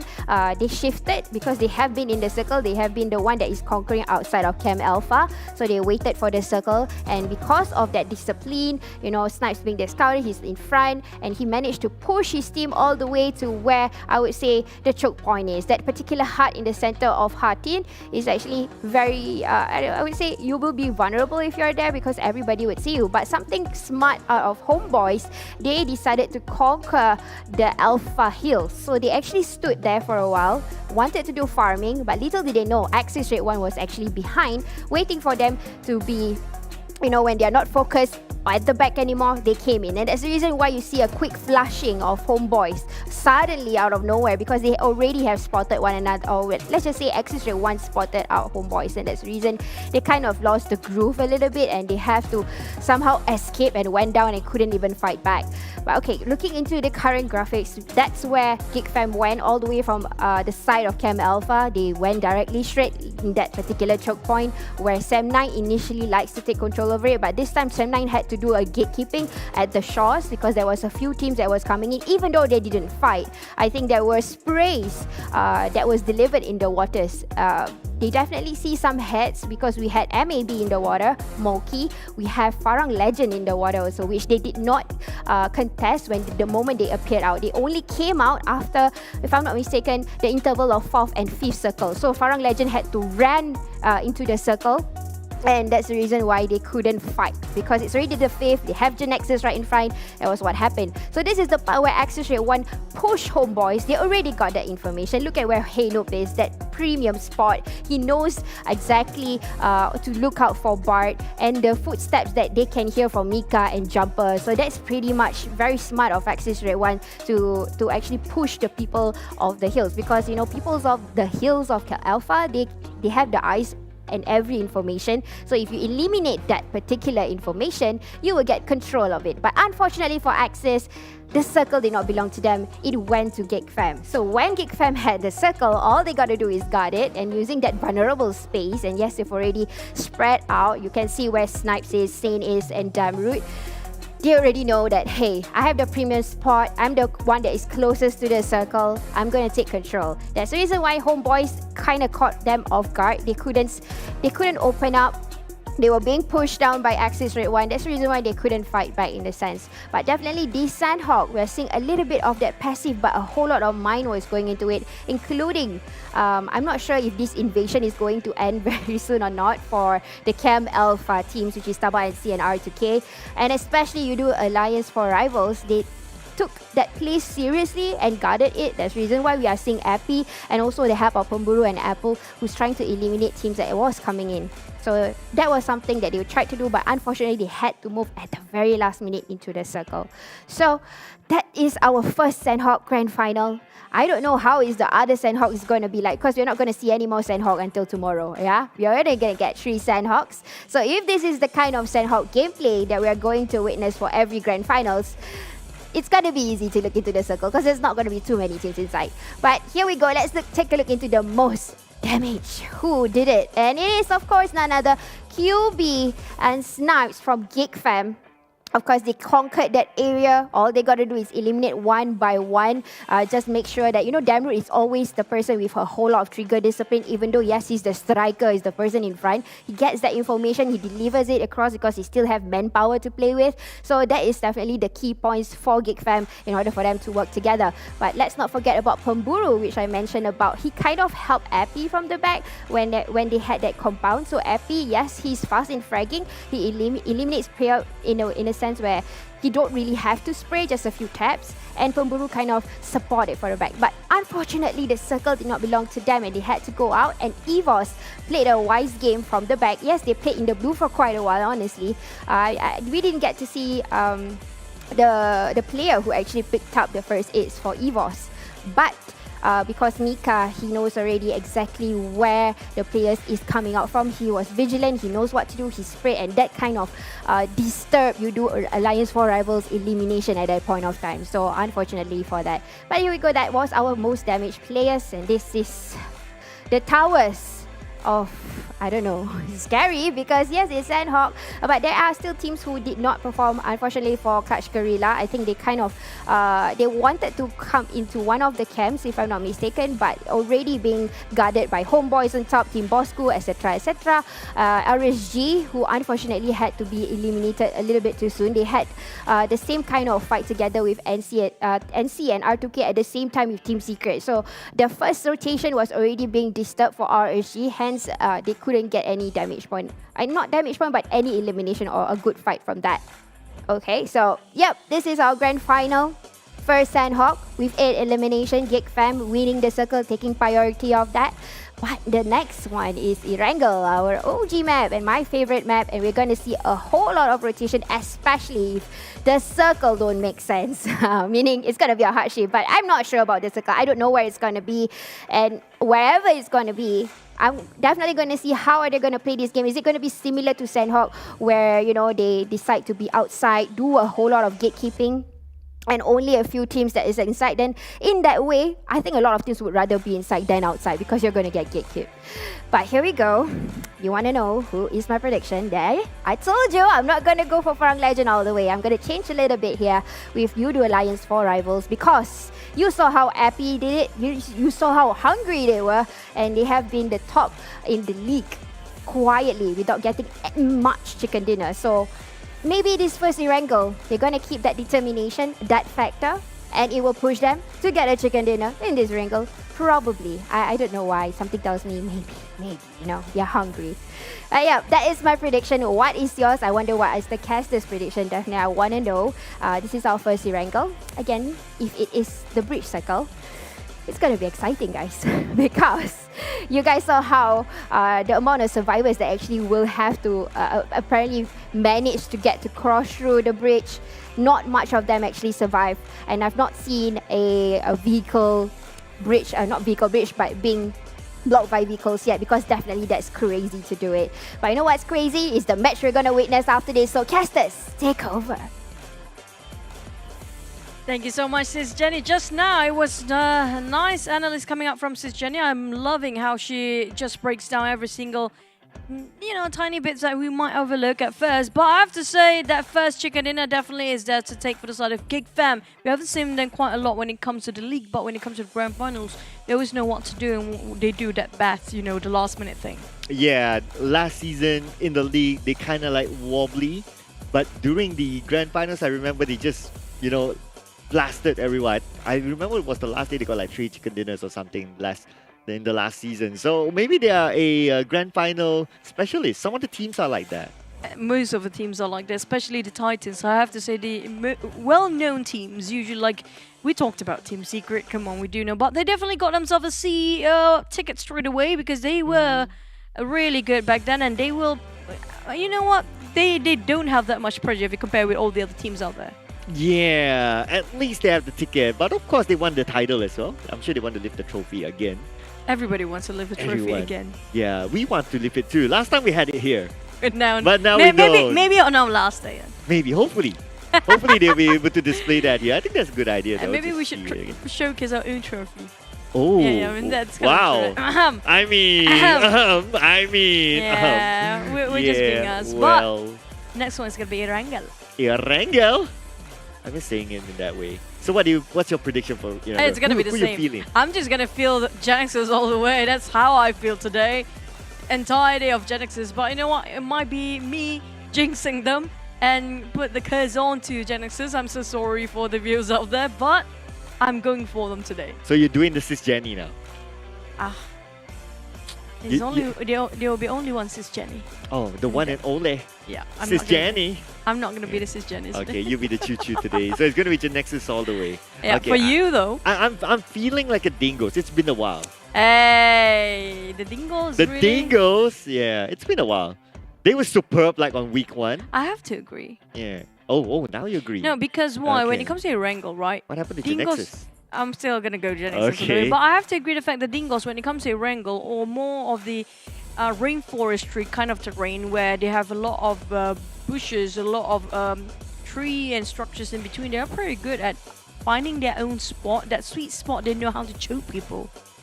That navigation they've done when it comes to this kind of terrain, they're really good at it. They know how to choke people. They're like, And you're a Jedi now, huh? Yeah, they do the Jedi. They do the Jedi Yeah. thing. But the way you describe it is like, okay, because like dingoes, they are like animals, right? So it's like their natural didn't say habitat of that. being in the green. Like dingoes itself, like that dingoes. The you know? puppies. The Australian dingo, yeah. The Australian that one. puppies. Yeah, But, that one. But this might be, like Keith mentioned, look like an Australian in a certain way. I'm not sure how. What? But I mentioned How? that. Maybe Dingoz got it. Maybe it's going to be Yoodo Alliance for Rivals. But hey, maybe it's going to be GENEXUS too. But you guys who are actually watching this, you tell us who will get it, because we're going to walk into second match of today, Erangel. Now I wonder which school did Keith go to. Like, I'm not sending my kid there. No. I mean, like, he did mention about you have to rotate the island in certain angle and what certain way, and it becomes that country. I don't know. Alright, it's just Keith being Keith then. It's just Keith being Keith. Yeah, it's just Keith being Keith. But hey! Now, this is going to be the first Erangel. This is going to be like the first real, true map that they'll need to fight. And the flight path on the left, that means Sem9 will need to travel, RSG will need to travel. Do they really need to? Because we do know it is down to the first circle that pops up. Well, at least for the first, their first drop spot, they need to travel to, like Do they Sem9 need to want go to? to prison. I mean, like, they can take their own sweet time to hover around in the sky just to make sure we and circle pops, and like, do they really need to resort towards their initial drop spot, or maybe they just make a big U-turn and just drop wherever they are fancy or nearby? The only spot that they can go besides that is either Novo or Gatka. Everywhere else, oh, it's Zarki to a certain extent, but no one drops in Zaki. So it's Novo or Gatka. Other than that, it's all taken. Unless they're willing to risk, like, okay, we want to fight another team very early on, then by all means. And it's not merit, it's just taken, so Oh yeah. why not just crash it in, right? Wow. I guess that's why I'm still single. Yeah. Yeah, people crashing. But talking about crashing in, right? Yeah. So Team Secret, they changed their drop spot. So they're no longer dropping into Gatka, they stopped into... Oh! This is a very tricky one, but we'll talk about that in a bit. So Team Secret... Bridge, circle. Maybe. Hey. Since Jenny asked for it. Okay, Team Secret into Jogo Pool. That's what I want to say, but here we go! Jumper, not jumping for now, definitely just waiting for being jumped by Drax. Oh, Jumper, why did he ended up here alone? The rest of the teammate just arrived, but splat we go with Brian knocking over to Iron Bro. That's a definitely easy elimination points for RSG. Brian, very, very young kid, very, very naughty. Now that he got that first elimination through a splat. Well, I think the Sem9 versus Axis, if I'm not mistaken, is on the outskirts of Severny, if I'm not mistaken. Yeah, I just need to double confirm that later on. But other than that, we saw Geek Fam in their natural habitat, Dingoz in their natural habitat as well. GENEXUS going to Yasnaya naturally will bump into Bosskur as they share the same compound. And sometimes they happen to actually clash into each other. Like right now, Psycho again, always the first one to see somebody's coming and going. And Psycho didn't know which one to pick, the left or the right one. So he's going to pick over to Snappy again. It's always Snappy versus Psycho. Quite a lot of early initiations or early fights there. But Psycho definitely don't want to jeopardize way too much. He doesn't have too much to work with. Doesn't have any weapons. He definitely got weapons. He didn't get any gears yet. And no throwables in the meantime. Well, GENEXUS, they're going to flee. Yep, they'll be saved. Yeah, with GENEXUS going to Yasnaya with a vehicle, they arrive first, they loot first. Considering that the circle is on the left towards the areas of Ferry Pier, they need to loot.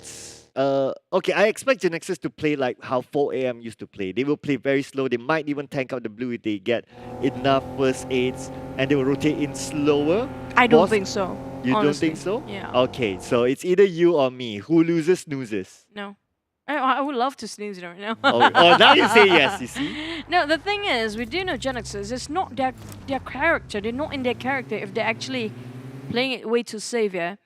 So they definitely want to get themselves elimination points. They are up there. They are on the top 5 right now with 70 points. 67 points. And not that far off to cut across to second place. So I don't think they're the type of the team that want to play it too safe when it comes to the first day. They usually will do that when it comes to the final day, maybe, possibly. Okay, let's see. Because previously, whenever there is like a military base-ish circle, they will play like 4 AM. They will tank out 1, 2, 3. Maybe by 4, then they will be somewhat in the circle. So let's see if anything changes here. Hence 4 AM, huh? Because it's the 4th circle? True, you have a point there. Yeah, that's exactly how 4 AM played during PMGC. So that's how they actually come up with the 4 AM and 4 AM name. And they dropped into Yasnaya too, so same. But it's down to Team Secret here. Back then, they used to known as the King of Pachinki, but now they're giving away to Clutch, and now they're right on top of Chocopool. Dingoz, the team that you mentioned, they really have good driving skills with the flying cars just now, bumping around the compound just to check things out if it's clear for the team to actually arrive here on the field of Gut Car. But the thing is, I'm not seeing any of the rest of Team Dingoz around the corner. And Yoodo Lions, well, they had a rough run just now. Maybe they'll play a bit slower than before. I would say semi-rough. At least they got elimination points, and I think it was fairly a lot. I think it was like 7 or 8. I think it was 6. 6, yeah? Yeah. Okay, so it was fairly okay. But anyway, what's their advantage is because they collected the most bonus points throughout the league. So they're in a very, very good position. But it's not. The gap is still quite close, though. If you compare just one match to contribute access, jump straight into the first place. Same goes for Geek Fam and GENEXUS. They can cut each other out anytime. They can just swap over for their placement later on if they got themselves a good run. Conditions, they got themselves quite a number of eliminations. That's going to be like double digit. If they got themselves, it's not impossible. We've seen Farang in the last minute with 21 elimination points. So far, that's the highest record by far. Nobody actually broken that record yet. Yeah, 21 is the highest in this season. But hey, yeah, you're right. I mean, Axis, they got like what, was it a 3rd place finish in Sanhok? I remember. Yeah, it was they're quite consistent, so. Yeah, so they have closed the gap to from one game's worth of gap to now. This is the final worth before they can overtake a Yoodo Alliance 4 rival. So yeah, to a certain extent, I guess they need to buck up in this round. The previous round was like, they can let it go. But this round, they can't. It's always about wrangle that Iftar took him quite some time with the M16. But hey, didn't clip any of Red Frankie. Half through. Just connected halfway. For MAB, they're giving away the position. TABAH NC just going to cut cross and will not be cam except for one person. How is he swimming out of here for the last member? Frankie is still playing around underneath the bridge.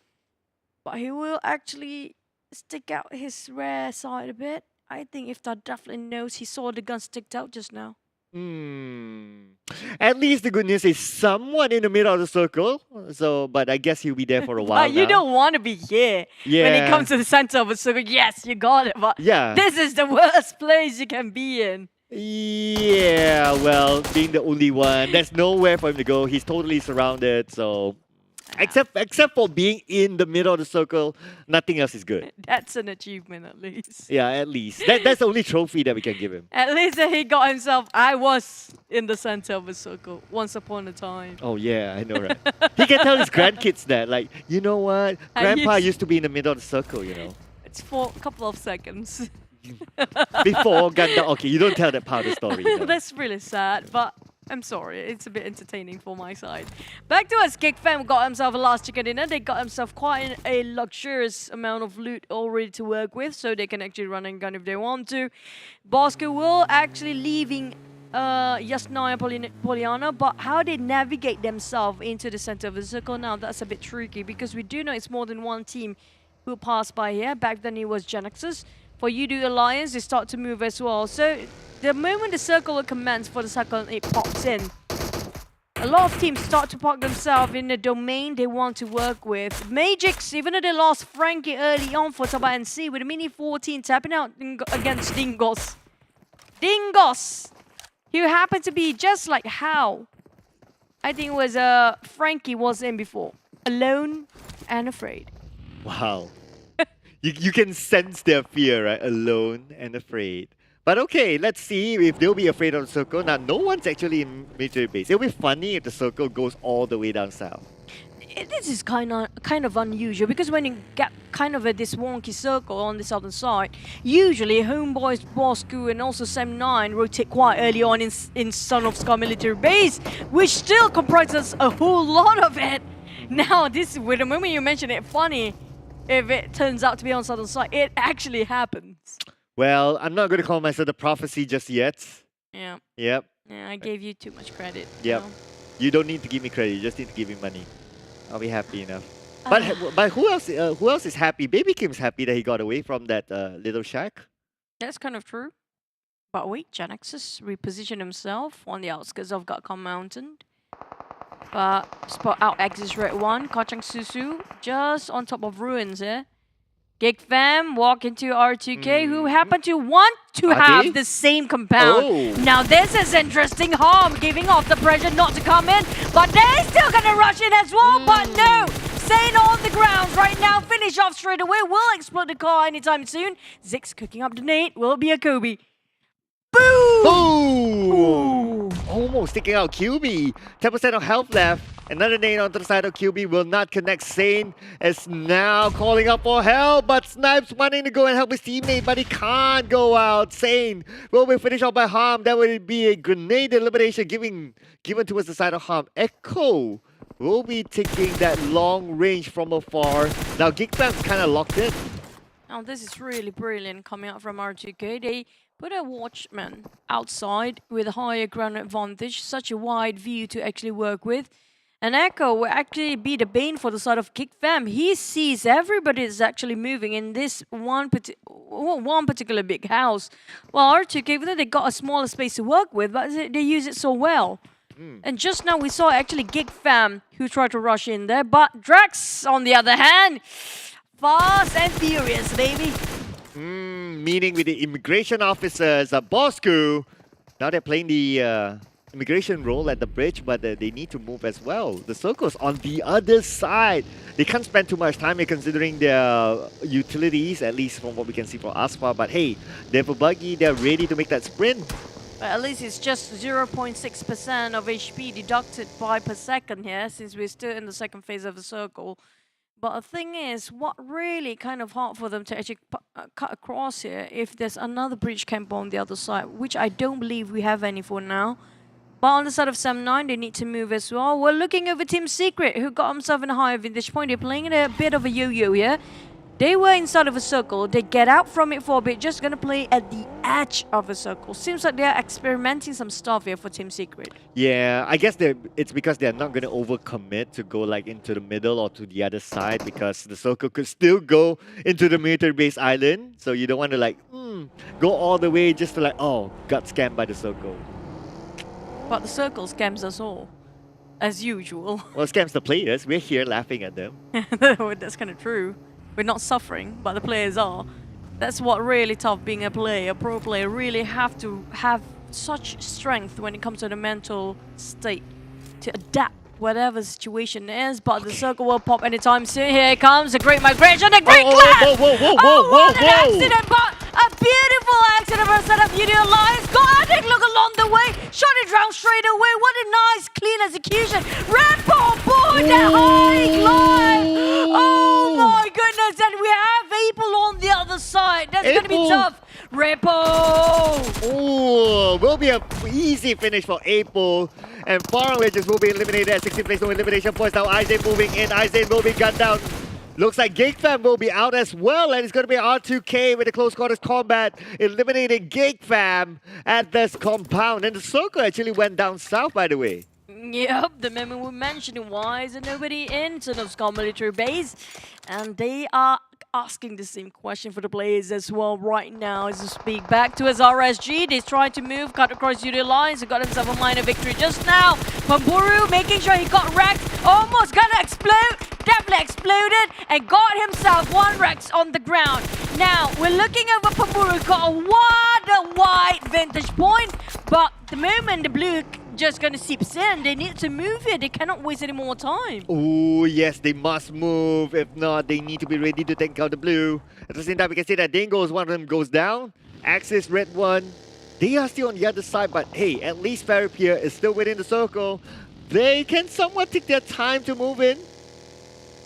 But the thing is, yes, they do have the time. Question is, do we have any bridge campers on the left side of the bridge here? Because if we do, then it's going to be more interesting. We haven't seen Roadblock for the longest time ever. Oh no. Because of the platform already kind of gave away the players who can actually run from the sides. But we do want to see a couple of roadblocks. We're so demanding, aren't we? I want to see spikes. When are we going to see spikes being used? Do we even have spikes in it? Well, apparently in this mode, there's still spikes. Okay. Yeah, I did check with the players. Yeah, there's still spikes, but the funny thing is no one uses the spikes. I mean, like, with this kind of circle, I definitely going to use the spike. That's why I'm not a pro player, because pro player don't have time to play out the spikes. But it will be really handy if it actually happens. Now, Adit will actually cut across for the clutch. It's going to be really tough for them since we saw a couple of teams dock themselves right on the outskirts, all on top of that bridge itself. But Team Secret from Primos all the way, gonna just take a cruise going to the southern side. Hopefully there's no Marines watch over. Alex coming up from TABAH and C, just gonna drown himself. Apparently he forced himself to get into deep diving, but maybe because there's so many people up there. So it looks like Lex went for a dive and never came back up. Not too sure what happened. Found out Titanic down there maybe. Yeah, bumped into an iceberg, I guess. But hey! You can... What? How do you... That's the Titanic story, right? I know, but if you get yourself diving and you got into a Titanic that's way into deep, you can kind of hard for you to find a way out. But if you're just in the iceberg, you can just swim across it and like swim around it, right? Well, I guess he's just not a good swimmer. Somebody needs swimming classes now. Somebody just needs swimming classes. Just like Pamburu, he needs to know how to not fall, I guess. How can you not fall? For you? Falling. Wow. I'm not going to go there. Oh, no? Now. We're not going to do this song? We're not going to do that. No. Karaoke sessions tonight, by the way. No thanks. All right. I'm preserving my voice. Wow. Sis Jenny would like to do some karaoke, just saying. Yeah, she's giving me the thumbs up. She's on. So out of topic right now, sorry guys. But EVOS saying hello, knocking on RSG's door. Right, left and center. They are calling it for RSG. Samzy trying to find a Molotov spot for him and found one. But didn't actually connect. He does. RSG, the third team to be out with down to 13 teams only.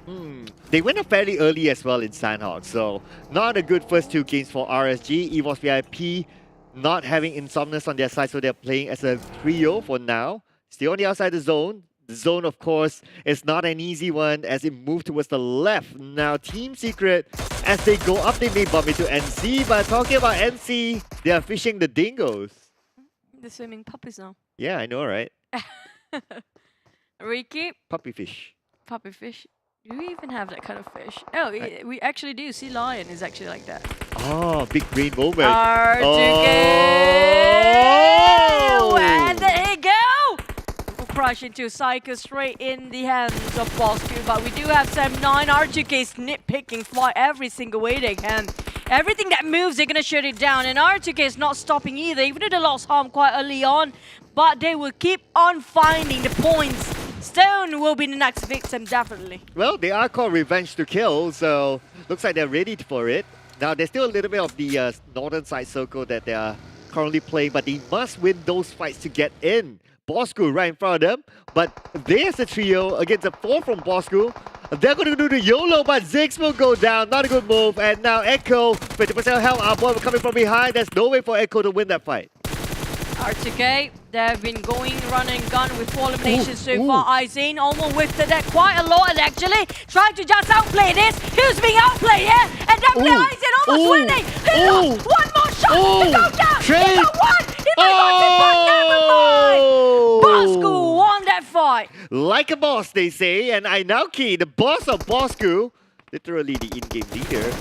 He won that fight, and now Ricky will need to win this fight against Micah. Let's go. Ricky, 10% of health left. Micah coming onto the shore, but Micah will be guarded by Ricky. Not enough time for him to pull his weapon now. Kacang Susu behind Ricky. That will be 2. No, one more. Wait. Ricky, they spot him out. Ricky, that was right behind you. But Adit's taking a fight on Bosskur. This is going to be the housekeeping team coming up from Clutch Guerilla, taking the advantage to the side of Bosskur.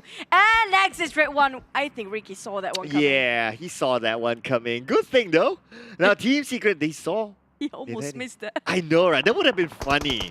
That would have been funny if we missed that. But this is not something that Team Secret is going to miss. It's going to be Homebois right in front of them. Tam trying to find refuge behind the tree, but they're still on the outside of the circle. The circle shift further inside. Now a lot of team try to navigate themselves in the center box. Almost run down by Contracts. What? Asfar! How did that happen? With just such a pressured movement. He clutched it one out. Oh, Step 9, better quick. They need to pick up their teammate. Time's not on their side. Asfar still waiting behind the smoke. Random sprays coming in from Putra. It will connect, but not enough to take Asfar down. And finally, Asfar will finish off. Now Bosskur, number 10, 4 elimination points. I mean, Asfar actually clutched it one out. I mean, that will be a most tremendous miracle clutch ever. Unfortunately, that's as far as he goes. Yeah, I get it. Samzy coming up for EVOS VIP. They try to get themselves into the circle. He parked himself right at the edge of it, but so many eyes here. Homebois across them. And so the rest of EVOS VIP couldn't even move while we have Yoodo Alliance around the other side. Now, with the DB28, it's kind of hard to control this recall, but definitely on the side of EVOS, they spot out Yoodo's Alliance. Sam9, he got heavy casualty on the side against Asfar. That they go, but never mind. But still survive no matter what. Well, talking about surviving, Long's not surviving though. Unfortunately for GENEXUS, they may lose their Wonder Kid. But Yoodo Alliance for rivals, they have the high ground advantage against Sam9, against GENEXUS. And I believe EVOS VIP on the other side as well for Muru trying to get them down as EVOS VIP moves into the circle. Oh, for Muru spraying over, a beautiful sound of spray, but it's gonna be GENEXUS fighting against Sam9 on the other side. Homebois just happen to be in between. EVOS VIP are stuck at a corner. Oh, look at this area. 4-5 teams in the same map. Mika will be gunned down by April. At the same time, the Dingoz will be out. Stone will be naded by Adims from Clutch Guerilla, but they traded it back. And Adims will go down. Number 8 for Clutch Guerilla, 2 elimination points. I'm loving how the spreading coming out from Yoodo Alliance for rivals, giving such a wide option for them to work with. GENEXUS taking on Sam9, will be stolen by Yoodo Alliance. Happy on the high ground. And it's going to be Yoodo Alliance for rivals pushing it out towards Sam9. They're stuck in between. They have no place to go. GENEXUS is just crushing down the teams as well. But Leyu finish off Drax straight away. Bew is still on the ground, not being picked up. So many smokes open up just to save Bew. A bit lopsided for, a bit too far off for Appy's grenade. Didn't clip anybody, but Snappy cooking out the nade.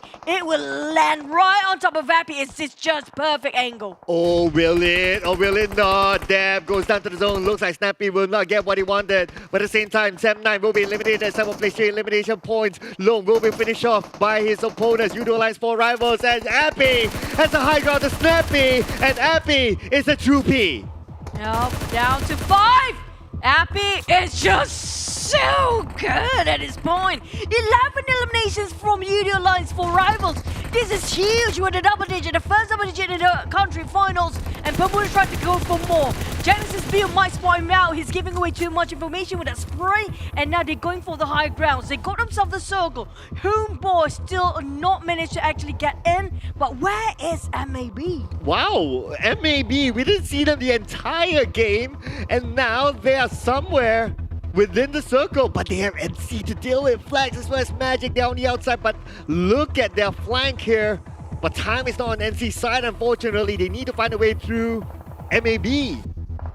Yoodo Alliance built a bridge of smoke right across just to get him to GENEXUS' head here.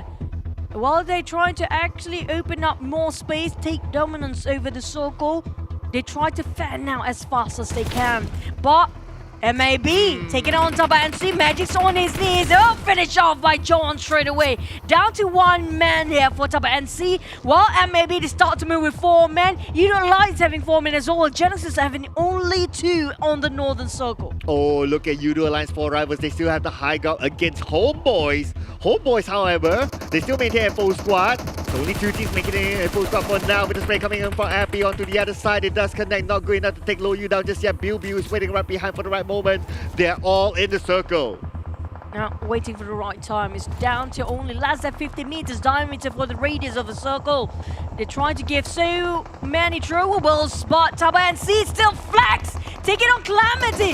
Might just finish off straight away. He still put more points in the bag. And Vuki heard the gunshot against Flax. He tried to find one, but Homebois' Tom is right in front of him. Yoodo Alliance, they have to be extra careful. 3 teams squashed themselves in such a small space. And now officially, Yoodo Alliance 4 rivals is the only team with a full squad. Even MAB, they just lost 1. Thank you so much to Flags from the back shot. And now MAB playing by the edge of the circle, but they need to be careful of Bill waiting behind. Yeah, with Low Yu spotting out for the rest of Yoodo Alliance. Homebois are having their eyes on Yoodo Alliance as well. MAB, the one is actually the most safe, but Bew having his eyes onto them as well.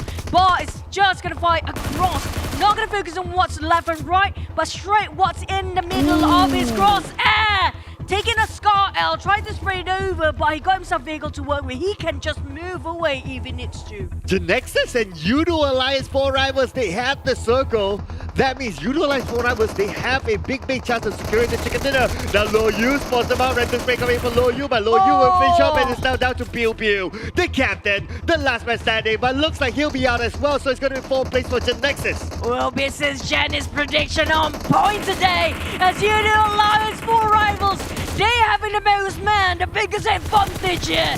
Vuki spraying over to Homebois, but he got sprayed instead. It's retaliation coming from Homebois. Straight away force him to prone down. And maybe trying to take the advantage, but also giving away his position. While Eftar tapping out from afar, but Bart is just not being clipped yet. Oh, it's an uphill climb literally for MAB as they do not have the circle at this moment. Tricks will be finished off by Vuki. And now Yoodo Alliance 4 rivals, they have complete control of this area. MAB forcing themselves to move in. With the smokes popped out, MAB will need to circle around. That's their only entry in. But Pamburu is waiting for MAB. And maybe Iftar trying to go for the flank, but Pamburu is waiting. John tried to go forward, but Appy taking down on Iftar. And that's going to be the end of it. One tap! Just such a nice elimination. Yoodo Alliance, they have this in the bag. Is theirs to take home here for the second chicken of the day. But can they close it with a flashy manner? Now, all they need to do is find one more person of Homebois. John will actually do the clean deed for them. Now it's a question whether Yoodo Alliance 4 rivals can get maximum points. There's going to be 19 in this round. They already got 15. Bot goes down. So it's going to be 1-1 down there for Homebois as well as MAB. So now Yoodo Alliance 4 rivals, there's no way they could drop the ball. They have the circle. They have a good spread. They have the entire squad still intact. And now they just finish off John, the last member from MAB, Homebois, managed to stay alive until the second spot. I have to give a lot of credit to Tom. They were being knocked down before, and Tom love HP. Winner, chicken and Yoodo Alliance full rivals. Wow! Sis Jenny got it right from the start. It was 19 elimination points, almost hitting the 20th mark as well. I know, right? Winner, Jenny, dinner, it seems. Congratulations to not only Yoodo Alliance 4 rivals, but Sis Jenny for getting it right. Give us a yay. Yeah, there you go. But the thing is, this is going to be open up the gap even further more. We're talking about the first place just now, already taken by Yoodo Alliance 4 rivals. And this, usually, we saw them not taking chicken in the first few days and always got themselves in consistency when it comes to first, third place, up top 3. But this time, they're starting off with a bang on the first day of country finals, got themselves a chicken dinner, got themselves almost 20 elimination points. 19. They are now saying mind the gap because Yoodo Alliance 4 rivals, we're talking about like, oh, if they fail this one game, Axis could catch them up. Now, they are widening the gap. Everyone needs to catch them instead. But hey, let's check out whatever happened in the previous round again. Relive the moments as we jump into the highlights.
everybody, and welcome back from our second match of the day, Erangel. And yes, this time I got my prediction right, but it's actually luck, okay? I didn't beat him like witch or something like that. Just see how hungry they were in Sanhok.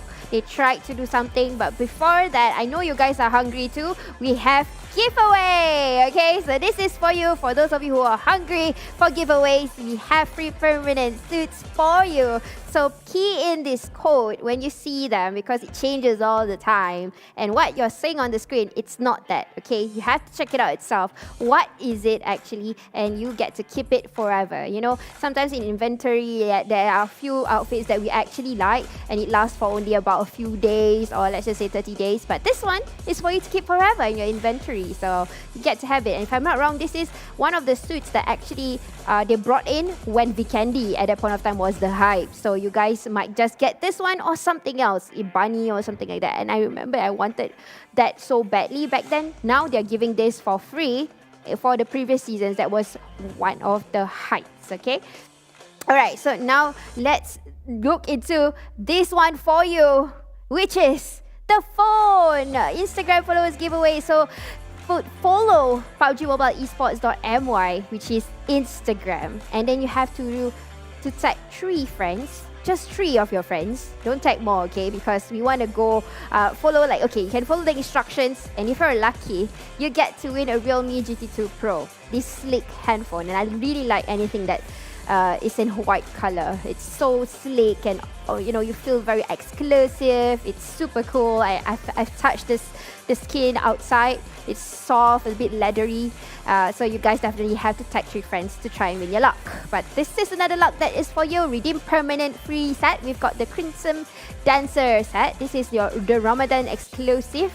Previous season we had it in green. This one we are giving to you in red, or the crimson color. So it's pretty interesting. You have the look of an Egyptian, and then you get to win. This is a legendary outfit, so you get to have it first. So open sesame. It lasts from the 1st of April all the way till the end. So come in and try to get it for this particular season. And we've got this Golden Moon login also. When you log in right now, when I'm doing the talking, this is where you actually open your PUBG Mobile and try to do all these logins, because trust me, there's a lot of it that you have to click on.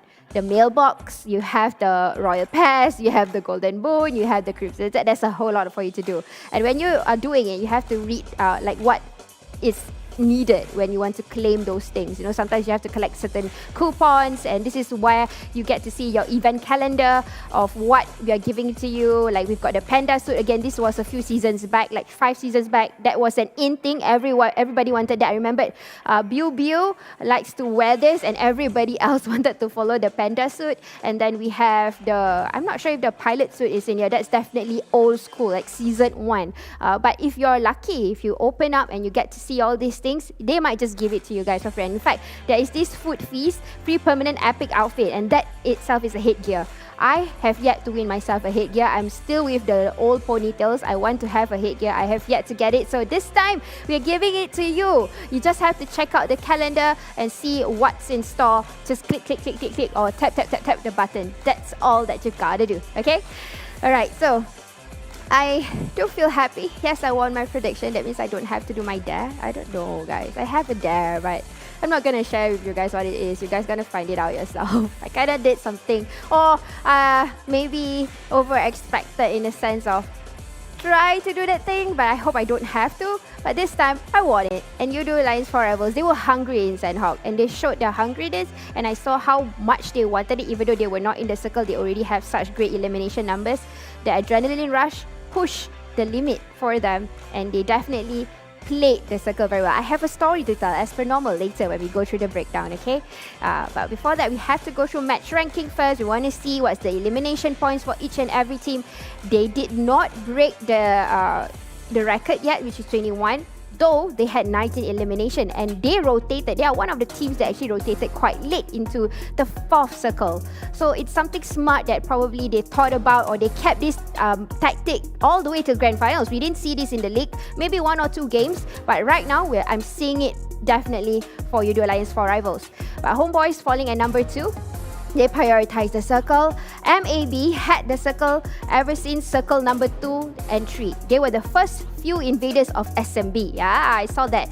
So Yisha will tell you guys a bit later also. GENEXUS, they tried to, throw in their elimination game, but did not work because a lot of teams was actually, again, gatekeeping this time. NSEA at number 5, EVOS Vip number 6, SAM9 number 7, Bosskur at number 8. They tried to gatekeep or try to guard that compound in military base. Dingoz, which had to do a bit of a YOLO. They are not really being themselves lately. I'm not sure. I hope they will get the groove together, hopefully. R2K also kind of did a bit of YOLO earlier, although Aizen had a good combat with that CQC, but did not happen because, yes, he had to play a lot of cat and mouse in and out of the buildings, and he had to go down at that point of time. But of course, MVP, Appy. I'm not surprised, guys. He have been showing a lot of skills this particular season. Definitely improved in his fragging, in his skills in that sense, although he's the IGL. But I'm telling you guys, I think his skills this particular season has tremendously improved in the sense of the way he frag, the way he shoots, or at least his game instincts. He knows when to push and when not to push, at least with the lurking of areas. Longest elimination is 126 meters. Team contribution is still there. Damage not that much, but again, I'm not surprised because he has to do a little bit of the contact. Everybody else was working together in 4 rivals as a team. With 5 elimination, definitely I got a feeling he's actually taking a lead in elimination, at least for these 2 games of Grand Finals. But this is the overall ranking after 2 games. Yoodo Alliance 4 rivals still at number 1 with 118 points, guys. This is a whole lot. Of course, this is with the bonus points that they already gotten, which was 71 before this, and plus. And this is the total points for them, already reaching that 3 digits. Axis Red One falling back a little bit behind, which they still can have if they have 1 or 2 good games, and everybody else. But right now, we can see the teams that is pretty much shaky. It's actually teams that is on at least number 12 all the way to 16. They have to do something, especially Clutch Guerilla. They are still in the 30. They have to push all the way till 50 at least to be safe. But these are the teams that probably will have to work extra harder and probably learn more of the how they are playing it. You know, learning the maps and how they play in Grand Finals is a little bit different. So probably are trying to get that groove. But the groove that I'm trying to get you guys in is the breakdown. So I'm ready with the breakdown. I want to share to you guys on how Yoodo Alliance 4 rivals actually managed to get this particular circle. And they rotated at the last few minutes. I think it was circle number 4, or between the interval of 3 and 4, they guarded people at the cliff area. So you know their drop spot is always in rows up, and they did rotation. And because the circle was an SMB circle, they did not rotate all the way in as compared to 3 teams that was already inside, which is actually MAB, Bosskur and EVOS. So EVOS was actually guarding the Novo bridge. They were over there. And then the other 2 teams was over on the Ferry Pier bridge or the SMB bridge. So this is how they actually guarded the circle. They played a little bit of gatekeeping. This is between interval 3 and 4. That's where they get to see Farang Lejund, unfortunately, was doing the cliff, like being the lizard on the wall, trying to climb over and trying to play around the shorelines, but they were caught off guard and they managed to eliminate that team out first. So we can see that's where exactly Yoodo Alliance forever. That's why I'm saying that they are playing the gatekeeping game. They are playing on the outsides a lot. They are playing in the blue a little bit. RSG will usually do this kind of rotation. They will have to cross. They will prefer to go on the other bridge. But right now in the current circle, MAB has already gotten in the circle for the longest time. That's the reason why one of the casters actually said about we haven't seen MAB for a while, because they have been in the circle, they have been in that compound. I remember in one of the leagues they won that chicken dinner or something like that. So I probably thinking that they want another deja vu, but it did not happen for them. So unfortunately, the circle was a disadvantage for them at the very last few. But before I go into the last circle, we can see a lot of swimmers in the waters. Dingoz, Axis Red One, R2K also tried to go by the waters, but we have already Dingoz coming out to the shore. Ricky had to eliminate the entire Axis Red One from coming on shore. And then Team Secret, who tried to play by the sides also, they wanted to do a little bit of gatekeep, but honestly from that angle, I think it's a little bit difficult. Not many teams would come in through the angle, but probably they wanted to push their way in because probably they see that particular airdrop. But because of the limitation of the areas and Homebois always prioritizing the circle, this is usually what they do, especially in SMB, but they did not get to open up. They were more stacked up as compared to open up like 4 rivals. When they managed to get the circle, I realized how they push. When there's no information, they won't push. They already know there's the Nexus right in front of them. Okay, like right now we can see Appy right here. This is before the last few circles, so this is the 5th circle. Appy already had information of exactly the sides of the players, but he did not push because there's no exact information of where the players are. So that is something smart that I really spot out from Yoodo Alliance 4 rivals. They were that close, but because they worked together for particularly these grand finals on how they are pushing, for them, no information, I'm not going to push, I got the circle, let them come to me. So this is actually a good action for a pro player to show that disciplinary skills. Even though you have all the fragging skills, if you have the circle, you just gotta wait and the kills will come to you, or the elimination will come to you. And probably if they want to go for that breaking of record, they could actually push it, but they only had 19. And guys, come on, they got a chicken dinner, that's all that matters.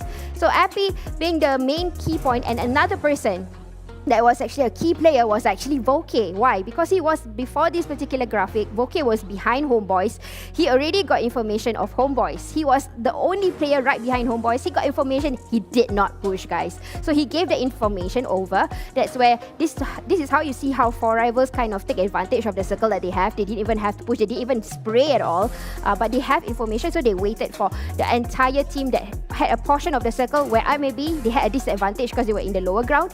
On Homebois side, they will stack up as compared to 4Rivals who are already open up. They have different angles and they have the support in that sense. So this is really a beautiful, I would say the coach did a good job, and it's as good as they are looking their footings on the ground and how they actually park themselves and get their elimination points as they go. So wonderful display or disciplined action by Yoodo Alliance 4Rivals on how they actually get that chicken dinner.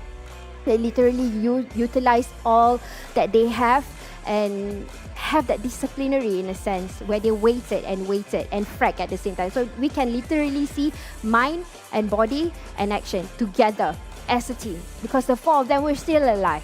In fact, nobody got knocked along the way when they were fighting with MAB and also Homeboy. So that was the breakdown for me for how Yoodo Alliance 4Rivals won that chicken dinner because of that hunger. So this is quite it's scary actually. It's dangerous to a lot of teams because this team already have the adrenaline. Unfortunately, it has to be the team that is currently leading the pack. They are at number 1 right now. So if they keep up with this adrenaline, they are only going to get more and more points, and they are going to leave a lot of teams behind.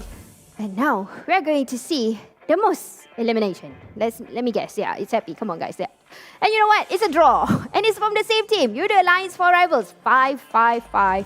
Happy with 5. Voke with 5. Homebois with 5. So what can I say? I mean, they know what to do. They don't push without information. They waited for people to or enemies to come over and actually then do the sprays individually. So they already have their roles each. They know what to do, which areas to keep a lookout on. Even though yes, we had to see Epi a lot of time, but a lot of support came from other players also. For example, Voke, like I said, he was the key player to know the information of where Homebois was at. Exactly, because Homeboy just came into the picture and he was just like, okay, I see you guys. I'm here. I'm going to give the information. He went back to his team. So that was definitely the key point for at least Voke, who usually will take that limelight this time, but we can see that they are disciplined enough to follow their own roles, and that's the reason why we are seeing that this team is pretty consistent ever since Sanhok and right now in Erangel, at least for grand finals. So yeah, this is our most elimination for the second match, and it came from Yoodo Alliance 4Rivals, and it's definitely spelling danger ahead to all these teams that is trying to take over the number 1 spot where Yoodo Alliance 4Rivals is currently holding on to, and they are going to get more and more and more points. If this is not going to stop, they are going to leave a lot of teams behind, and it's going to really be difficult for a lot of them, especially for the teams in page number 2, which if I'm not mistaken, Clash Guerilla is at number 16 with 39 points, and right now they are having 180 points. Wow, that's a lot to catch up, guys. They need to have at least 5 good games, meaning they need to have a chicken dinner, and they need to have like 10 eliminations to catch up, and that's impossible. Come on, it's grand finals, but again, nothing is impossible if you get to outsmart Yoodo Alliance 4Rivals for now. But catching right behind is actually Axis Straight 1, which I think that's a possibility. Yeah, that's a possibility. Most damage goes to Epi with 981, and followed by Voke with 944, and then by HB Town, which is the person right in front when Homebois was trying to come into the circle. He was one of the players that was in front of Iron Pro or vice versa. So yeah, probably that's how they get the damage earlier. I mean, they have to be the first few people to be contacting because Homebois was being distracted by MAB, while Yoodo Alliance 4Rivals just had to wait for the chance to just eliminate players because they have the circle. They waited for the fight to happen, and they just pick on and pick on and pick on. But here we go. Match number 1 being won by Geek Fam. Match number 2 being won by Yoodo Alliance 4Rivals with 19 elimination. That's like a double.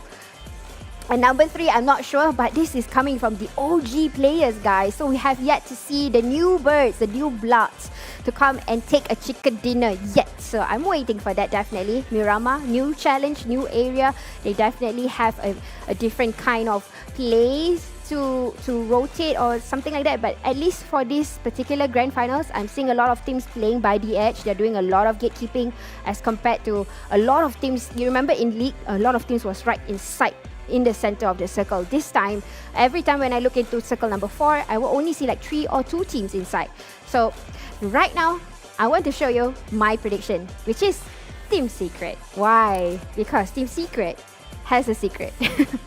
Because come on guys, they will usually be hungry also, and they want to win. You know, they have not been performing the first 2 games, not really up to the standard. I know they want it, they are hungry. Kid is hungry, definitely. So hopefully my prediction gets in the right channel this time again, and hopefully Team Secret will win this chicken dinner. I'm not sure, but yeah, I think I'm confident I will get it right, maybe. Well, okay guys, enough of me, because I want you guys to watch our first Miramar game of Grand Final with our casters. They are ready. Let's go. We're always ready. Thank you so much, sis Jenny. And just now she got a prediction right. It was way more than we predicted as well. We mentioned about before that anything can happen in PUBG Mobile, including a double digit, almost closing up to 20 eliminations just now. Yoodo Alliance just stretching out the gap of the points even further. And you know what else I find funny earlier on? What? I find funny that how Sis Jenny says that, oh, I want to see the young birds getting the chicken dinner. So I was waiting for a prediction. Who is she going to predict? Oh, Team Secret. Not so young though, Team Secret, just saying. Very young. Very Maybe she's young. mad about Zillion, who's not playing still when it comes to the official match. Then So maybe that's what she meant, that one particular player. But, well, Team Secret, we mentioned in the previous round, including even Sanhok. We started off with Sanhok and Wrangle. We saw that it's very uncharacteristic coming out from Team Secret. It's not the usual thing that they do. They drop way like different part of a Wrangle as well. And it's not something that they usually drop themselves. They usually be the center of attention. Yeah. But for this season, feels like they are trying out something new here. Yeah, so from what I heard, sources say is that they didn't want Pochinki for now. It's because it's part of their preparation when they go to C. Because when they go to C, they don't expect to get Pochinki. It will be taken by other teams that time. So they don't want that comfort. That's why they played Gatka, and now they're playing a Jogo Pool, no Jogo Pool, just to get used to not having that comfort zone. I'm liking the mindset, definitely, but it looks like they're struggling for a bit just to get themselves that momentum. We do see that they're in a very uncomfortable situation where we saw they're not very confident when it comes to shooting down everything that moves or trying to get their target down. They definitely didn't have that. We saw their formations a bit all over the place and scattered out about. But the thing is, it's not impossible for them to come back. And we do know they can actually get there if they need to. They are the teams that actually can just get in there whenever they need it to be. Well, if you want that, well, next round in Miramar, it will be happening next, obviously. They'll be dropping back into their natural habitat, that is going to be San Martin. So maybe a comfort zone that will bring them their chicken dinner, and maybe Sis Jenny will be the first one to get the back-to-back correct prediction. I was the first one. You got back-to-back? Yeah. What? No. Okay, Sis Jenny aiming for 3. Maybe she needs a hat trick, but hey, walking into Miramar we go, and it's gonna be the sandy dunes. And what's more interesting is always the geography. The geography, yes, it's a very, very tricky map to play, obviously. You really need to know the terrains like the back of your hand. But let's see, the first flight path is going to begin from Southern Los Leones up onto Campo Militar. So teams like, let's see, GENEXUS, Geek Fam, Axis, redONE, it's going to travel a bit. For the others, especially Campo Militar, is a good news or home mother for MAV, if I'm not mistaken. But for those actually love dropping Lozigo, we do know who they are, and it's going to be TABAH and C, Chimasera R2K. For the rest of them, no, we do know if there's any clashes or not. That's a bigger question. And the circle today has been, how do I say, quite unfair. It's quite hard. The first game, we got way up to the Heartin circle, and it comprises like what? more than 50% of water by far for both games, including Erangel as well. Will it be the same case here when it comes to Miramar? Well, I would like to see an Impala circle. I'm just saying, one of my favorite circles. We see like maybe a first 2 circles in Impala, but it kind of hard shift towards the left side in the end of the day. Yeah, give us a full Impala. I'll take that. Okay, so new information regarding this country final. So Geek Fam, they have a second drop spot now, which is Puerto Paraiso. If Monte is too far, if El Pozo is too far from them, they will drop there.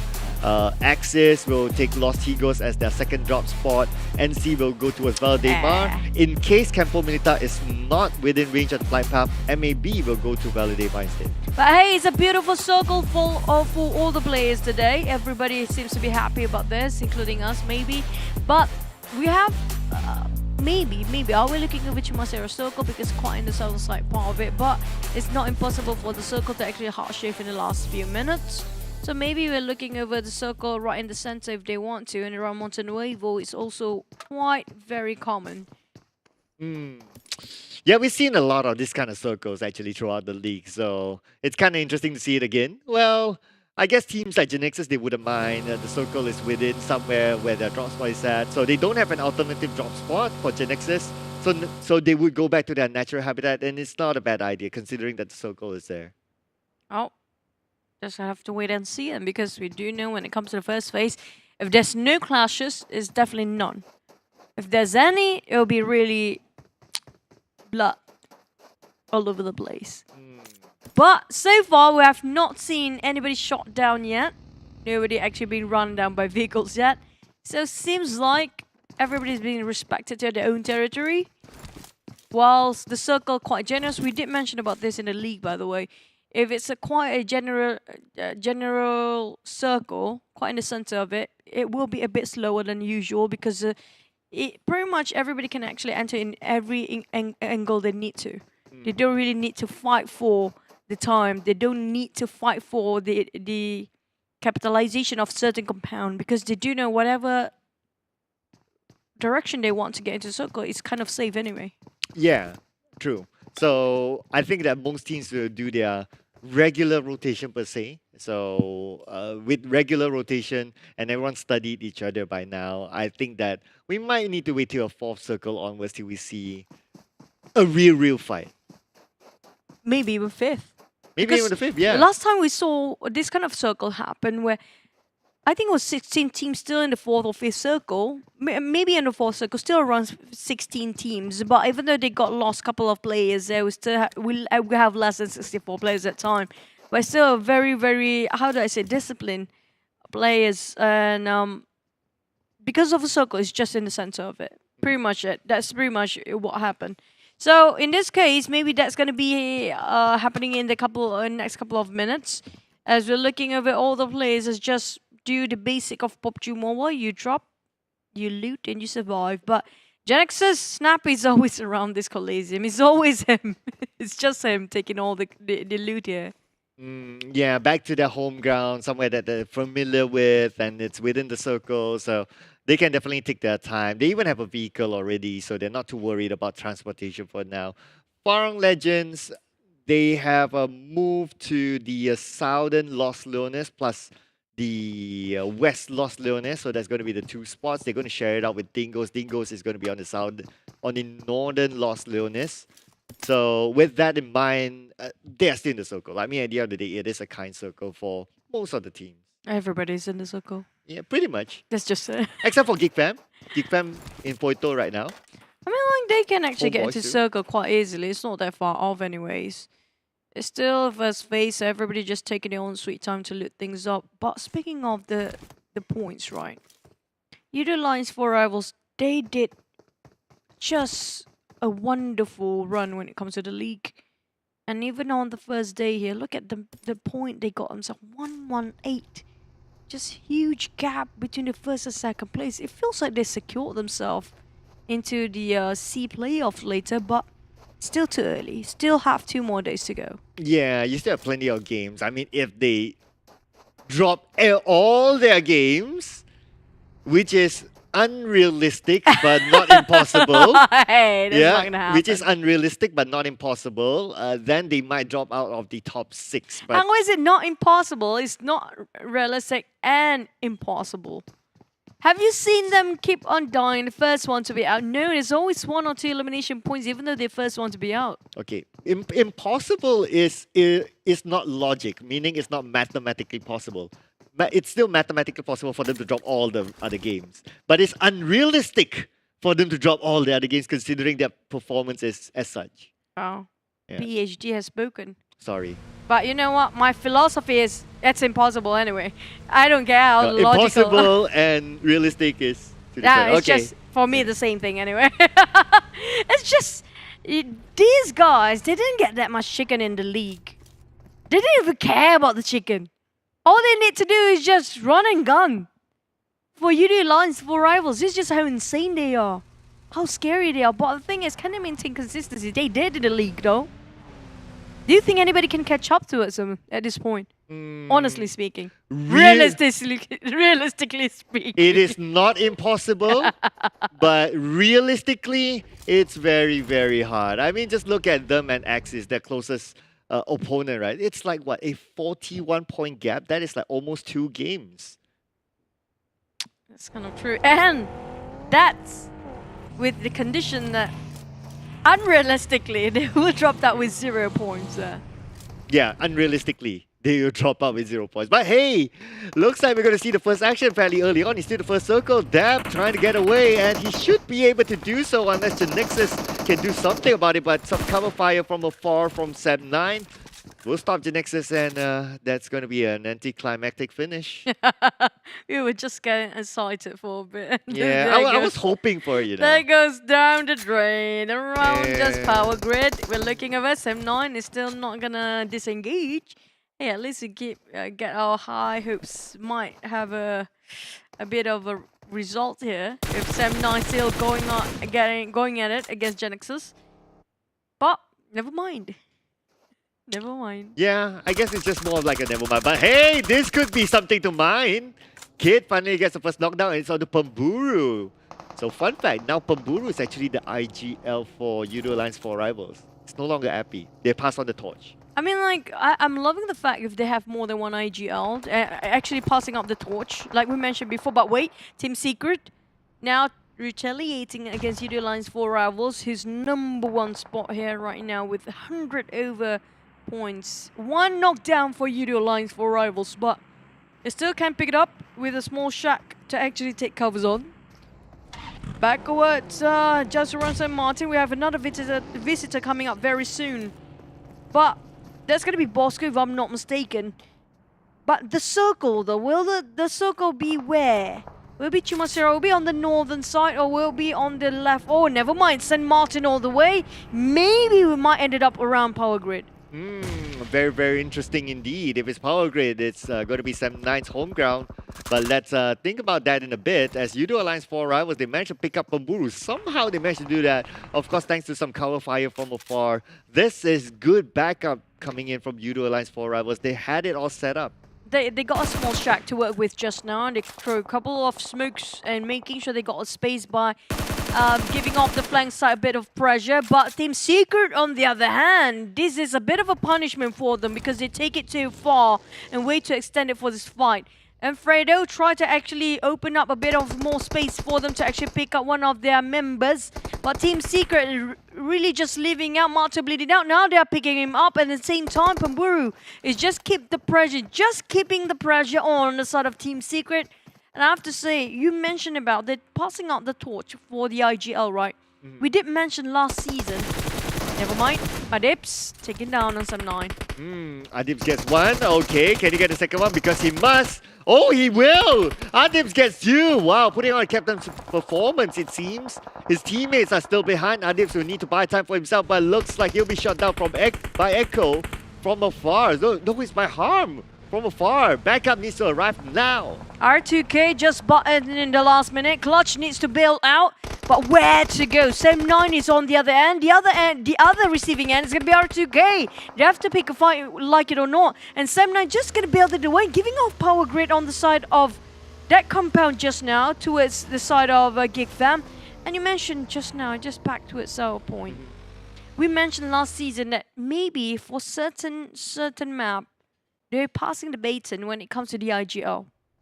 We mentioned this. Are they doing that right now? Well, it's a trend now to have second and third shot callers. So there will still be a main IGL, but there will be the second and third shot callers. By having two IGLs, historically, that has happened before between Luxy and Kuza. It totally didn't work out. It didn't work out for Jumper and Mattoy. So hence, they had that sample, so no one's going to practice that for now. But instead, the evolution is that instead of having two main IGLs, there'll be one main IGL, a second shot caller, and a third shot caller. So like for Yoodo Alliance 4 Rivals, second shot caller will be Appy, third shot caller is Voki, and the other one, either Riff or Apul, they would just, follow. But this is very similar if you compare with Bill just now actually finished off some 9 players. This actually happened for quite some time, this kind of shot calling. If I'm not mistaken, since the first season of PMCO back then, when it comes to especially the Thai regions, they love to do this. Because they don't have that much of responsibility or pressure when it comes to giving just one idea to do the calling shot, especially if he being cornered as well.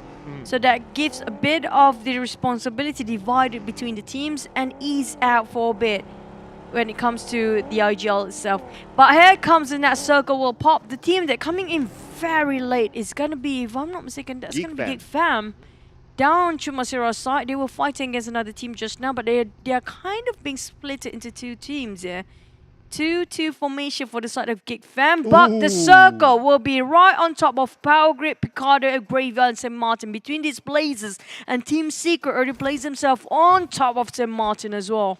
There's a lot of high ground to play with, so teams who are not on the high ground area, they need to time their way in. But now, Loyu will his nade land, but Loyu will be gunned out by Deb. Shouldn't be a problem for his teammates to pick it up, but Deb was the last man, it was worth it. So they eliminated Sam9, the first team. So now Power Grid is kind of open.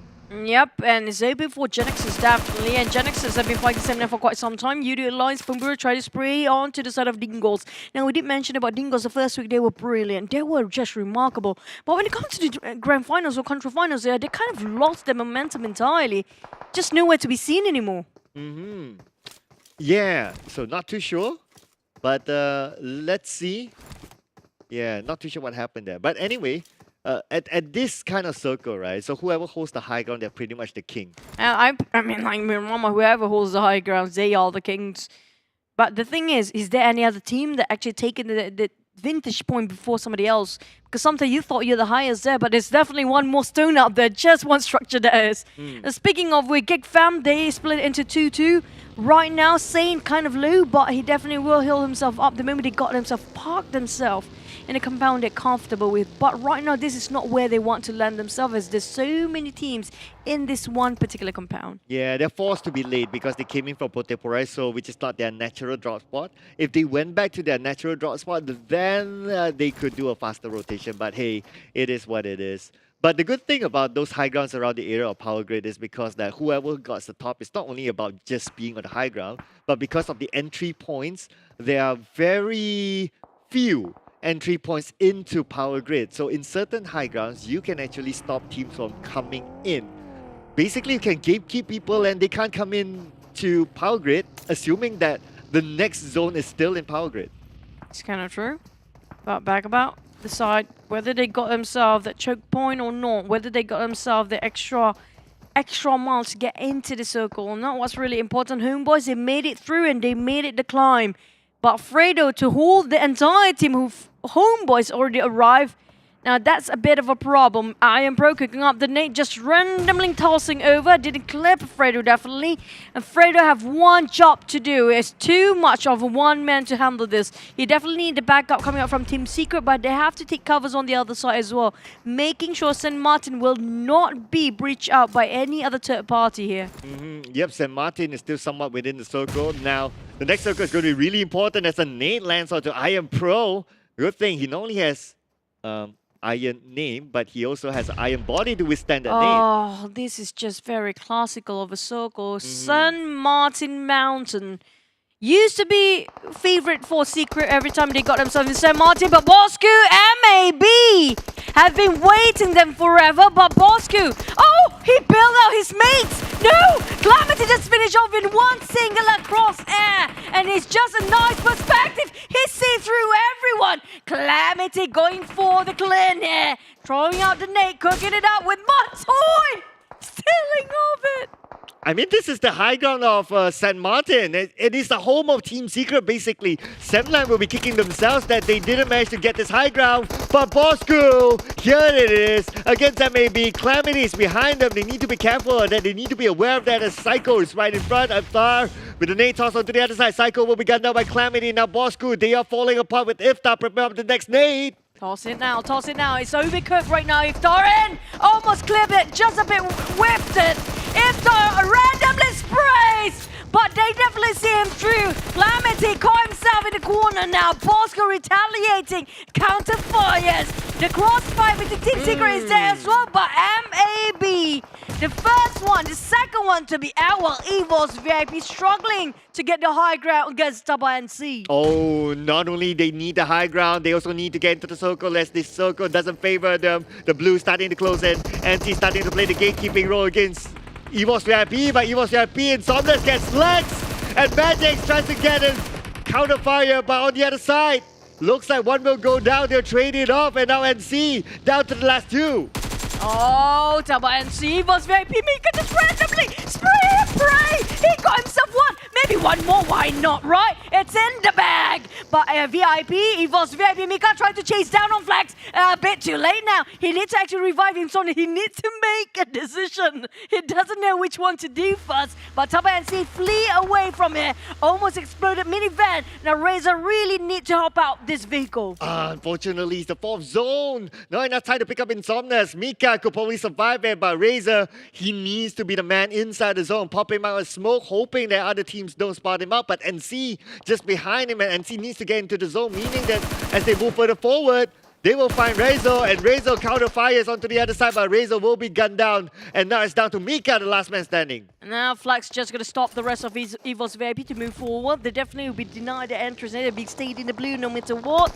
But on the side of Flax, TABAH NC, they want to go in for the elimination, but this might be the pain for them. Mika! What a play, I have to say, even though they've been actually hanging out here for the longest time in the blue zone. He managed to open up the space for his survivability, but down to R2K versus GENEXUS next, right on the outskirts of Power Grid.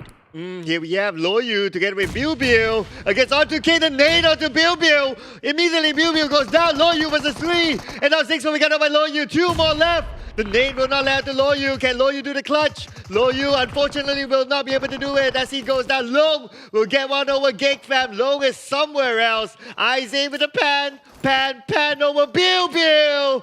The one and only Bilbil being panned out by Isaac. Well, he is saving up his resources, that's it. Geek Fam taking down an EVOS VIP. There's going to be one more team out. I have to say, Mika have been withstanding for the longest time. There is so many obstacles to hop off to, but still being bowed out quite early. We're down to 12 teams within a couple of seconds only. But here comes Exit Red 1 versus Dingoz again with RSG taking down. But you know what? Axis Mika OPs was actually finished off Ricky, still right underneath the noses of RSG. Oh yeah, then they managed to find their way into the circle. But look at this. So many teams around them. But this is the high ground that we're talking about. Yoodo Alliance 4 rivals just above them. RSG on the other side. RSG trying to stop Axis from coming in. RSG with the nades onto the other side. And RSG, they are playing right smack in the middle of the circle. But it's still not enough yet. Luke taking it on Jumper with a nice Scooby. Dingoz having a bit of a problem now fighting his Farang. Kim kind of stuck there. Olio gonna rush in and just gonna do the job. But wait, there's too much people firing onto him. Ikido taking on Olio. And then it's Kido trying to play around the corner, zigzagging himself. Adik Luke trying to open up space for the rest of the team. But might just cause him the entire team to go down. But wait, what? How did Farang lose that? They whipped it so much. Dingoz, I just win this. But never mind. Close to losing it. Oh, so close. And now Isaiah. No, the last man standing for R2K will be burned out by Clutch Guerilla. GENEXUS as well will be eliminated. Clutch Guerilla, currently they don't have the circle. It's tough for them as they'll be gatekept by Yoodo Alliance 4 rivals. But Team Secret, it's down to Kid to go up against Homebois. It was their circle at first, and now they are nowhere to be taken. Oh! Almost clutched against Team Secret, but Bot coming up from behind. There's no way Kid gonna survive that. It's all true, but he managed to take covers for a bit, just on the edges of the structures here. The stone in between and the mountains cover up Kid so well, but Bosskur come up with a slow climb. Homebois, Iron Prayer on his knees, tricks as well, bleeding out in the moment. Here comes the rest of Team Secret. Psycho spawn him out. Bosskur will try to be the third party here, but what happened to Montoy? Team Secret is going down the drain. Oh, Montoy, he didn't expect the ball. Wait a second, the nade from Kid, eliminating the entire Homebois, and Team Secret getting 5 eliminations in the bag. Oh, now, not yet. It's too early to say too much. Now, iShot tried to revive Kid. Oh, that almost being a coup here. Lord, this might be it. Fire. The Molotov Fire. burning. Burn, baby, burn. But Bosskur still not done yet. Could get another nade. Seems like they know exactly where Team Secret are. And Noki will actually be picked up by the rest of the teammate. But look at how Psycho just went on rampant. But Farang from all across downtown just gonna push their way through, fighting Axis Rate 1 all the way. All the way from eliminating Dingoz. Now they still maintain a full squad, but they still do not have the circle. 21 seconds on the clock as Bosskur gets 5 eliminations in the bag. Farang Legends will need to find a way into the circle, but so much open area, they'll force their way through the low ground. That's their only entry in the circle. Now, Farang trying to go for the flank side, trying to find on Axis Red 1 first. They are spreading out quite thin here. We're down to 5 teams only. But a lot of teams still have so many members except for Axis Red 1, who's been out there, who have to fight against the odds. We're only 2 men on the side. Bosskur slowly creeping to his RSG flank side. While Farang, they try to spread about, but in the meantime, they're not in the circle yet. How can they get into it? So many eyes with the high ground here. And the worst part is a multi-level terrain for the last few circles. They can hide in between the crypts if they want to, but this is just so hard to learn and vision for either of the team. Yep, a lot of how should I put it? A lot of little hills that block those visions for all these teams. So I guess this is it. It's going to be slow and steady towards the end. Farang Legends, they know where to stay. If they stay put here, other teams could fight off each other. Farang Legends could just creep in from behind and maybe getting that chicken dinner, that surprise chicken dinner, maybe. And Volky got himself a vintage point. What a prime spot. Able M416 trying to go down. He's climbing down the hill, by the way, because they need to move towards the center. If they come in, if they climb down way too late, it's going to be a big problem for Yoodo Lions. They spread out into 2-2 formation. Spot out of access. It's going to be a Kirby. Jumper. He don't want to slip here. Jumper be taken up by Pamburu. He's really nice. He's really perfect when actually controlling himself not to slip over. Wiped out the entire team in the hands of Pamburu. Exit straight 1 down about in 5th place. Like they call him Pamburu the Hunter. He knows how to hunt them down. Axis Red 1 goes down to the hands of Pamburu. And now Farang Legends, all 4 of them manage to get into the circle. Now how long can they stand will depend on the next circle. But Choo-Choo, Yoodo Alliance 4 rivals again at the top 4. And also Farang having 4 men here. We're not surprised Farang getting a remarkable, such a big kill volume. We've seen that before. Now they're slowly creeping in with 4 elimination points in their hands. Farang only coming from the Frank side.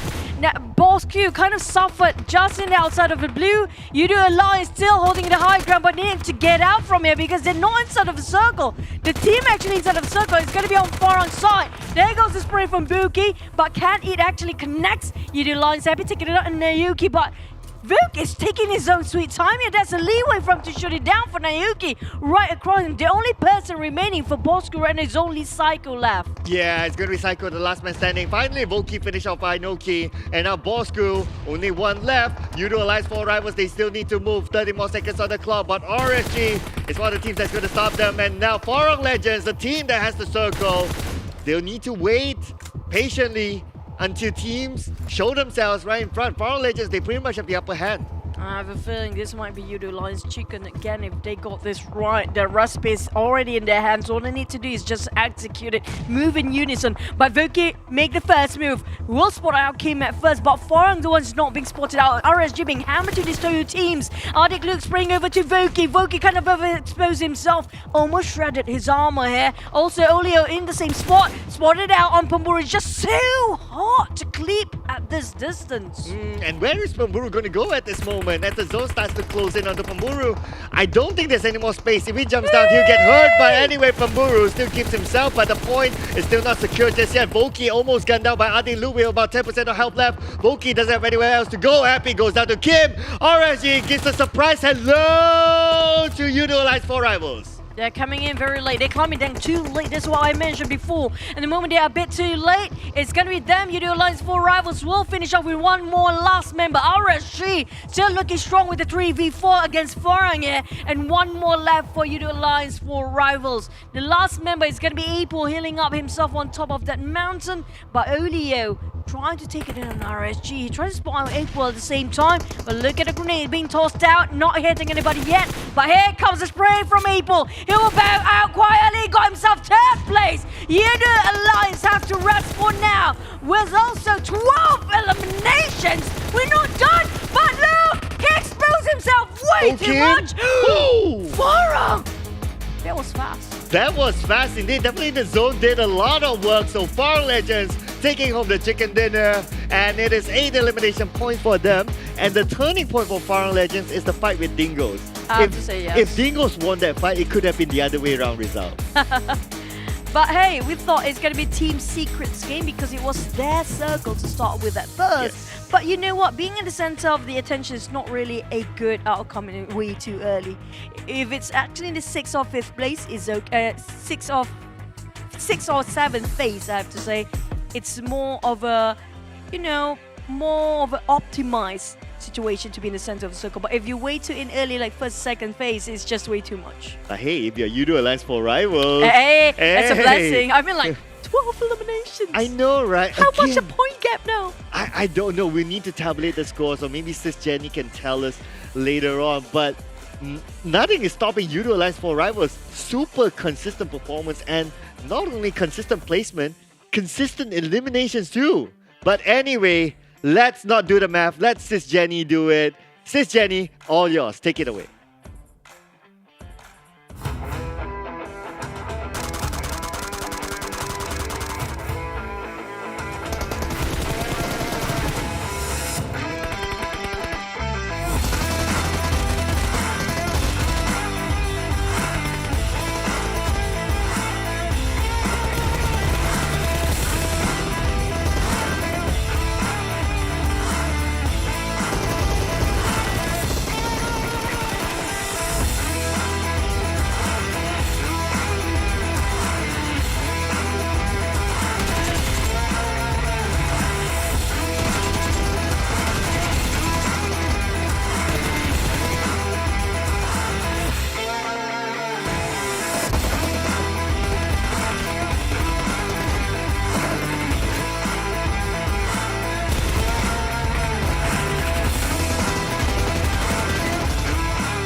Hello everybody and welcome back from our 3rd match of first wrangle of a grand finals. And wow, I'm definitely not surprised that Farang Lejund managed to win that chicken dinner. Although I kind of voted for Team Secret. They nearly got it. I mean, it was the circle, like one of the casters said about it. It's San Martin, but unfortunately, a lot of teams was already going for the peak of San Martin, so they were up there already while waiting for the rest of the teams.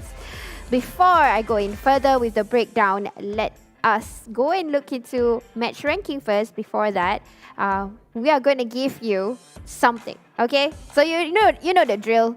We are going to flash something out for you here.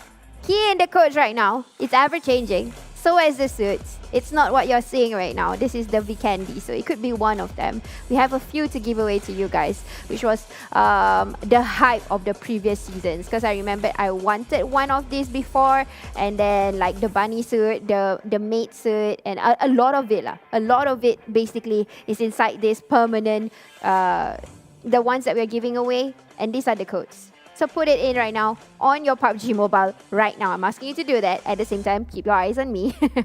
And then go and redeem this and keep it in your inventory, because it will definitely be good. Looking good on you, because not many people or many players will have the previous season sets or even the current ones. I don't know. You guys gotta check it out for yourself. But what a match. Definitely not. It's something different. Different from Sanhok, different from Erangel, but this is also different for the followers to bring something home, okay? So what you gotta do, you have to just tag 3 friends. Follow PUBG Mobile Esports.my, okay? Make sure you follow the right one in Instagram. And when you tag 3, you get to win yourself this giveaway with a GT2 Pro plus CD key. What is the CD key? Come on guys, you gotta tell me about it, or what it is about, what it is exactly, and then I'll find out, because you have to do it. You guys are the ones that is going to follow, and you guys are going to be the ones that is going to win also. If you're lucky, okay? The luck has to be there. Here is the Royal Arena Assault is now available. So we spoke about this earlier. This is the new theme for Royal Arena Assault. So basically, it's all about CQC.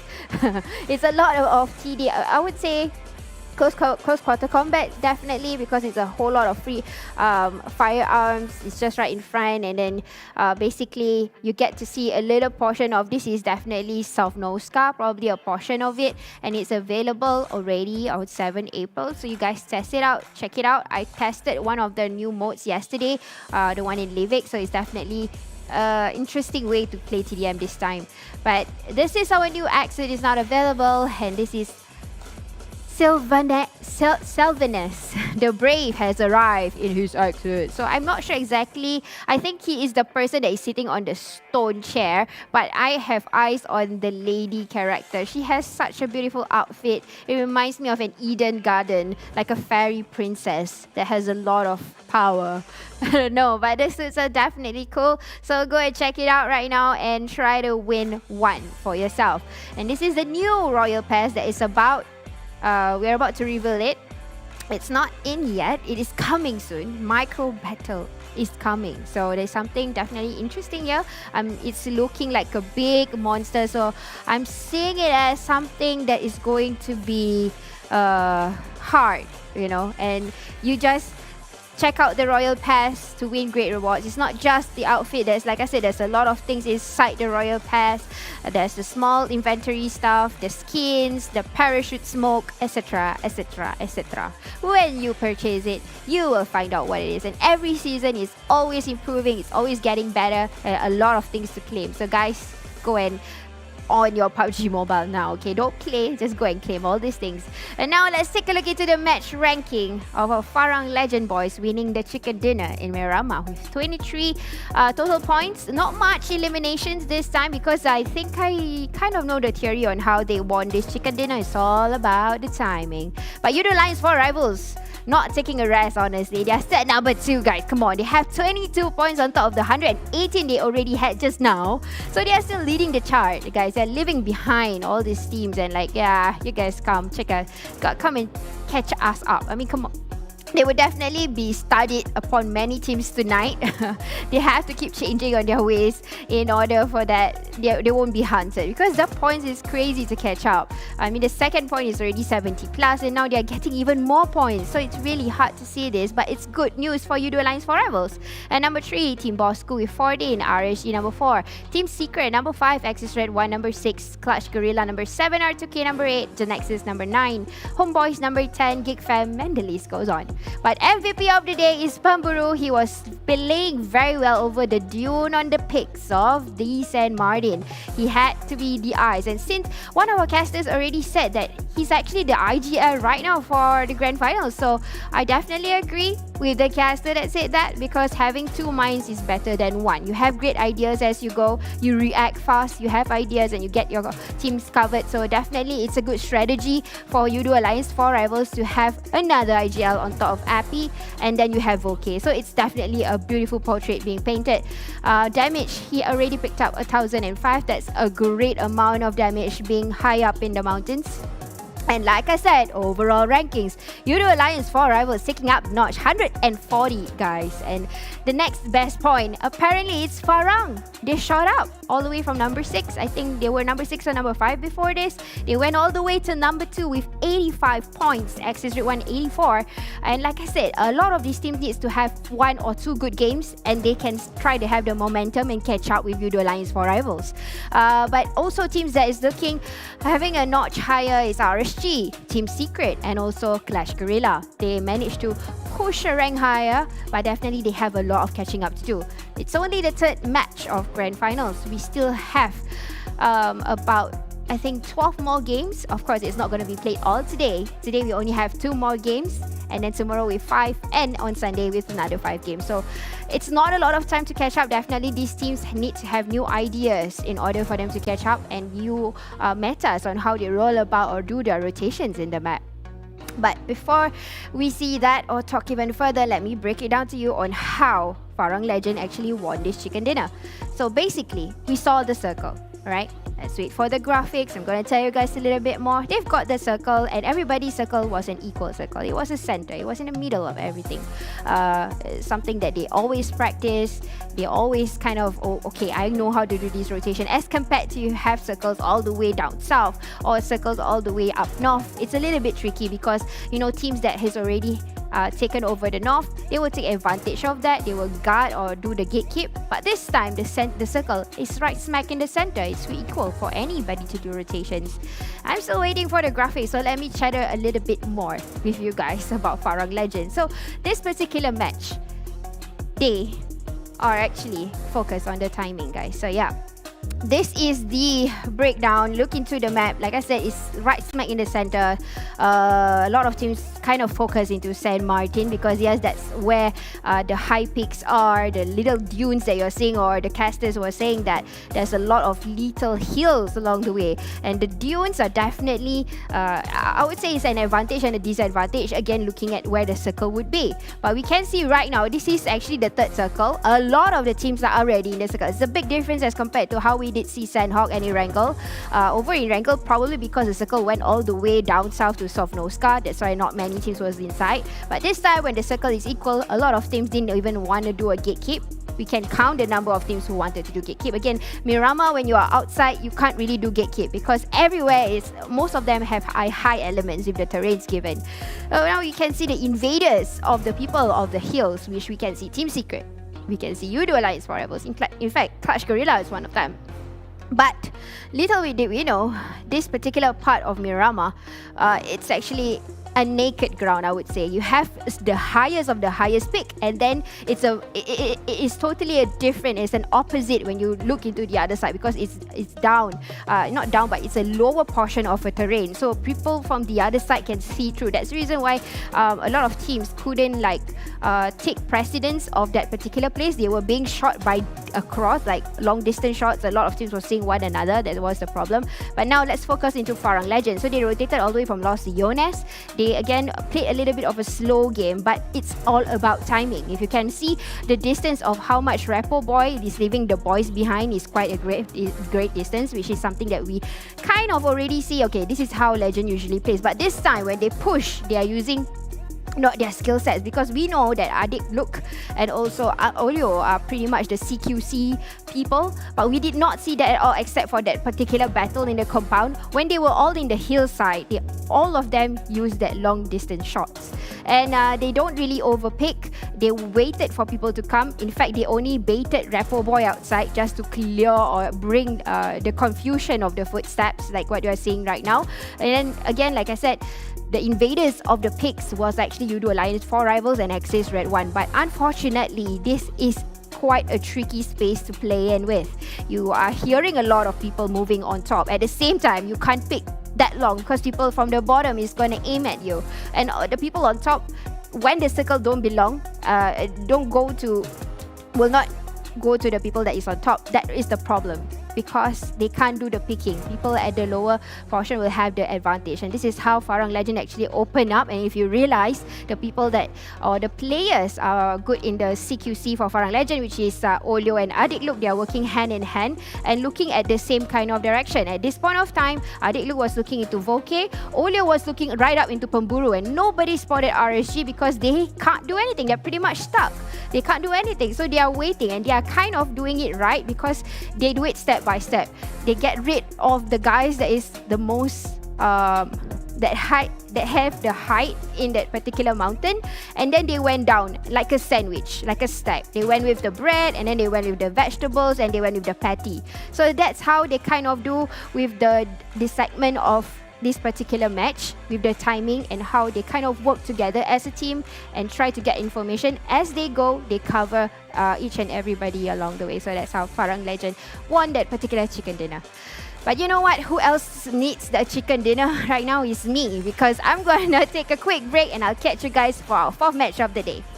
Bye-bye.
Silent is the best revenge.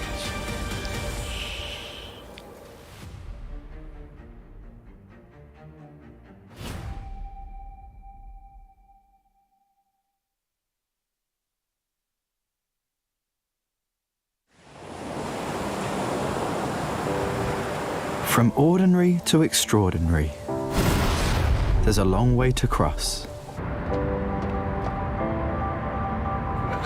Whenever we lose our way, there's always a light that keeps us going. The light sparks from every young heart. It leads us to capture inspiration in ordinary days. It encourages us to seize the colors of sunrises after the darkest hours and create something amazing with it. We brought the magical color changing effect to life thanks to a dual layer chromic bonding process. Place the back cover under the light for just a moment and you'll see it go from a calming blue to a passionate red, just like the color changing of the sky during sunrise. Presented by RealMe Design Studio.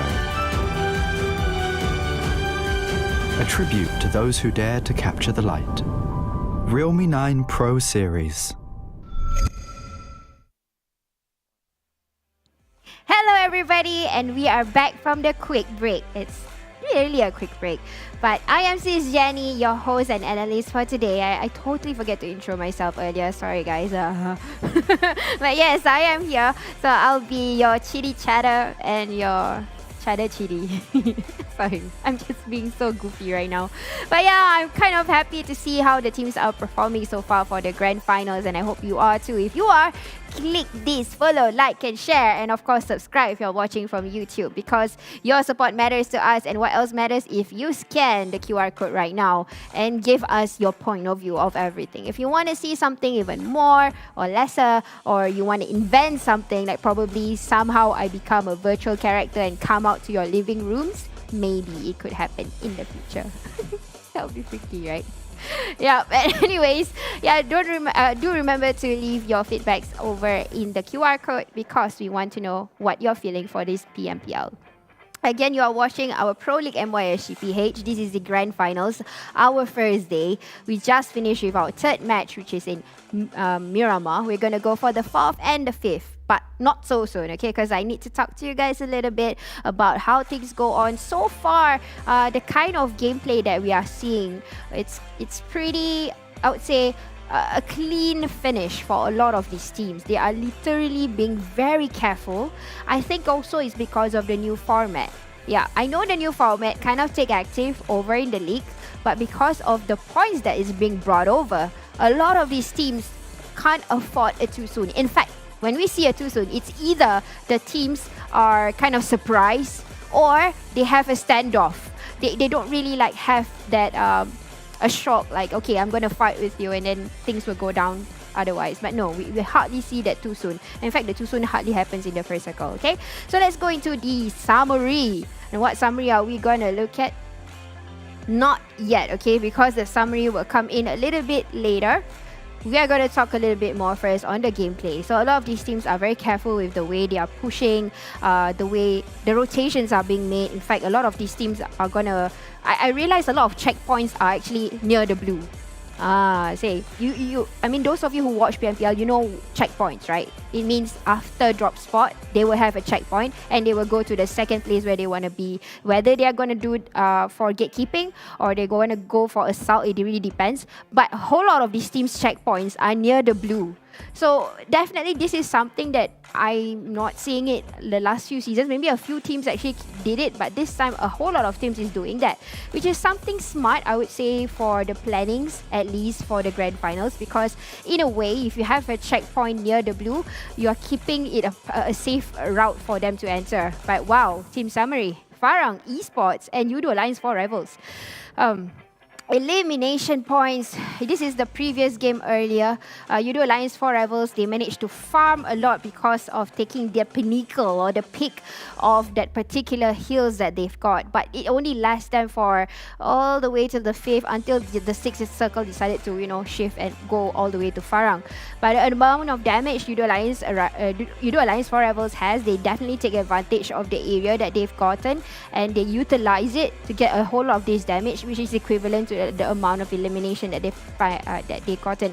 In fact, that particular hill that it was being shared with Axis Red 1 and themselves. So in a way, they know how to do this pick while not being vulnerable for Axis Red 1 to kind of like, okay, you're up here, I'm going to... They definitely can hear each other's steps, but because they kind of already know how to gauge how close or how far the enemies are, they just focus on something that they can see. And they will focus to give the damage on towards the enemies that is currently on the lower ground. And it's just because they don't have the luck of the circle. When it's kind of shifted, this is the advantage where Farang Esports come in to whack all the other damages that they kind of carried in. And this time you're saying Farang not in the blue because, like I said, it's all about the timing. They've got Los Leones and they came up nicely all the way till the circle ended.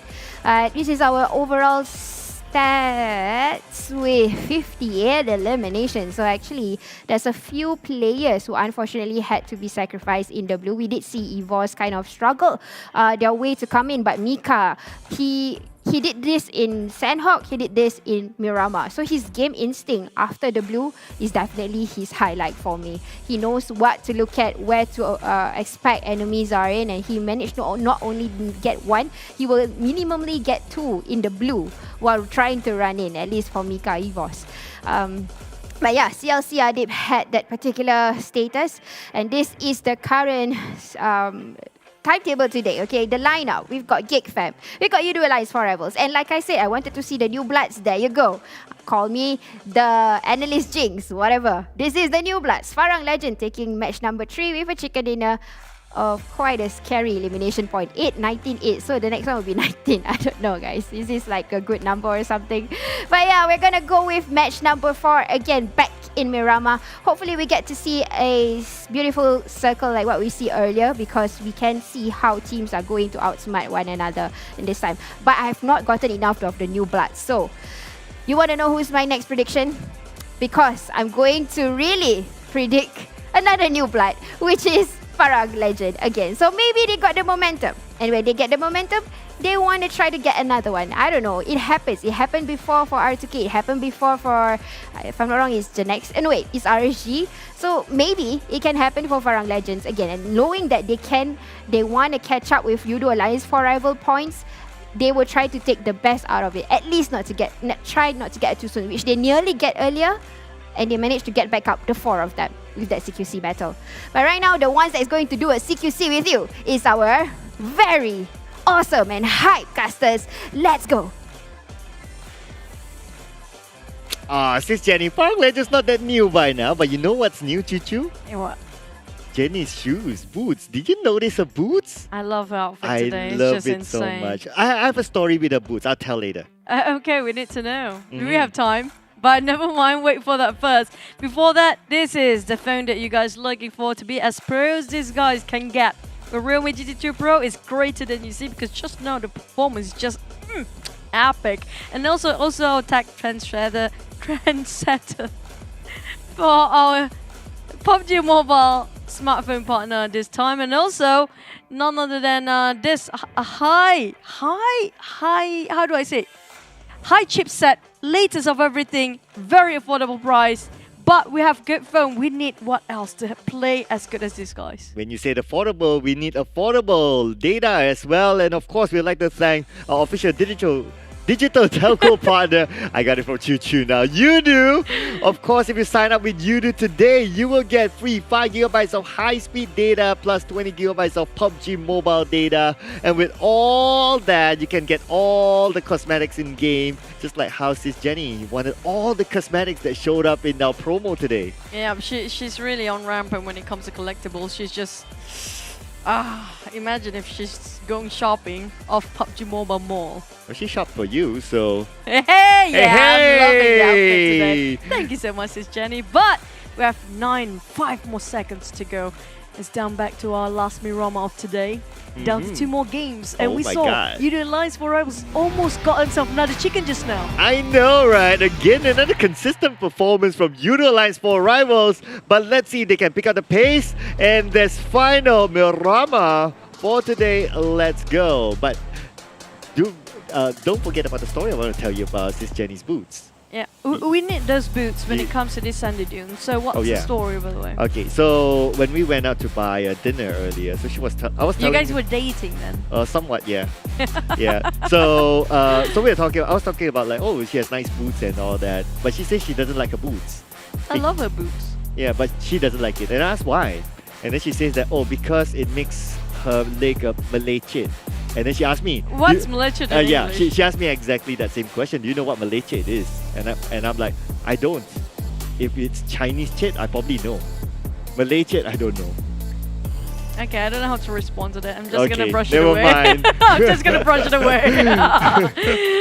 She got splinters wearing those boots. Just saying. There you go. That's gonna be the English word for it. But from Torreal Humada down to Los Higos, splitting out the map equally even into two parts on the northwest and the southeast side. But question is, circle is always a bit of a problem here. We do have a maybe dropping around Kappa Milita, very usual, like this red one on the outskirts of water treatment right now, but well, jumping over to a different part, definitely. But I'm loving the fact about checkpoints, by the way. I agree with Sis Jenny that so many teams back then are not really that organized when it comes to having a checkpoint or not, but this time it's very different. But look at the Northern Circle. My God. Yeah, it's a very different circle. A lot more flat land in this kind of area, I would say. But of course, it depends where exactly it zooms in later on. But because of this flight path, we see some drop points change. Axis Red 1, for example, previously we saw them in Los Egos. Now they're going back to La Corberia, their original habitat, I would say. So most of these teams, they fall back to their default drop spot. The thing is, I think based on the circle, the one actually dropping on the southern side might actually change the drop spot here. Because those actually dropping on the northern side would not change that much because they're very familiar with their initial drop spot. Just like how different it was when it first did Miramar, it kind of centralized in the center of it, so they can actually drop anywhere they want. But when it comes to this type of circle, those actually have the advantage on the northern side don't want to actually not use their advantages about how familiar they are with the compound they used to work with. But to be fair, during the flight path, you wouldn't know where the circle is, right? So you drop according to the flight path. I mean, like, you know, sometimes they're just hovering around in their glide and just waiting for circle to pops. It happens. But well, yeah. By the time you jump out, even if you straight open your parachute, there's nothing much you can do about wherever the circle is at. But hey, speaking of exit rate, I'm loving the fact they have more than one strat. It just shows that it's kind of difficult for everybody to actually pinpoint them where they would go in certain sort of circumstances. But it just gives out a lot of variety in case they need to adapt that kind of situation. What if we can't drop here? What if we can't drop here? So they have another few more options to go through. Yeah, so Axis Red 1 has that practice. Geek Fam's practicing that for the country finals. MAB has that practice. Everybody have their own objectives now. Oh, not all. So probably only the fourth one, NC. So only 4. Okay, yeah, 1, 2, 3, 4. Yeah, only 4 has alternative drop spots. Other than that, it's back to their default. I mean, like, for Maroma to NC so far, we have seen quite a lot when it comes to Los Higos. Waldemar is always the same thing. And it's still remaining the same thing. Yeah? But the thing is, I don't think they can actually keep Fortnite and NC, right? They cannot keep up with this kind of strat anymore where they come in very late and just waiting for the rest of the team to go in first because it's very predictable. We do know that so many teams are actually winning right now, including Yoodo Alliance 4 rivals, are so unpredictable. It's just so hard to pinpoint where they will be at certain time. Yeah. So that's why it's giving them so much advantage to actually take so much eliminations and high kill volume because of that reason only. Totally agree. Yoodo Alliance for us, sometimes they play it slow, sometimes they play it fast, so they're very adaptable. And I agree with you. I mean, if you talk about like NC, they've been practicing the same strat since last season. Since 2 seasons. I won't say they're practicing. They have been doing the same thing. Yeah, it's the same. Entire season. And it's just so easy to actually predict. This is the thing that you don't want people to actually can read out your movement when it comes to Battle Royale. And I think it's almost the same thing for Snappy as well. Every single time we drop over here, it's going to be him with the Discolasium taking out the loot. Imagine if somebody just tried to do a ripple effect and just poke them for a bit out of nowhere. They couldn't see that one coming. True. But I guess that's how the gentleman agreement works, right? Like nobody goes in. Hey, it's all about the money here. So much at stake for an agreement. Well, at least for day one, I think if any dishonor would happen, that will happen on the last few games. Maybe starting tomorrow, because we do know when it comes to a bit of a hindrance or a bit of a disorganized moment, it will be on the second day where it's a bit more experimental for some of the teams. And maybe they are desperate enough to cut across, because when it comes to only the final day, some of them might lose the motivation to do so already because it's too much to catch up. Look at the rank scoreboard right now. Triple digit by Yoodo. Do you think Yoodo Alliance 4 rivals might ended up the day with 200 over marks? Realistically, no. I mean, like, why Because not? you have 2 more games, like to get 60 points in 2 games. I mean, like, it's not impossible for them to get every single game double digit here. It is not impossible, but it's not realistic. You're still going for the philosophy with I'm me. still going that. Okay, Because, Professor Cloud. Yeah, if I misuse those words, my professor will scrutinize me. Yeah, now, So I'm very aware of those words. now I'm rethinking about taking my master and PhD or not. I don't Yeah, want to you end up better. like you. You don't want to end up without hair like me. Hey, I don't have hair now. What do you mean? Uh, Okay, we're done about okay. straying over. Dingoz. Alright. What's the biggest problem for them here? Because the first week we saw them, they were incredible. They just lost it when it comes to the second week and just slowed down. Up to the point at third week, they just vanished entirely. You know, I had this theory of like if you do like superbly, especially early, like week 1, like Dingoz, right? Everyone's gonna like, what's their secret sauce? And everyone tries to counter their secret sauce, and that's how they kind of like, you know, got counted and kind of failed to adapt. For me, from that state, I'm looking at it around stamina. When they're pushing way too much since the start, they drain out quite early. They can't go for the long run. They just go for the sprint. Now this is the time we go for the sprint within these 3 days. And the team that should be sprinting is not sprinting at all. We're talking about Dingoz here. It's like the other way around, right? Yeah, exactly true. And Yoodo Alliance for Rivals, they have run the marathon all the way. But they're still at #1 when it comes to the sprint. Well, yeah, I guess some people are just meant to just run marathons. Kind of remind me of that runner. Who is it? Usain Bolt. Oh yeah. There you go. Yeah. Yoodo Alliance for Rivals is an Usain Bolt in PUBG Mobile now. Yeah. If memory serves me correct, Usain Bolt doesn't do 100 meter. I think. Okay, But I don't mean, like, kill me for it. I think. But that's kind of true. But he Hey, still wait. can dash down. No, okay. Usain Bolt does the 100 meter, but he doesn't do marathons. He It's did, the other man. way around. It was 400 by 4. Never mind, that's not Okay, even never important mind. right Yeah, now. I don't remember. I need to fact check that later on.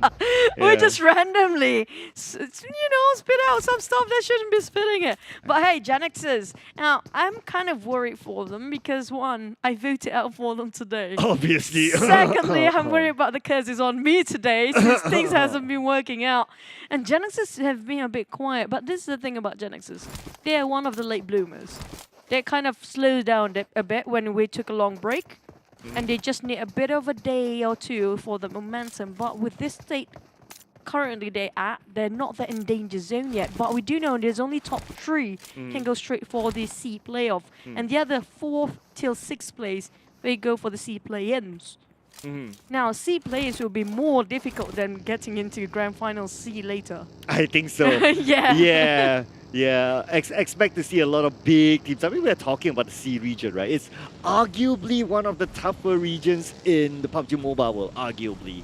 But what's not to argue is the circle. Oh. It's going to be a Bosskur circle, El Azhar.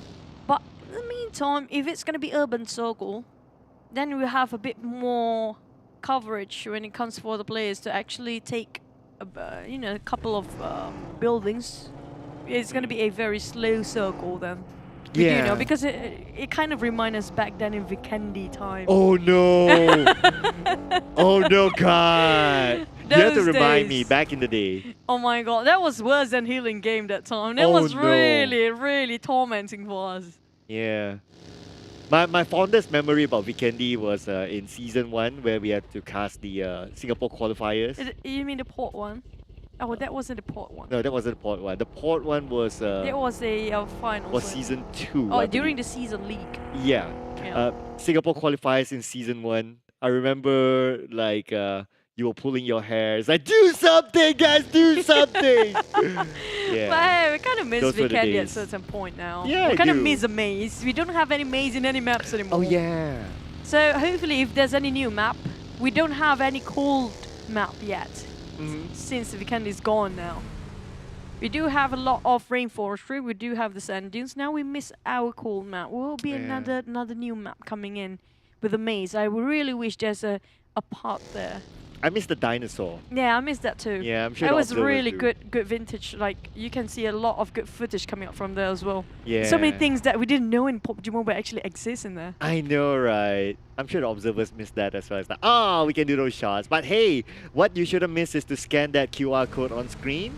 If you do so, you can leave your comments in a feedback form and maybe your Vikendi feedback. back. Yeah, put Vikendi back in. Why not? Let's go. Maybe a new map. I don't know. If you got, I mean, like we don't have any that much of a beachy map, like a beach, BEACH.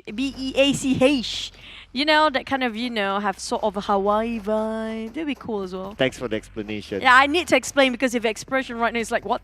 I'm like, that's what it is, what it is. I didn't say anything. How am I supposed to express it in a different way?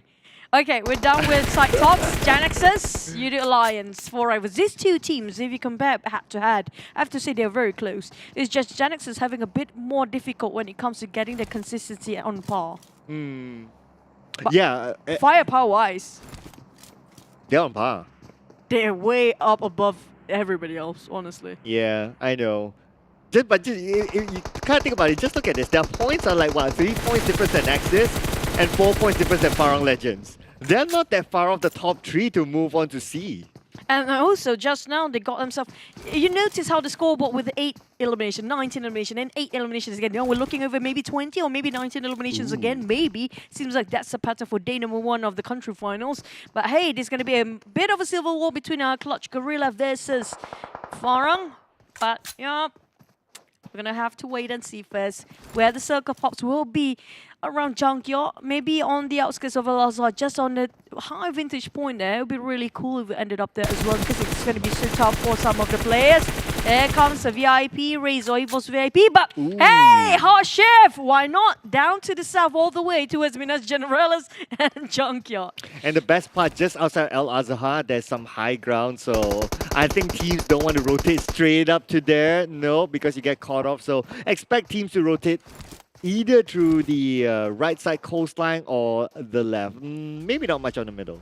I think probably more on the left side here, since it's more of a flat terrain. Team Secret, GENEXUS. Now, this is a bit classic coming from these two teams, isn't it? But here comes Team Secret, also trading 1-1 for the knockdowns. But B is quite far from the rest of the team. Snappy climbing up, very slow climb. Just finding out Ken. It's going to be really tough for them, but hey, still knocking out 1-1 view. A bit late when it comes to the party. Tried to give us support shots there from afar, but did not clip that quite right. The smoke just obliterated his vision, and Butte needs to move forward, like it or not, because all the team is already crouching down.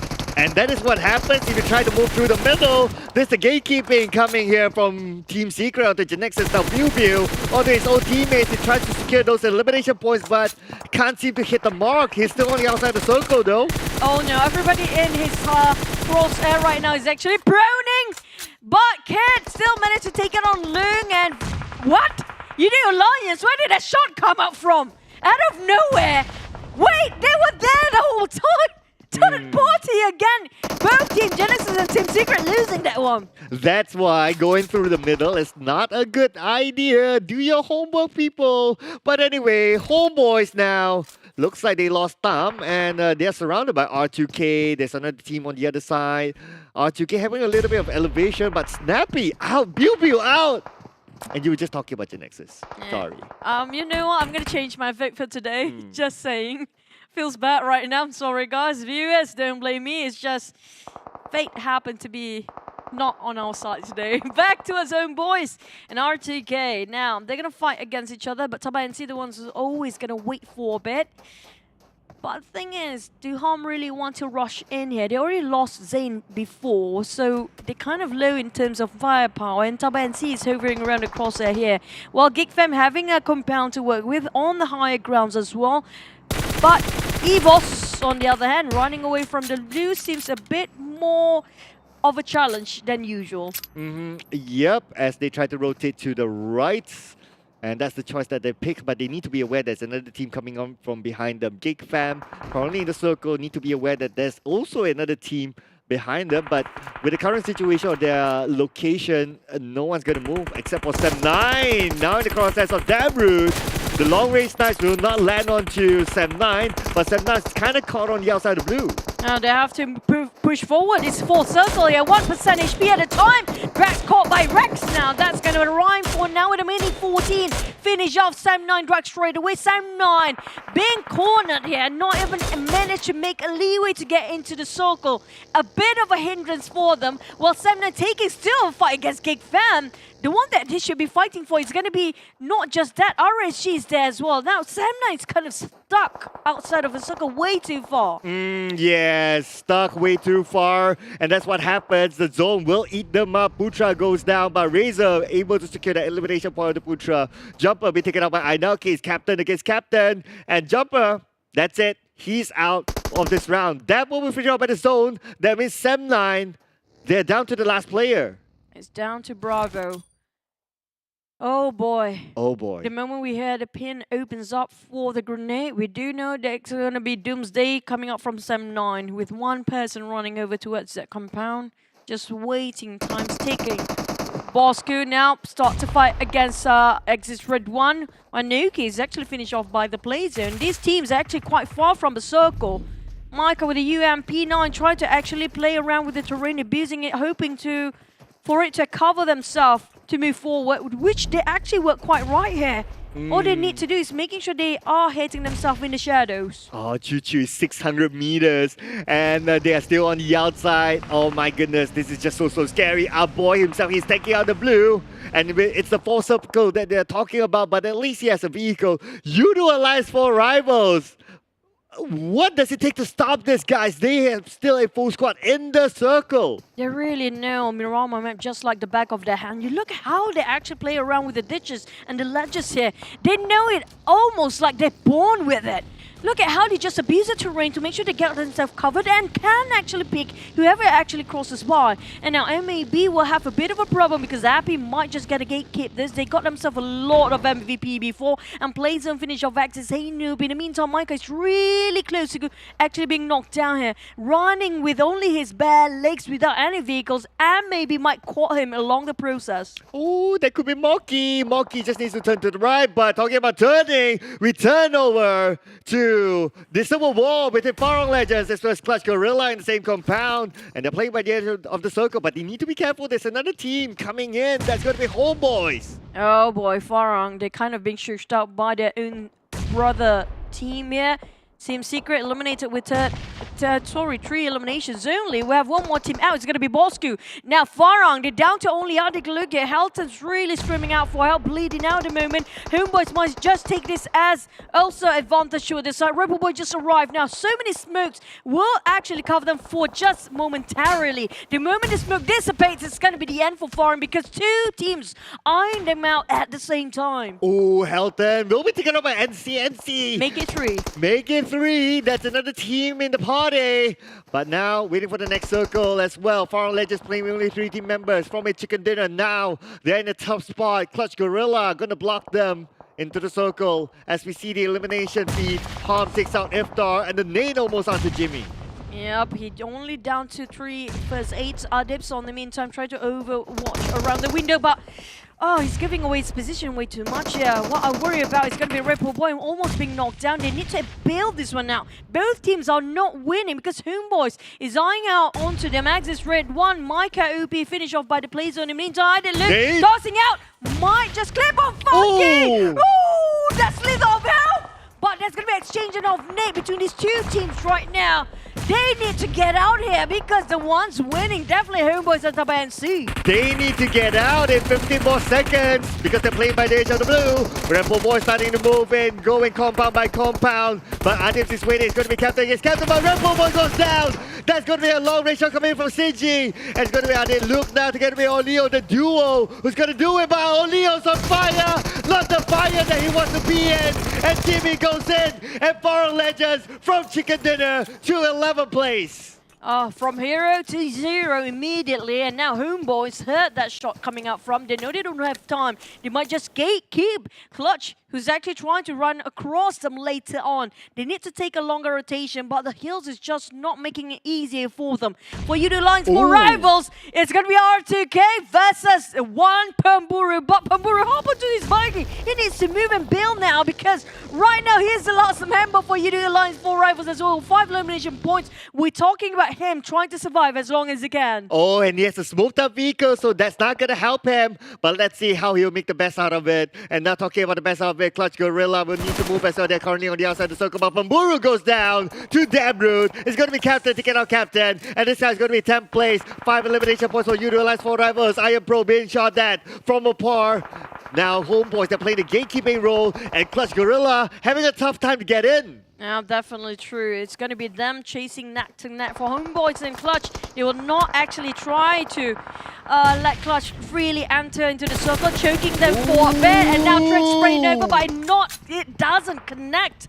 For the side of Clutch, they managed to park themselves right at the edge of a circle, managed to squeeze in no matter what. But the thing is, they need to cross the street here, and hopefully the circle will be favoring them for the next couple of seconds. But Trix and R2K is just not letting this freely done and go. Trix get 2 in the back easily like that. And R2K, is this still going to be Zix? No, Zix is gunned down, no, naded down by Bard. So R2K is out as well.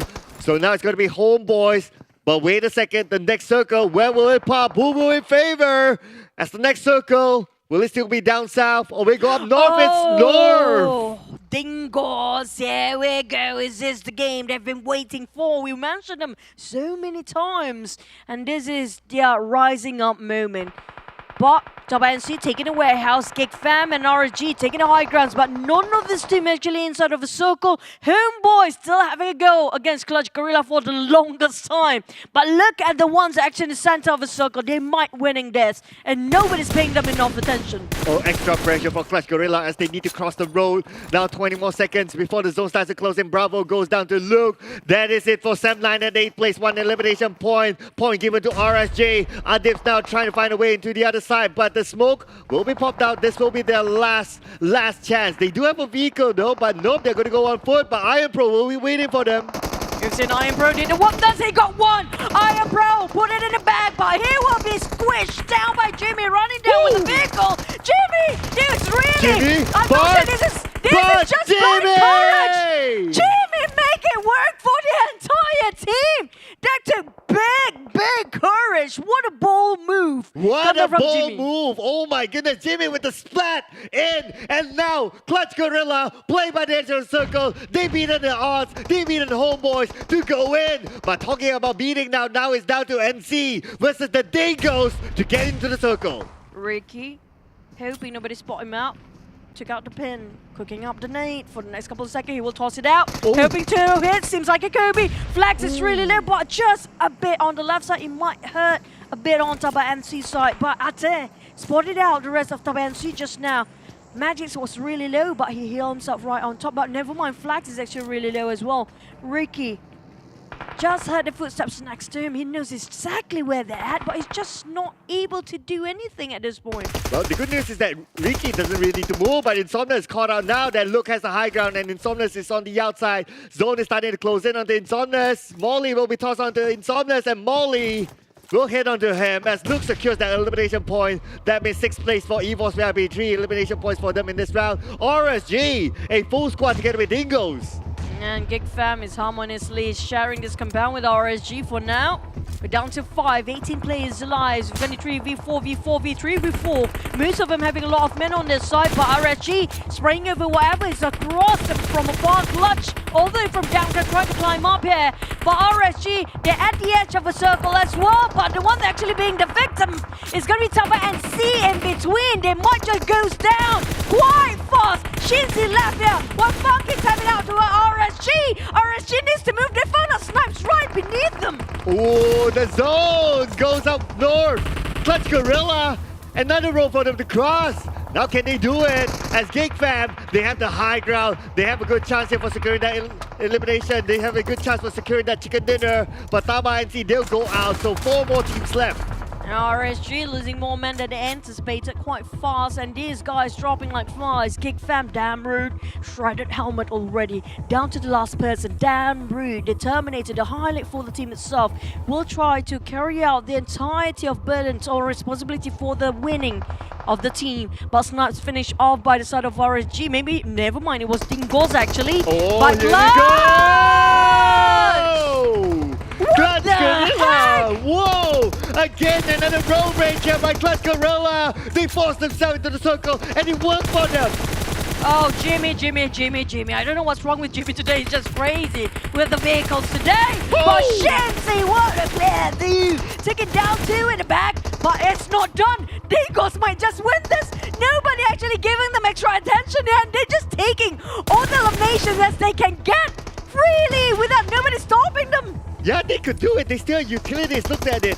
Kido, he still has a nade. He can toss it onto the other side. Adis has a nade on his zone. But then again, he's not going to do it. He's just going to wait and see. He's going to wait for Dingoz to come towards them. But let's not forget about Kim. Still on the high ground. Kim with the high ground. Kind of helping Dingoz. But Dingoz has secured that final elimination point from RSG. And there you go. Dingoz. That's the opening for them to move on. And Dingoz is in the house. This is their chicken dinner. And they managed to secure a total number of 7 elimination points.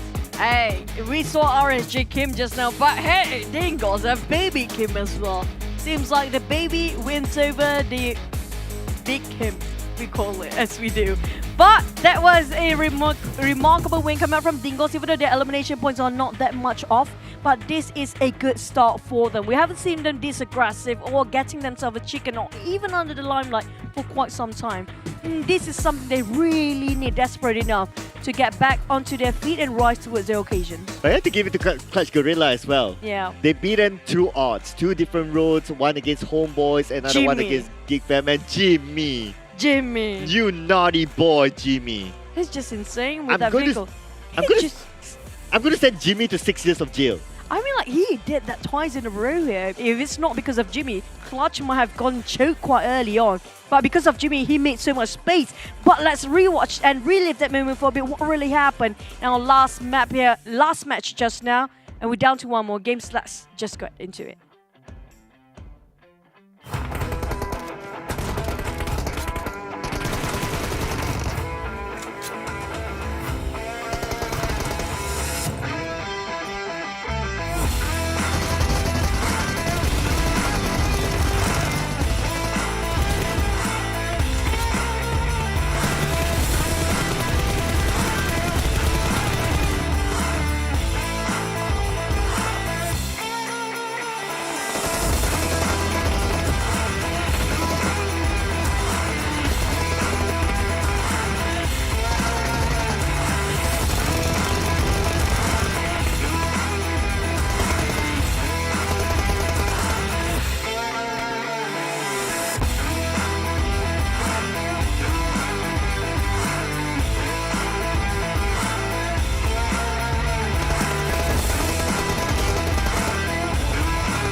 Hello everybody and welcome back from our 4th match of the day. Last one for Miramar. But definitely that was a shocking surprise. A knock on the door.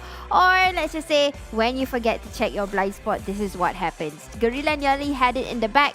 But yes, my prediction went wrong again. So yeah, I'm definitely gonna have to do the there. But before I break it down further, let's go and see about you or what you can win. We have a Realme GT2 Pro, the phone that you guys have been hearing and seeing on the caster's table. This is for your up for grabs, and what you gotta do, tag 3 friends in the comment, but you have to follow PUBG Mobile Esports.my to win this, okay? And we really mean that you can win this. We will ship it to you, obviously, or you have to collect. I'm not sure, but you will win it. You have to just tag 3 friends. That's all you gotta do. tag your mommy, your daddy. Yeah, if you can tag your pro players, and maybe you can be friends after that.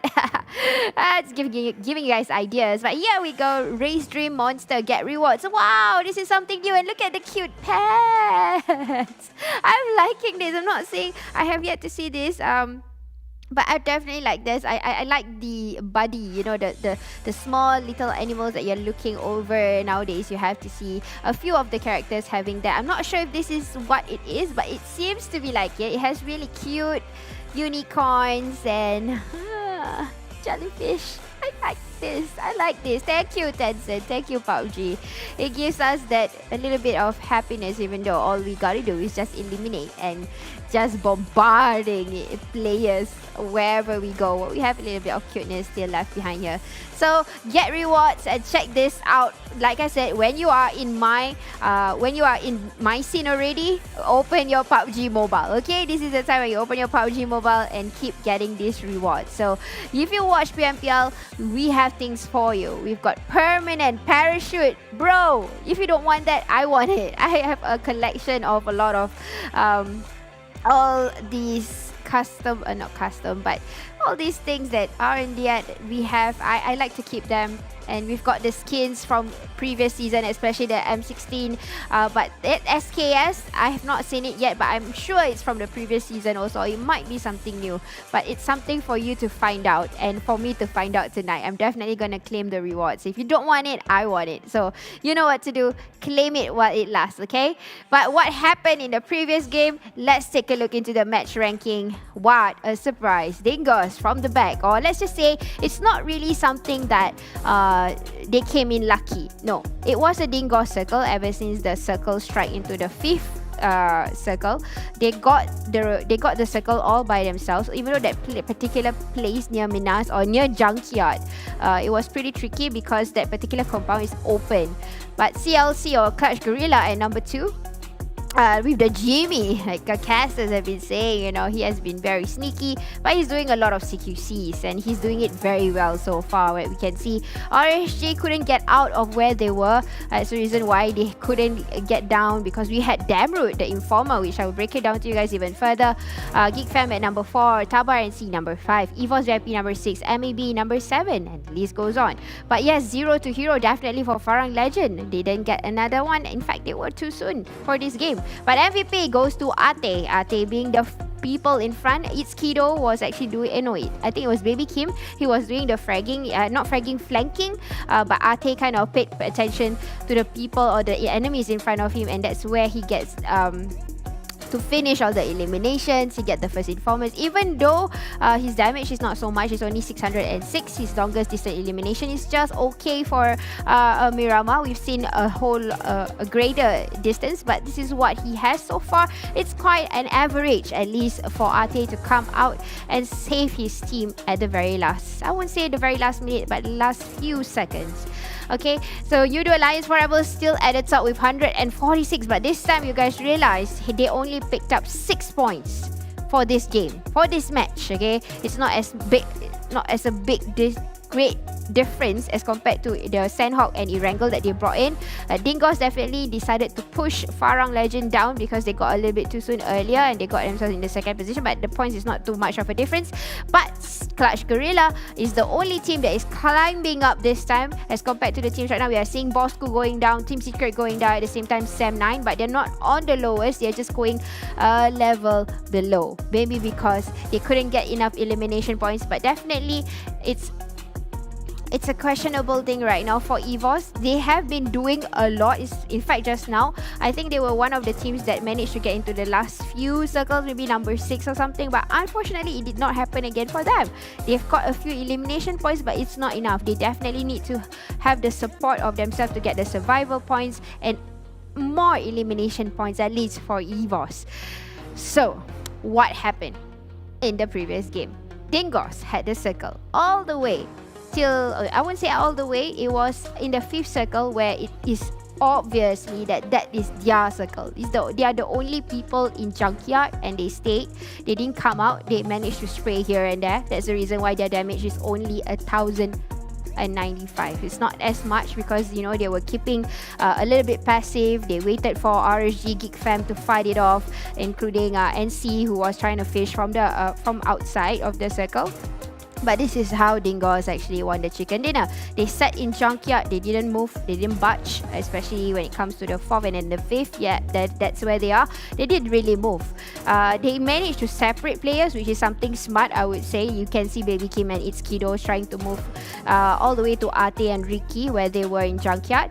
But RSG did a good job. They were, this particular circle that you are seeing right now, there's this terrain called the mesas. So mesas are like, when you're at the peak, it's a flat land. So we see like a terrace of, I would say, T terrace. It's really nicely the terrains. They had the composition. They were president. They were on top, but unfortunately, they couldn't take advantage of the place that well, because we had the informer, which is Damroot, which we will show you in another image. Right now we are seeing how Guerilla actually pushed their way in, but this time this is coming towards the 5th circle, or this is the 5th circle where teams decided to push in, and Clutch Guerilla happened to be the first few teams to come in first, and then followed by other teams that will come in later. But they actually had a tough fight with their own brother, which is Farang Lejund, and then we have third party, which is NC from the distance, making it difficult for either teams to kind of come out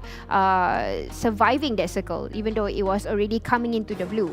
So this particular image here, look into the Damroot's position. I call this guy as the key informer player. You know, he has all eyes looking right straight into RSG.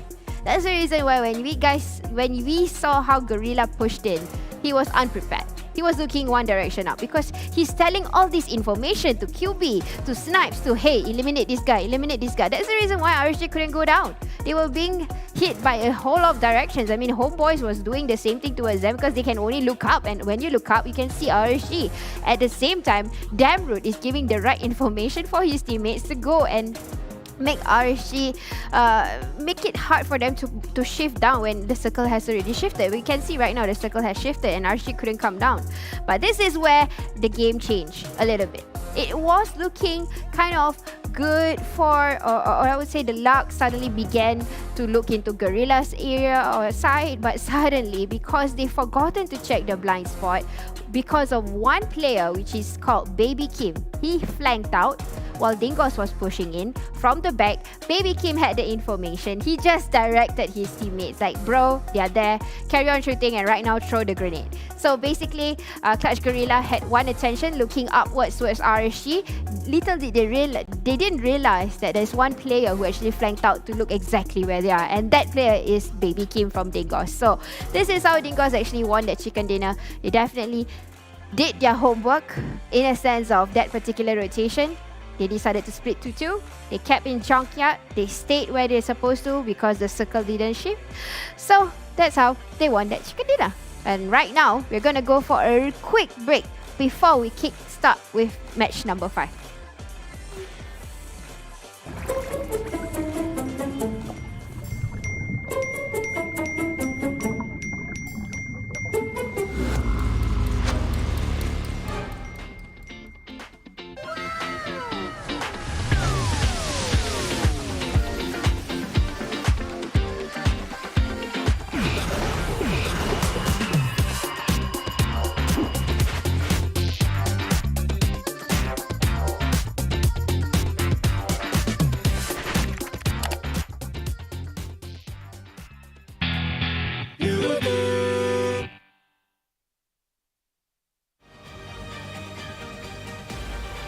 Silent is the best revenge.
From ordinary to extraordinary, there's a long way to cross. Whenever we lose our way, there's always a light that keeps us going. The light sparks from every young heart. It leads us to capture inspiration in ordinary days. It encourages us to seize the colors of sunrises after the darkest hours and create something amazing with it. We brought the magical color-changing effect to life thanks to a dual-layer chromic bonding process. Place the back cover under the light for just a moment and you'll see it go from a calming blue to a passionate red, just like the color changing of the sky during sunrise. Presented by RealMe Design Studio. A tribute to those who dare to capture the light. RealMe 9 Pro Series. Hello everybody, and we are back from the break and we are gonna go down serious this time because this is the last match of today. So this is our first day of Grand Finals. We only have 2 days. That means they only have 10 more games after we see this last game played by the team. So you have to take it seriously. Every point matters for all of these teams, including the one that is on top. You can't get too comfortable. So far, we have not seen a back-to-back chicken dinner, just saying. But it will probably come very soon. I'm smelling it. But I'm really afraid because Yoodo Alliance 4 rivals are taking up the notch. But this time, we are seeing them maybe jolly a little bit. We're getting by 6 points only from the previous match. But then, it's not going to be the end. Because I know when Yoodo Alliance 4 rivals, they get hungry, they get really hungry, right guys? So they can do it. And you, if you're hungry, go and scan this right now. It's nothing, it's not food, but it's for you to give us feedback. Get it? Hungry, feed back. You're feeding back. Yeah, so you guys need to feedback to us on what you want to see more or less, or you want to have a chat with professional players, and I'm giving you guys some ideas of how we can get creative in the future for PMPL. I mean, I'm sure a lot of you are fans of certain players, including me myself. When I first started, I was fans of certain players, and they are still playing right now. In fact, they are still playing right now from Season 1, and really hats off and salute to all these players who have been keeping the momentum, being very consistent, because this is what they're doing for a living and they're taking it seriously, and they're showing to you guys that age don't matter because they can do it. I mean, at least look into the current team that has won the not chicken dinner but the league, and right now they are on number 1 in the leaderboards right now, which is Yoodo Alliance 4 rivals. They have been playing ever since Season 1 also, some of them. To start it off, we have Epi, we've got Pemburu, I think the entire lineup, guys, come on. So it's definitely not about how you can get there, it's about the passion and how they keep themselves consistent to a certain level of PUBG Mobile, even though the continuous updates, which is always giving us a benefit in a lot of ways, with the customizable weapons, right now, if you guys, it's been a long time since I played PUBG, but I watch PMPL, or vice versa.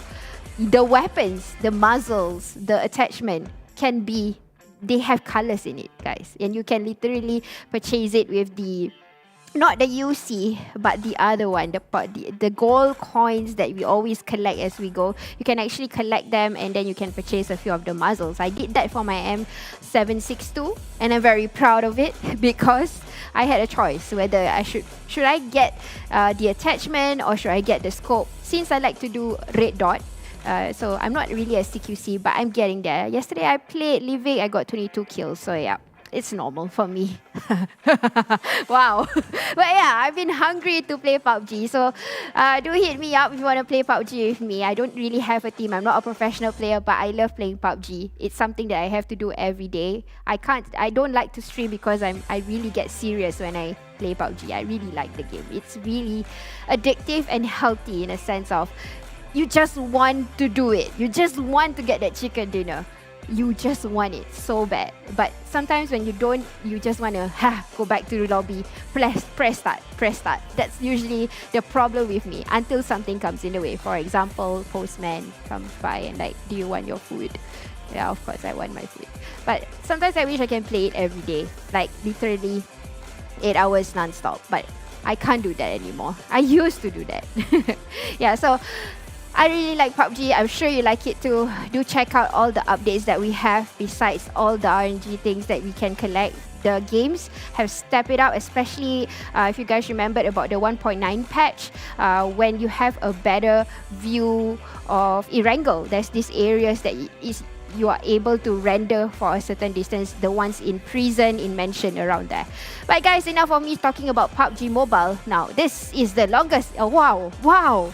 This is so nice. I was talking about rendering from long distance and they are showing me longest elimination distance. So we've got Kit with 285 meters away. So this is actually, I think he did it in Miramar. Maybe the fight with GENEXUS earlier. We saw the clash. And then second in line, we've got Pemburu with 280 meters. And then we've got Magix. Wow, this is probably again from the Miramar match we saw earlier, 273 meters. Probably he was disturbing a few teams. The one that crashed Guerilla wanted to cross in. Dingoz from another corner. NSEA was just lingering outside. And this is the amount that they kind of collected from that distance. And a whole lot of them, unfortunately, I only see these players, they carry like 4 times. I hardly see 8 times anymore.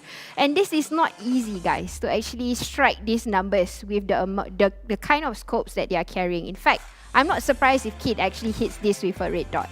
Because we've seen it before many times, and a red dot for this kind of distance, it's really hard for you to just continuously to get a knock. But he eliminated, guys. That's crazy. But you know what? Furthest travel. Wow, this is a whole lot. But I'm not surprised it's coming from NC. This particular grand finals, I'm seeing a lot of them are going by the outskirts, especially when the circle decides to change from the 4th.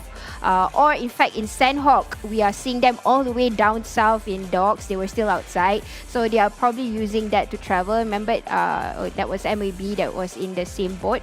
But they probably use buggies to get from one point to another point, and they kind of use that time to leverage a little bit so that they can survive a little bit longer and interfere in the games later, or the match that happened to them earlier. Okay, so last match we are about to witness is back to the OG map, Erangel, my favorite, your favorite, and hopefully we get to see them utilizing Mansion, that particular area or the balcony that I'm talking about. You're able to render all the way down. Before this, you can only see a portion of the land across. This time, when you're on that particular balcony, you can literally see the other side. Okay, but what you can see right now is my prediction. Okay, so my prediction for the 5th match is I want to see New Bloods. They nearly got a chicken dinner, but hopefully this time, because of that hunger and that confidence and that spirit, Clutch Guerilla might just get this chicken dinner home. Hopefully, I'm not sure, but I'm hoping for New Bloods to come in, because you know why? They earned their spot here, and it's not easy. They went through a lot of competition, guys, to be the one, the new one in the Pro League MYSGPH. Okay, so guys, without further ado, let's bring you guys to the last match of the day in Erangel with our very hardworking casters. Let's go! Okay, that one no scam. So that one is truly a new blood. Clutch Guerilla coming in from the qualifiers, passing through the league, and now they are in the country finals. Only one more step, of course, to the next round, and they will be making history as the team that goes in from the early stage up until C at least. But ladies and gentlemen, we are back here. My name is Sir Cloud together with Choo Choo. Can't wait for the last game. I still remember how Sis Jenny just flex. I'm just getting 22 kills and living. Yeah, it's just a normal day for me. Yeah, I'm just casually getting a lot of kills and casually just swap over my nozzle because I can afford to do so. So yeah. Just because. Just because. Just because. Yeah. Because it's Sis Jenny. Because it's Sis Jenny. Yeah. Yep. She can wear the boots. Yeah. With blisters, not splinters. There you go. Thank you guys for spotting it out for us. You know, there's sometimes the words can't get through our mind. But this will be the last match of today, and we do know a lot of teams are hungry enough, desperate to get themselves a bit of a boost before we're ending our day number 1 of the country finals. But will we be looking at double chicken dinner a day, or will be a total different team? I don't know why everyone's talking about other teams hungry enough. I thought everyone had their dinner. Like they break fast at about the same time. I'm just saying. Still haven't got my chicken Okay. today, but Yeah, me too. We didn't have chicken. Yeah, No. I wish. But you know what? We wish you guys are enjoying the show as well. So don't forget to like and share, and also give away your feedback. As Jenny said, because you know, you're hungry for feed. I mean, like the puns are real on this Back. table right now. Yeah. My head is just cracking up. Sorry, I think she spent too much time with me, you know. Yeah. Like, did you not? No, sis? Yeah, I'm Okay, no, trying to she's- disinfect of circle out puns here from me. But, you know, while we're waiting for this infection going on, definitely the last map of Erangel will commence very soon. As we speak, the circle, the flight path always determine where will the player be and who will get the chicken dinner. Of course, the flight path, that will be interesting as well. I want to see if TABAH and NSEA will utilize Zarki, because they did mark that as the second drop spot. Obviously, the main primary drop spot is the military base, but Zarki, no one has ever dropped that this season. I want to see if NSEA will drop that when given the opportunity. But let's see the flight path. Let's go, ladies and gentlemen, for the final game of day number 1 in our country finals. Back to Erangel, but it looks like we're coming up from the right side towards the Sonoska military base. So Lipovka are down to Primos. Now this is a bit skewed flight path, wonky towards the side of southern side, which a lot of problems if the circle happens to be on north, and a lot of team might clashes just to get where they used to drop at. Yes, expect like if you drop somewhere in the middle, then there will be early clashes. But I'm curious to know if there will be an early clash in Lipovka, because apparently that there's 2 teams kind of have Lipovka as the alternate drop spot. So let's see. Team Secret, one of it dropping in early, so they're going to use this spot as their early drop spot, their alternate drop spot. Let's see if anyone else wants to give a challenge to Team Secret at least. I'm loving how Poburi is just so swag with that ski just now. But hey, there's the beauty of PUBG Mobile. Like how Sis Jenny can afford to get whatever she wants. You can too. Just be sure you guys hit her up with her Instagram or whatever social media and tell her that you love her and she will buy you something, hopefully. Oh, that easy? Yeah, I mean, like, we women are easy to please sometimes, you know, not that hard, innit? As long as you know what we love and we like. And definitely there's going to be a wrangle back to us. It's Jenny's love map, but the circle, what we mentioned before, up to the northern side, we might end up around Ruins and Gakam Mountain will be really crucial here. Well, 1 point, Geek Fam is not liking the circle because they drop into somewhere else, which is Novo, which is vacant. Far. It's too far. Yeah, that's why they didn't like the circle. Like, the circle's there. It's actually at my home ground, somewhere in Jogopul, but I drop into Novo. No one actually chopped Jogopul or reserve Jogopul. Yeah, chop, right? What do you mean chop? Yeah, like, you know, stamp, like Stamp. yeah. Reserve Jogopul. So they choose Jogopul as their second drop spot. Aku punya. Unofficial. Yeah. No. It's like Malay chat, you know. Malay chat. Yeah, Malay chat, Chinese chat. English you know. chat. Yeah, English there you chat. go. Yeah, there you go. Yoodo Alliance 4 Rivals still got themselves at #1 spot, but they kind of ousted quite early in the last match. Now, this will hurt them quite a bit, not that much, but no other teams are still catching up towards them, and we have to say, now it's quite impossible, not quite, really impossible for them to actually get a 200 digit when it comes to ending the first day here. There's no way. There's no way. There's no way. It's neither realistic or possible. That's just no way. It's just no. Going down. I mean, if unless they eliminate no way 60 people or 50 people, no which never way. happens. I mean, like 60 people, basically, they just eliminate the entirety of PUBG Mobile population. Yeah, basically they found a nuclear No way. somewhere and they just exploded in the middle of Erangel. No. That's the only Stop way. giving weird ideas to us today, Cloud. I think you've done enough. with a lot of puns there. I think Yeah. that's just it. Yeah, I think I'm the one that should be disinfected by now. Yes, yes, Yeah. please. Okay, we talked about Oh, TABAH whoa, NC. whoa. This is a circle that not really on their side, but the flight path-wise is definitely on theirs. They drop into this SMB, got themselves quite a vacant place to take a lot of loot with, and they can just take their own sweet time and rotate this very late. That's their specialty, late rotation. Yep. And picking places like either this or Zarki, either one of this is good for them if they choose to play those kind of late rotations. It's actually the same for the past 2 seasons. Even when they had a major roster overhaul, previously they had Olio, they had Banks, they had Aduka in the lineup, former MPX Redline. Aduka is still in there. Well, technically, yes. He's the coach. He's but like a Y2K at he this actually he actually played for a bit during the league, right? One game. Yeah, but it's like One Y2K. game. Y2K, one day thing, you know? Yeah. But hey, why you guys. Why one day? Yep. Yeah. Maybe 2 days. Because right now you guys have 2 more days to scan that. For Yoodo, swap over to Yoodo ASAP. Stalber, we have access rate 1. Now, this is a very lonely Micah. And he keeps on being lonely for the next couple of minutes since he has no friends and nobody wants to be friends with him for now. Right. Yep. Yeah. Unfortunately, that's what happens if you're the youngest. Ooh. You get ousted. Yeah, you get ousted. I know how that feels. Not. But speaking about the NC, so actually it was already like 2 seasons and they played the same way, except for during the back that was PMCO, I believe. That was how they qualified to the PMPL. Yeah. That playstyle was different. That playstyle was like how Farang Lejund is playing now. Even the first week, their playstyle was a bit different in the entire league here. In the first week only. How different was it? It was not as conservative. They're kind Okay. of a bit more daring to take up a challenge and not too late to get into the circle. They kind of get it just nice, like 30 seconds on the clock before the circle shrink, they start to move. But right now, they're just taking their own sweet time as long as they can get like how they used to do that. I mean, like, it doesn't suit them that quite well.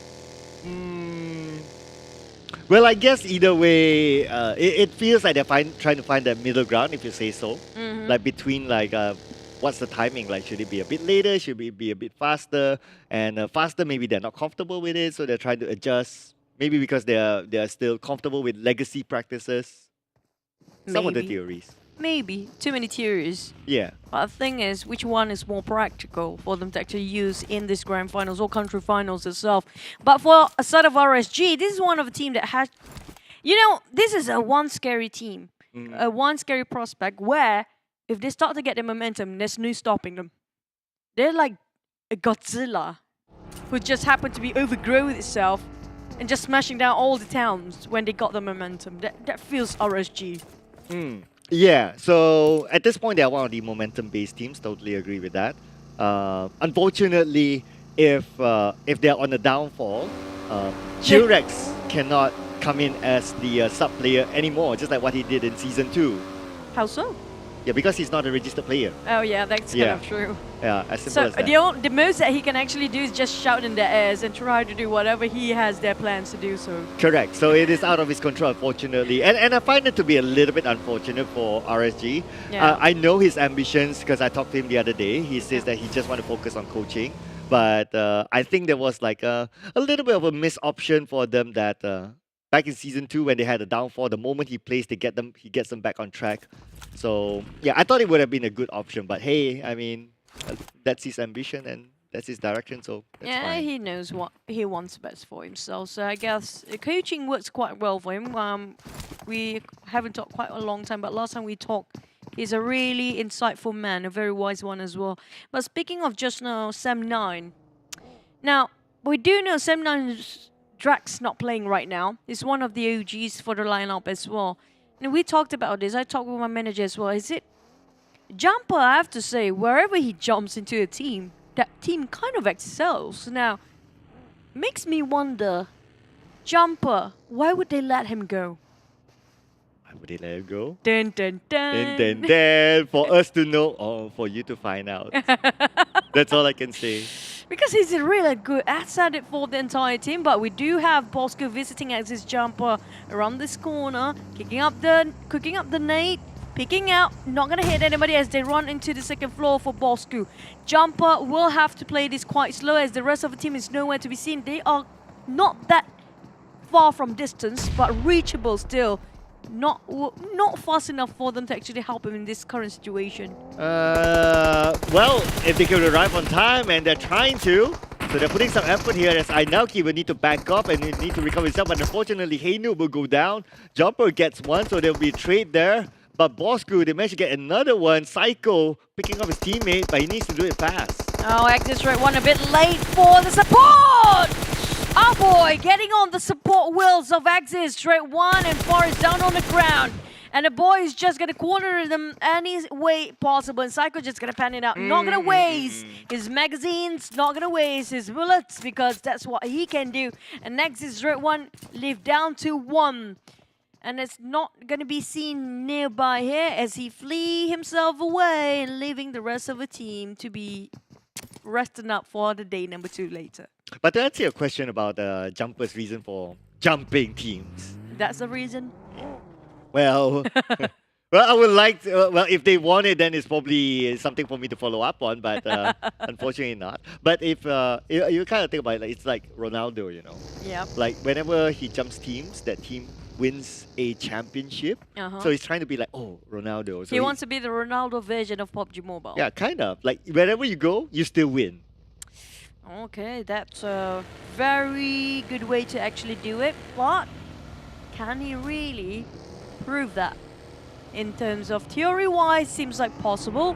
Practicality-wise, we have to wait and see, because it's still a team game no matter what when it comes to not football, PUBG Mobile as well. No, you have to do it like this. Can he redo that? Ten, ten, ten. No. No? Okay. Thank you, no. I don't want to do that. Thank you, not. Yeah. No. No. But this one is a no to low you.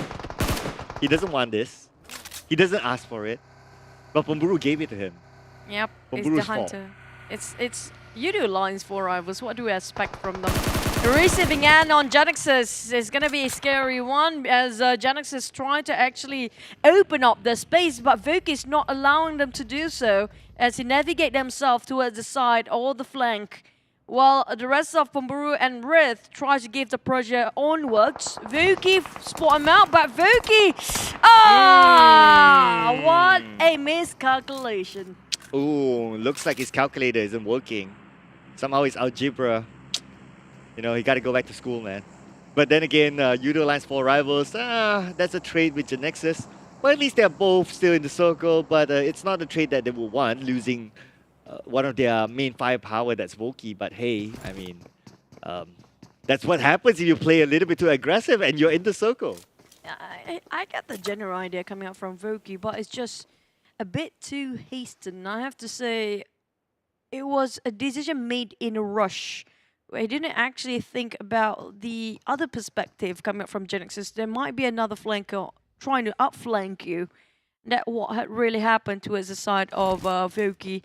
Kind of lost him. We do know the firepower coming up from Voki is huge, but the entire team of Yoodo Alliance really great as well.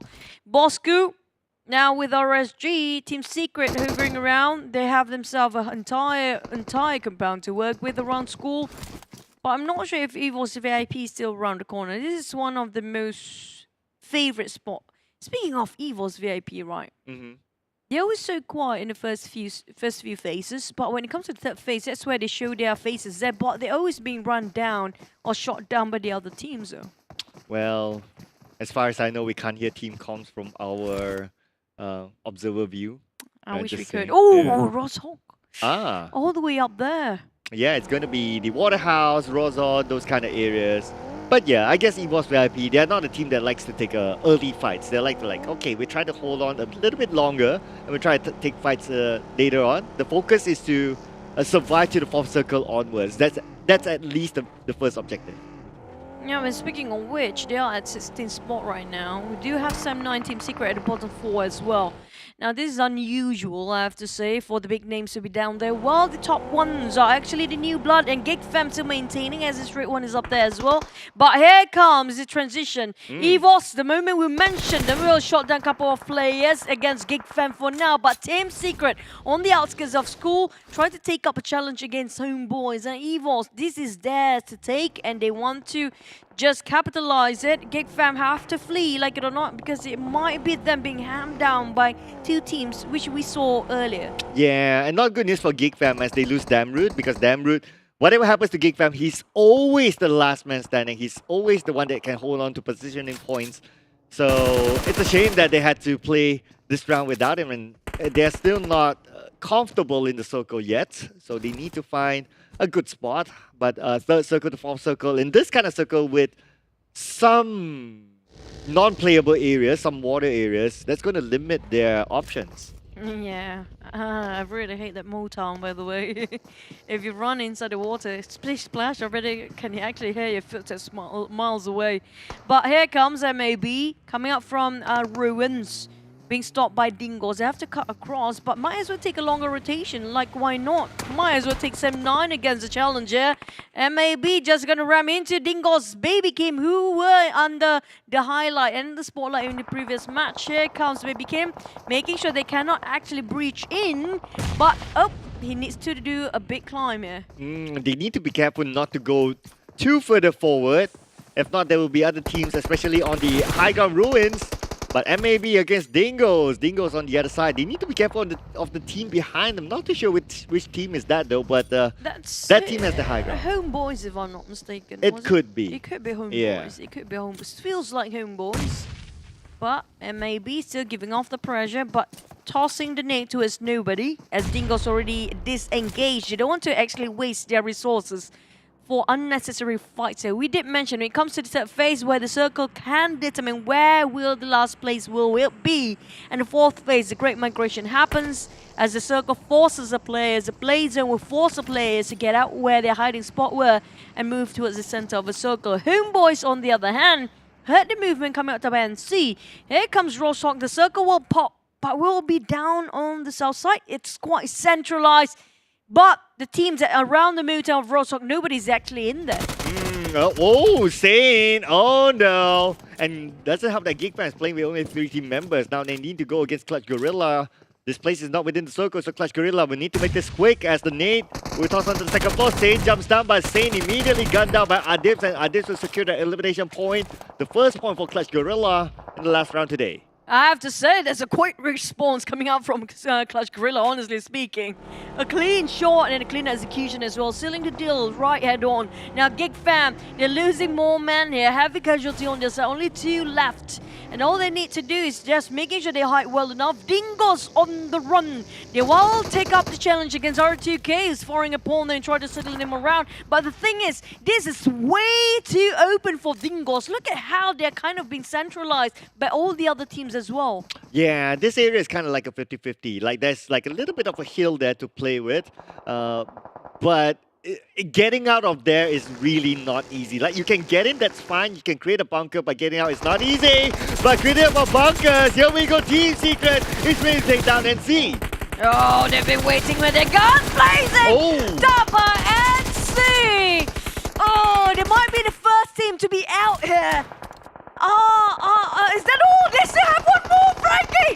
Frankie! Oh! No! What a tragic ending for TABAH NC. The first one to be out.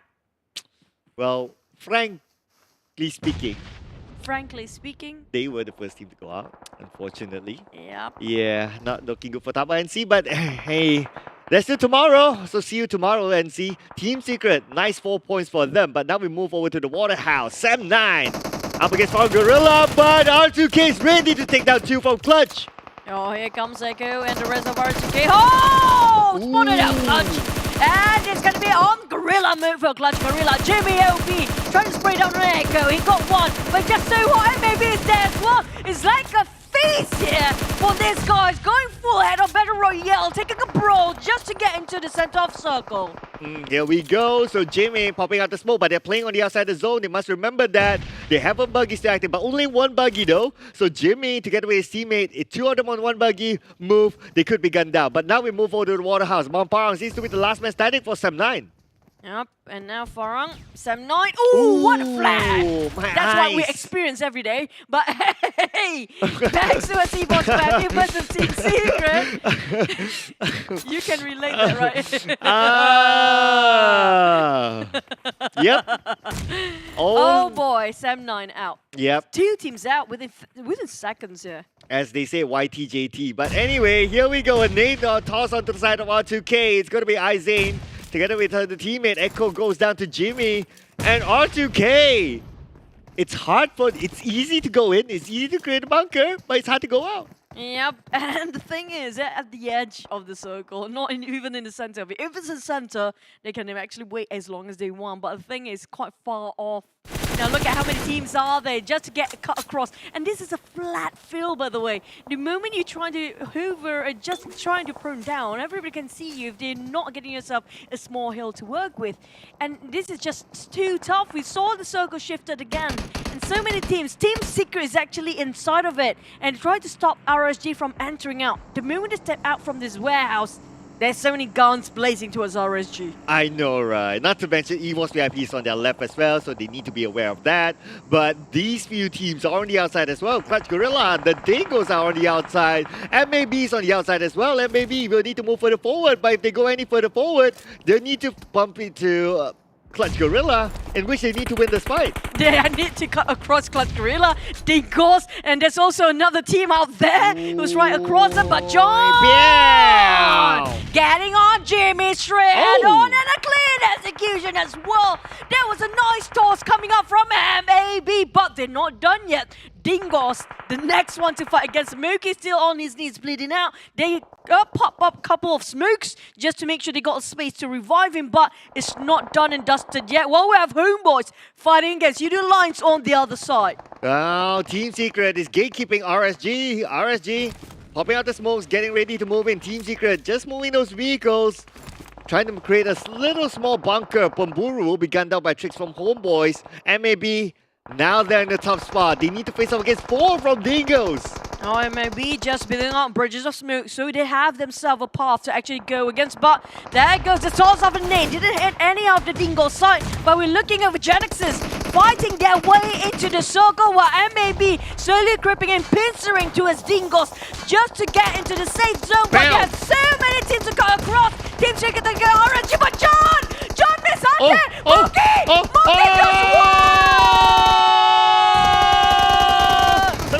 kill for MAB up against the Dingoz. Now it's only Ricky left. But here we have a Team Secret versus RSG, and RSG won the fight. My God, who needs weapons if you can get vehicles to do the job?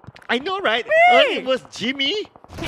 Now it's MAB. What's happening? Insane from GENEXUS. Whoa, the loop on nades coming from Geek Fam is just insane. Taking down, they get it down. No. They lopsided forward, but it was so close. I'm so scared for GENEXUS right now. That's very, very close. But GENEXUS, okay, they're healing up. They still have time. They're playing by the edge of the circle. But QB might sneak in. Nope. QB is just going to chill. Just going to wait for the right moment. But at the same time, Moki will be gunned up by Mika. From afar with the mini 14, EVOS VIP now playing by the edge of the circle. Oh, EVOS VIP seems like they're not done yet. They're not even safe yet. RSG fighting against them. MAB having their eyes onto them. They can't even move. They can't even move forward for the team's not inside of a circle. They've been gatekeep all the way. John taking down on Farang, who just arrived and being welcomed with showers of bullets. And Monkey being taken down as well. 2 knocked down. Farang is still struggling to keep the boat afloat, but John is just being John here. Oh, definitely the John Wick performance. Looks like he's in the house with already 4 elimination points on his name. John will need to move in about 20 more seconds as the zone might close in. Farang Legends waiting for the right moment. They have the upper hand. They have the high ground. And they look with the nade onto the side of MAB. Calamity almost gunned down. And John is still alive. Oh, John just cares about John's right now. John just doing John stuff. Fighting against Adik Luke, Farang really at the brink of death, hoping Olio being picked up. He needs to heal up for a bit. In the meantime, do they have enough resources after fighting for such a long time for these teams? Farang, they need to move forward. Same goes for MAB, but there's no peace treaty here yet. GENEXUS, on the other hand, taking a shot against each other and trading it out one for against RSG. John, oh, get down by Adil Luke. I mean, Adil Luke has a high ground advantage, so John will be down. The Starman for MAB is down to Iftar. Can he do anything? Iftar can't do anything. He'll be get down by Ripple Boy. EVOS VIP just steals away underneath the noses of... Oh, yeah. That was mean. That was really nasty. Back to his GENEXUS fighting against Homebois just on top of this small hill. And Lung, that car, that vehicle will not last long enough. EVOS VIP taking the fight against RSG. Randomly spraying. It's going to be snappy. Hoping to clip somebody, but nothing seems to connect so far for GENEXUS. And they finally spotted out for Geek Fam. Oh, Geek Fam now out, so we're down to the last 5 teams. Snappy with the random spray with the M249. Snappy securing his next elimination point. GENEXUS now 5 elimination points. RSG, they still maintain a full squad. Mika being knocked down by Ripple Boy. Pew Pew being knocked about it. Look, Small Boy knocking out Snappy. And Snappy being gunned out by Small Boy. That means GENEXUS is out. Yeah, but looking at how RSG fanning out, moving in unison, how they spotted out, giving the information back to the team. Spotted out Razor, VIP in a turmoil. They spotted out Farang. Farang haven't got a clue where the shot's coming out from. RSG seems like they might have this momentum. This is one scary team once they start to get themselves that chicken. Oh yeah, with Brian on their side, they're really scary team. The nade coming in from Rex onto the side of EVOS VIP, who could probably land onto them. But the nade will take down Razor. But then again, the counter fire coming in from the other side, not enough to take down RSG. RSG now 5 elimination points. EVOS down to 2 members. Okay, trying to move forward, trying to build the space for the team, toss out the Molotov, while Brian giving off pressure on the side of Farang. You have 2 teams to fight against. EVOS, Mika trying to bring him down, but the nade is so close. He needs to take covers. Clip quite a lot for VIP. Mika, EVOS, VIP. They couldn't move forward. RSG is just fanning out so well, dominating this right now. Oh, and the best part is that the circle goes towards no man's land. Mika goes down for a second time onto Rex. And now Sam, we need to pick him up. Is there enough time? Yes, there's about 24 seconds on the clock. I think Luke will go down to Small Boy with the long range coming from RSG. RSG showing dominance in the final circle. Oh, Farang trying to move forward, but Kim just saying no. You can't come here. This is our compound. There's no way Farang can actually make it, but Ripple Boy finish off EVOS multiple times. EVOS is just stuck in the run, and it's done. Farang versus RSG 2v4 for the ending. Oh! But Ripple Boy, look at this. We thought that RSG, they had the advantage. But doing the rotation, Farang Lejund, they managed to get one. And now Brian, revenging from his brother, Small Boy. You will not touch my brother. My brother will be a revenge. Farang Lejund down to Olio and Ripple Boy. Feels bad for the brother, but back about Olio and Ripple Boy now. There's going to be the 2 highlighted players for the side of Farang. RSG trying to find himself a higher ground just to see the snakes of Farang working their way things up here. They spotted out 1! Ripple Boy and Olio! They spotted out Kim! And now it's down to 2v2. It was 4v2 first! Oh yeah, now they've even up the odds. Random spray coming in from Ripple Boy. We're not connecting onto Rex. Nice Rex, Brian versus Ripple Boy. First Olio, the spray! Onto Brian! How did he do that? Rex, can he clutch this? Rex, Ripple Boy now. This is Farang's highlight moment. 17 eliminations. This is the big jump we talked about. And Olio, he couldn't see where Rex is. Rex is just praying he wouldn't get spotted out. Even toss out his inventory bags for both players. Both teams down to 1 clutch moment. Rex, he had it in the bag before, but it's down to him himself to carry it out. Rex heard. He saw Ripple Boy. He didn't spray. And the blue closing in as well. Ooh, okay, he stands up, he shoots, Ripple Boy goes down. And Rex 1v1 against Olio. Who will get this one? Rex is open, Olio has the hand drop. Olio reloads Rex, M4 versus M4. Rex starts to move in, getting closer and closer. Can Olio do this? It's a 1v1. It's a mono-to-mono massacre fight we're talking about. It's down to Rex and Olio. Rex is trying to move forward. Olio got the hand drop covered. Olio hit himself up. Olio! Rex! Olio! Rex!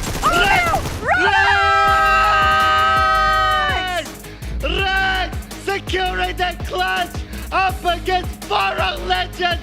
An amazing 1v1. This is why he is a PMTC player. Oh my god, how did that happen from 2v4 of Farang equal out the odds into 1v1? That was insane.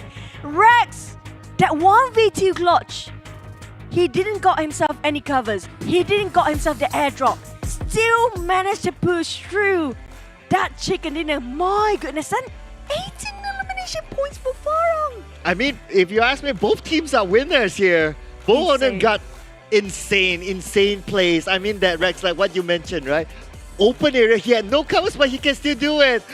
I need to take a breather. Choo-Choo need to take a breather. Let's pass it on to Sis Jenny. Let's go.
Holy that's a mole.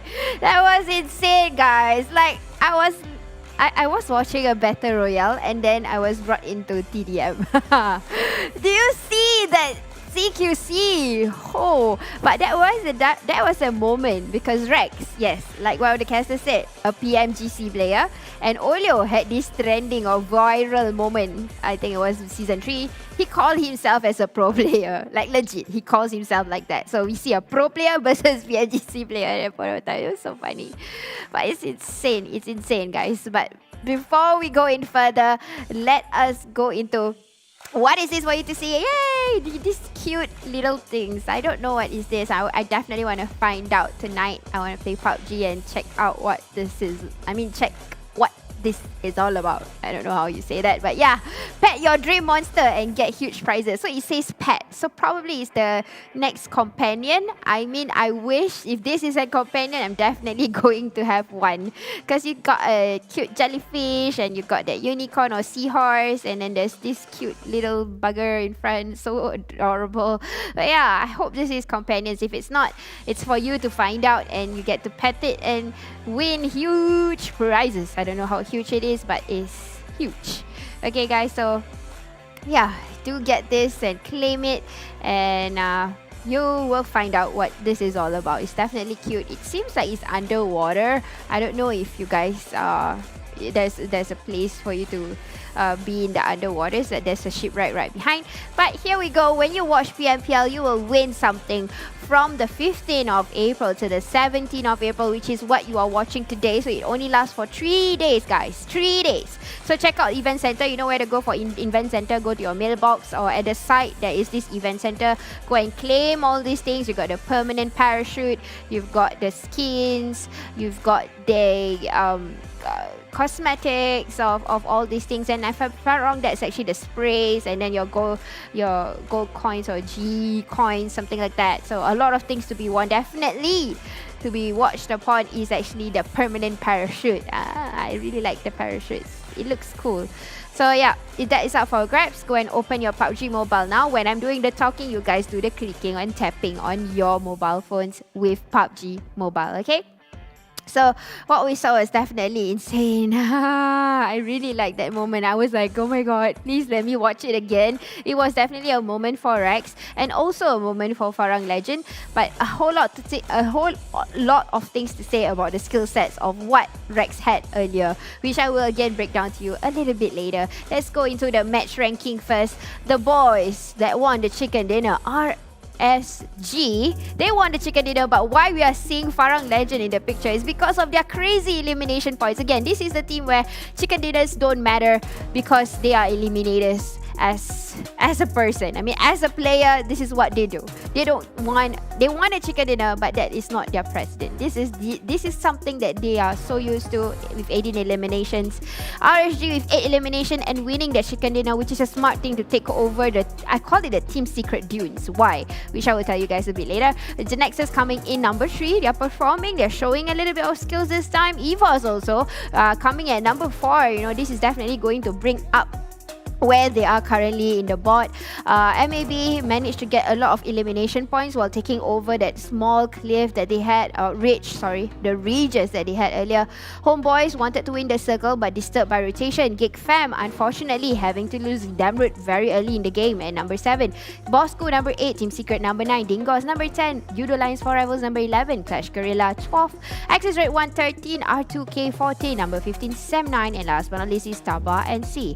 So this is where they are standing right now, and honestly looking into the elimination points, we can see who are the ones who had a good area to play with and they managed to get eliminations. We can simply say besides Farang Lejund, we have RSG, we've got GENEXUS, and we've got MAB, and also Bosskur at least for the farming that they tried to get. But unfortunately for Yoodo Lions for Rivals, this is their circle, guys. They are the people of Rozok. But the problem is there's a lot of rotation that was going on the area of Rozok itself. But here we go, MVP has to be Adik Look. We definitely get to see how he kind of outsmarted MAB John. Definitely, I think the advantage was towards MAB, honestly, but because I think they were trying to get into the circle at the same time. Farang, literally, it's all about the timing. They used that minimal space that they had in the blue. They played a little bit of dancing game. At the same time, Adik Look still had the time to heal while trying to aim that UMP. He was on iron sight and he had the time to do a scope in into the red dot. It was insane. Crazy moves by these players. But this is the overall ranking for the first day. Yoodo Lions for Rivals not getting enough points from the 4th and the 5th game.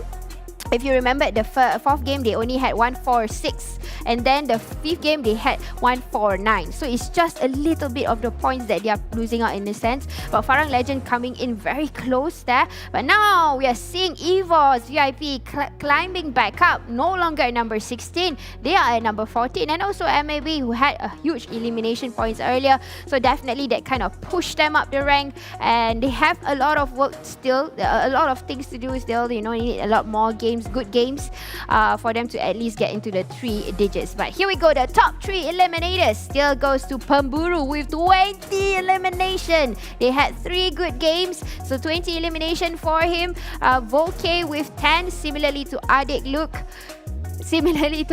Look. And wow, this is definitely a steal, a huge steal for these players, and I'm not surprised because these are the kind of names that we always see when it comes to grand final. Yeah, this is the kind of teams that will come out, the kind of players. Adik Look, it's been a while we see him in the chart for eliminators. Like I said, they didn't perform in the league, but this time he is back. He is back, the Suntik, or the person who terminates and eliminates.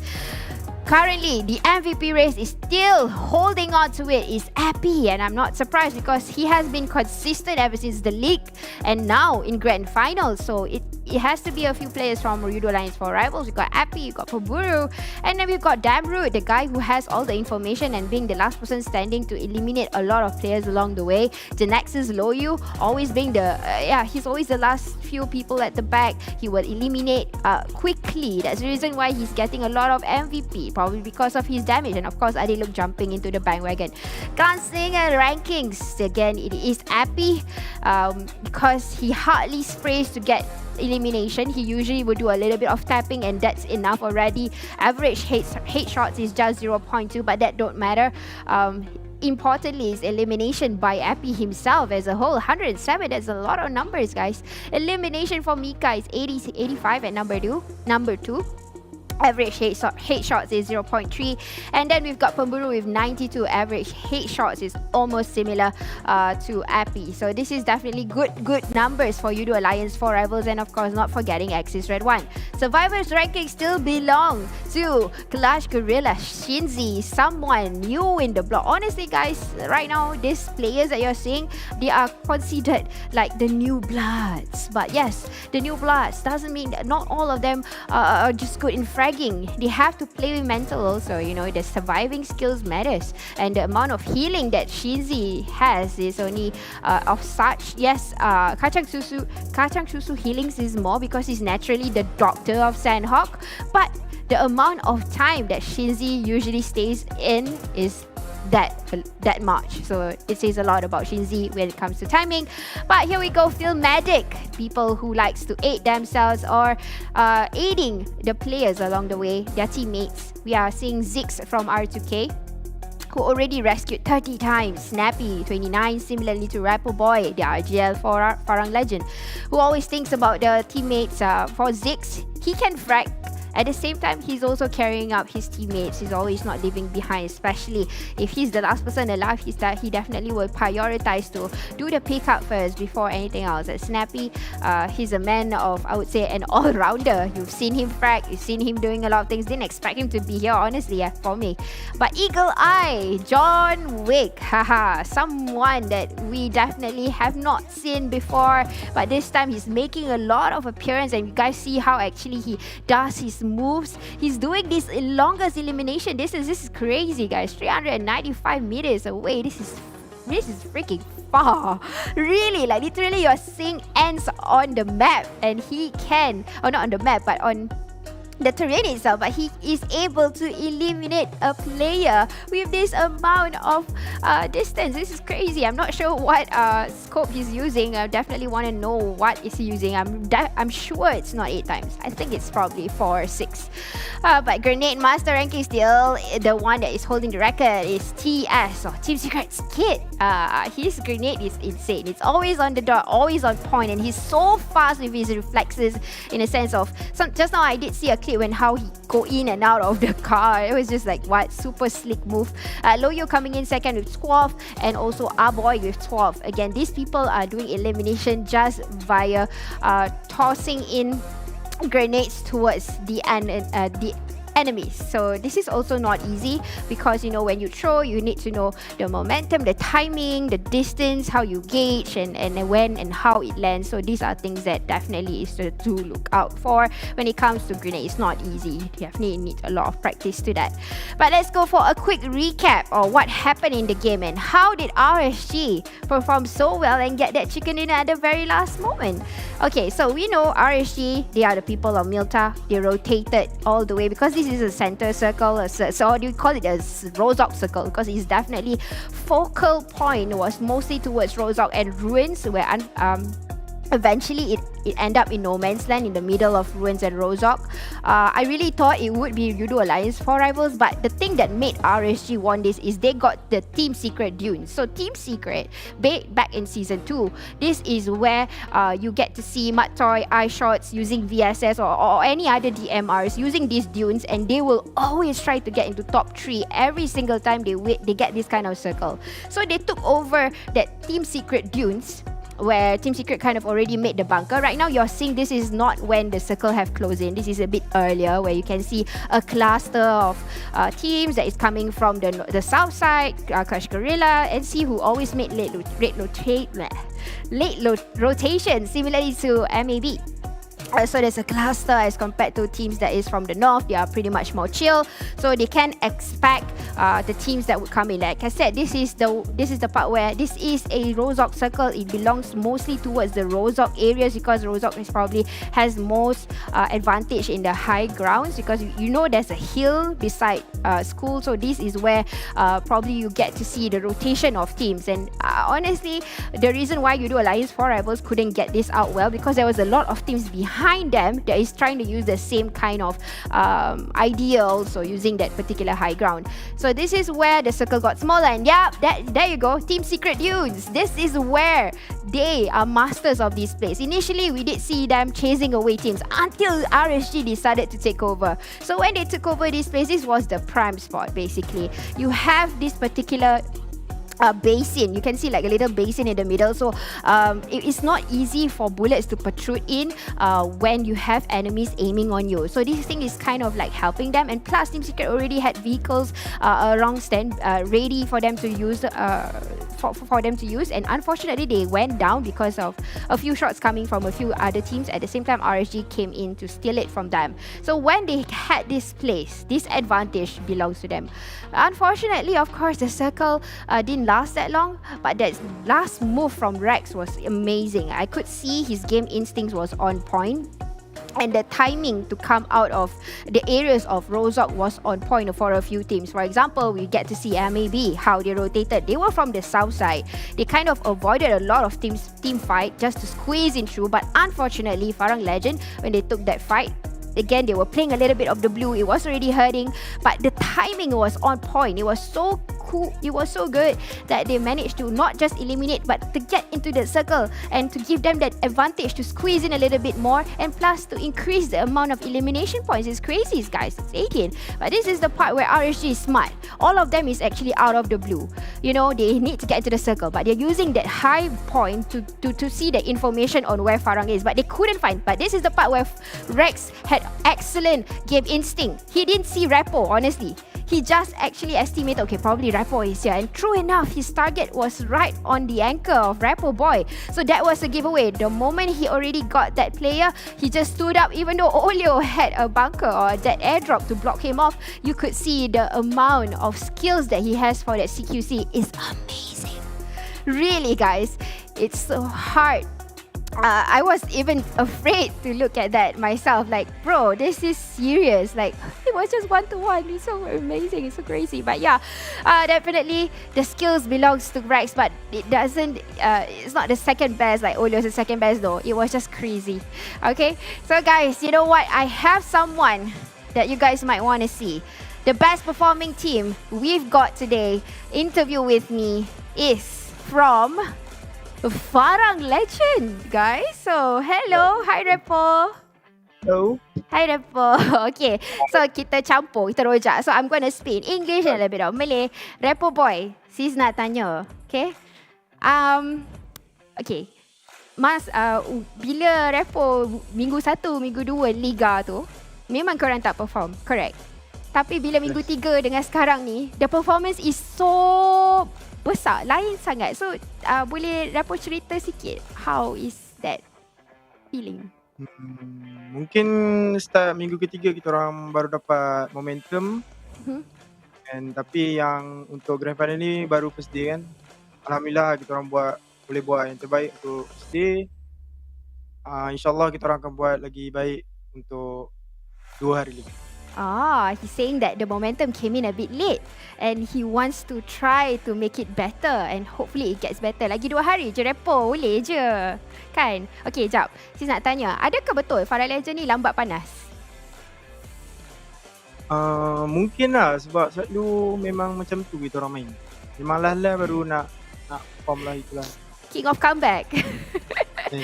So they were once known as King of Comeback, and you know, in a way they kind of had a very late warm up, and then now that they are boiling, it's crazy. Okay, soalan yang last question ni. Okay, so sekarang kita tengok Farang Lejund, kita takut tau. Sebab you guys tak perlu chicken dinner, tapi elimination point tu sangat menakutkan. So, adakah sis tanya ni, Farang Lejund jaga timing sangat cantik untuk grand final ni? Mungkin lah, tadi memang kita orang pun tak sangka kita orang dapat survive untuk sampai nombor 2. Tapi mungkin rezeki untuk kita orang dapat tempat tu lepas tu circle pula kan. Tapi boleh chicken tadi, tapi tak apa lah, tak ada rezeki untuk chicken. Tak ada chicken pun number kat depan tu. Seram. But anyways, thank you so much Repo. But nice shirt and nice mic. Matching. Okay guys, so thank you so much Repo. All the best for tomorrow and Sunday, okay? Bye-bye. Alright, thank you. Bye. So yep, he kind of said the same things that I kind of predicted, where he has good elimination points. Kind of already knows that is the momentum that he would pick out from, and he would try to make it better. That's the IGL, by the way. So he's the one that is giving out the timings and things like that. So definitely ahead, something to look out for Farang Lejund, at least for now. So let's go and see into tomorrow's matches and take a look at what we have to go through again. We don't have show match this time. We're going to start with Sanhok, followed by Erangel, Mirama. Erangel, the same cycle, a good adaptation at least, something that teams have already been playing since the league. And this time, just the same recycle method, so that they are so used to it, and we are used to it, seeing this cycle again. And it works somehow, because sometimes when you get already a momentum and you're coming back to Sanhok, it's just a bit, I don't know, catch you off guard. So at least this is a kind of upgrade that at least this PMPL has already showed us, putting Sanhok at the start, and then after that the teams get a momentum, because when you have Sanhok in the middle, sometimes it gets, the jitters comes in like a reset. But you know what guys, I can't wait to see what else for us to witness tomorrow, and I will see you guys tomorrow, same time, same page, same place, with me, Sis Jenny and the casters. You guys stay safe, be healthy. I'll see you guys tomorrow.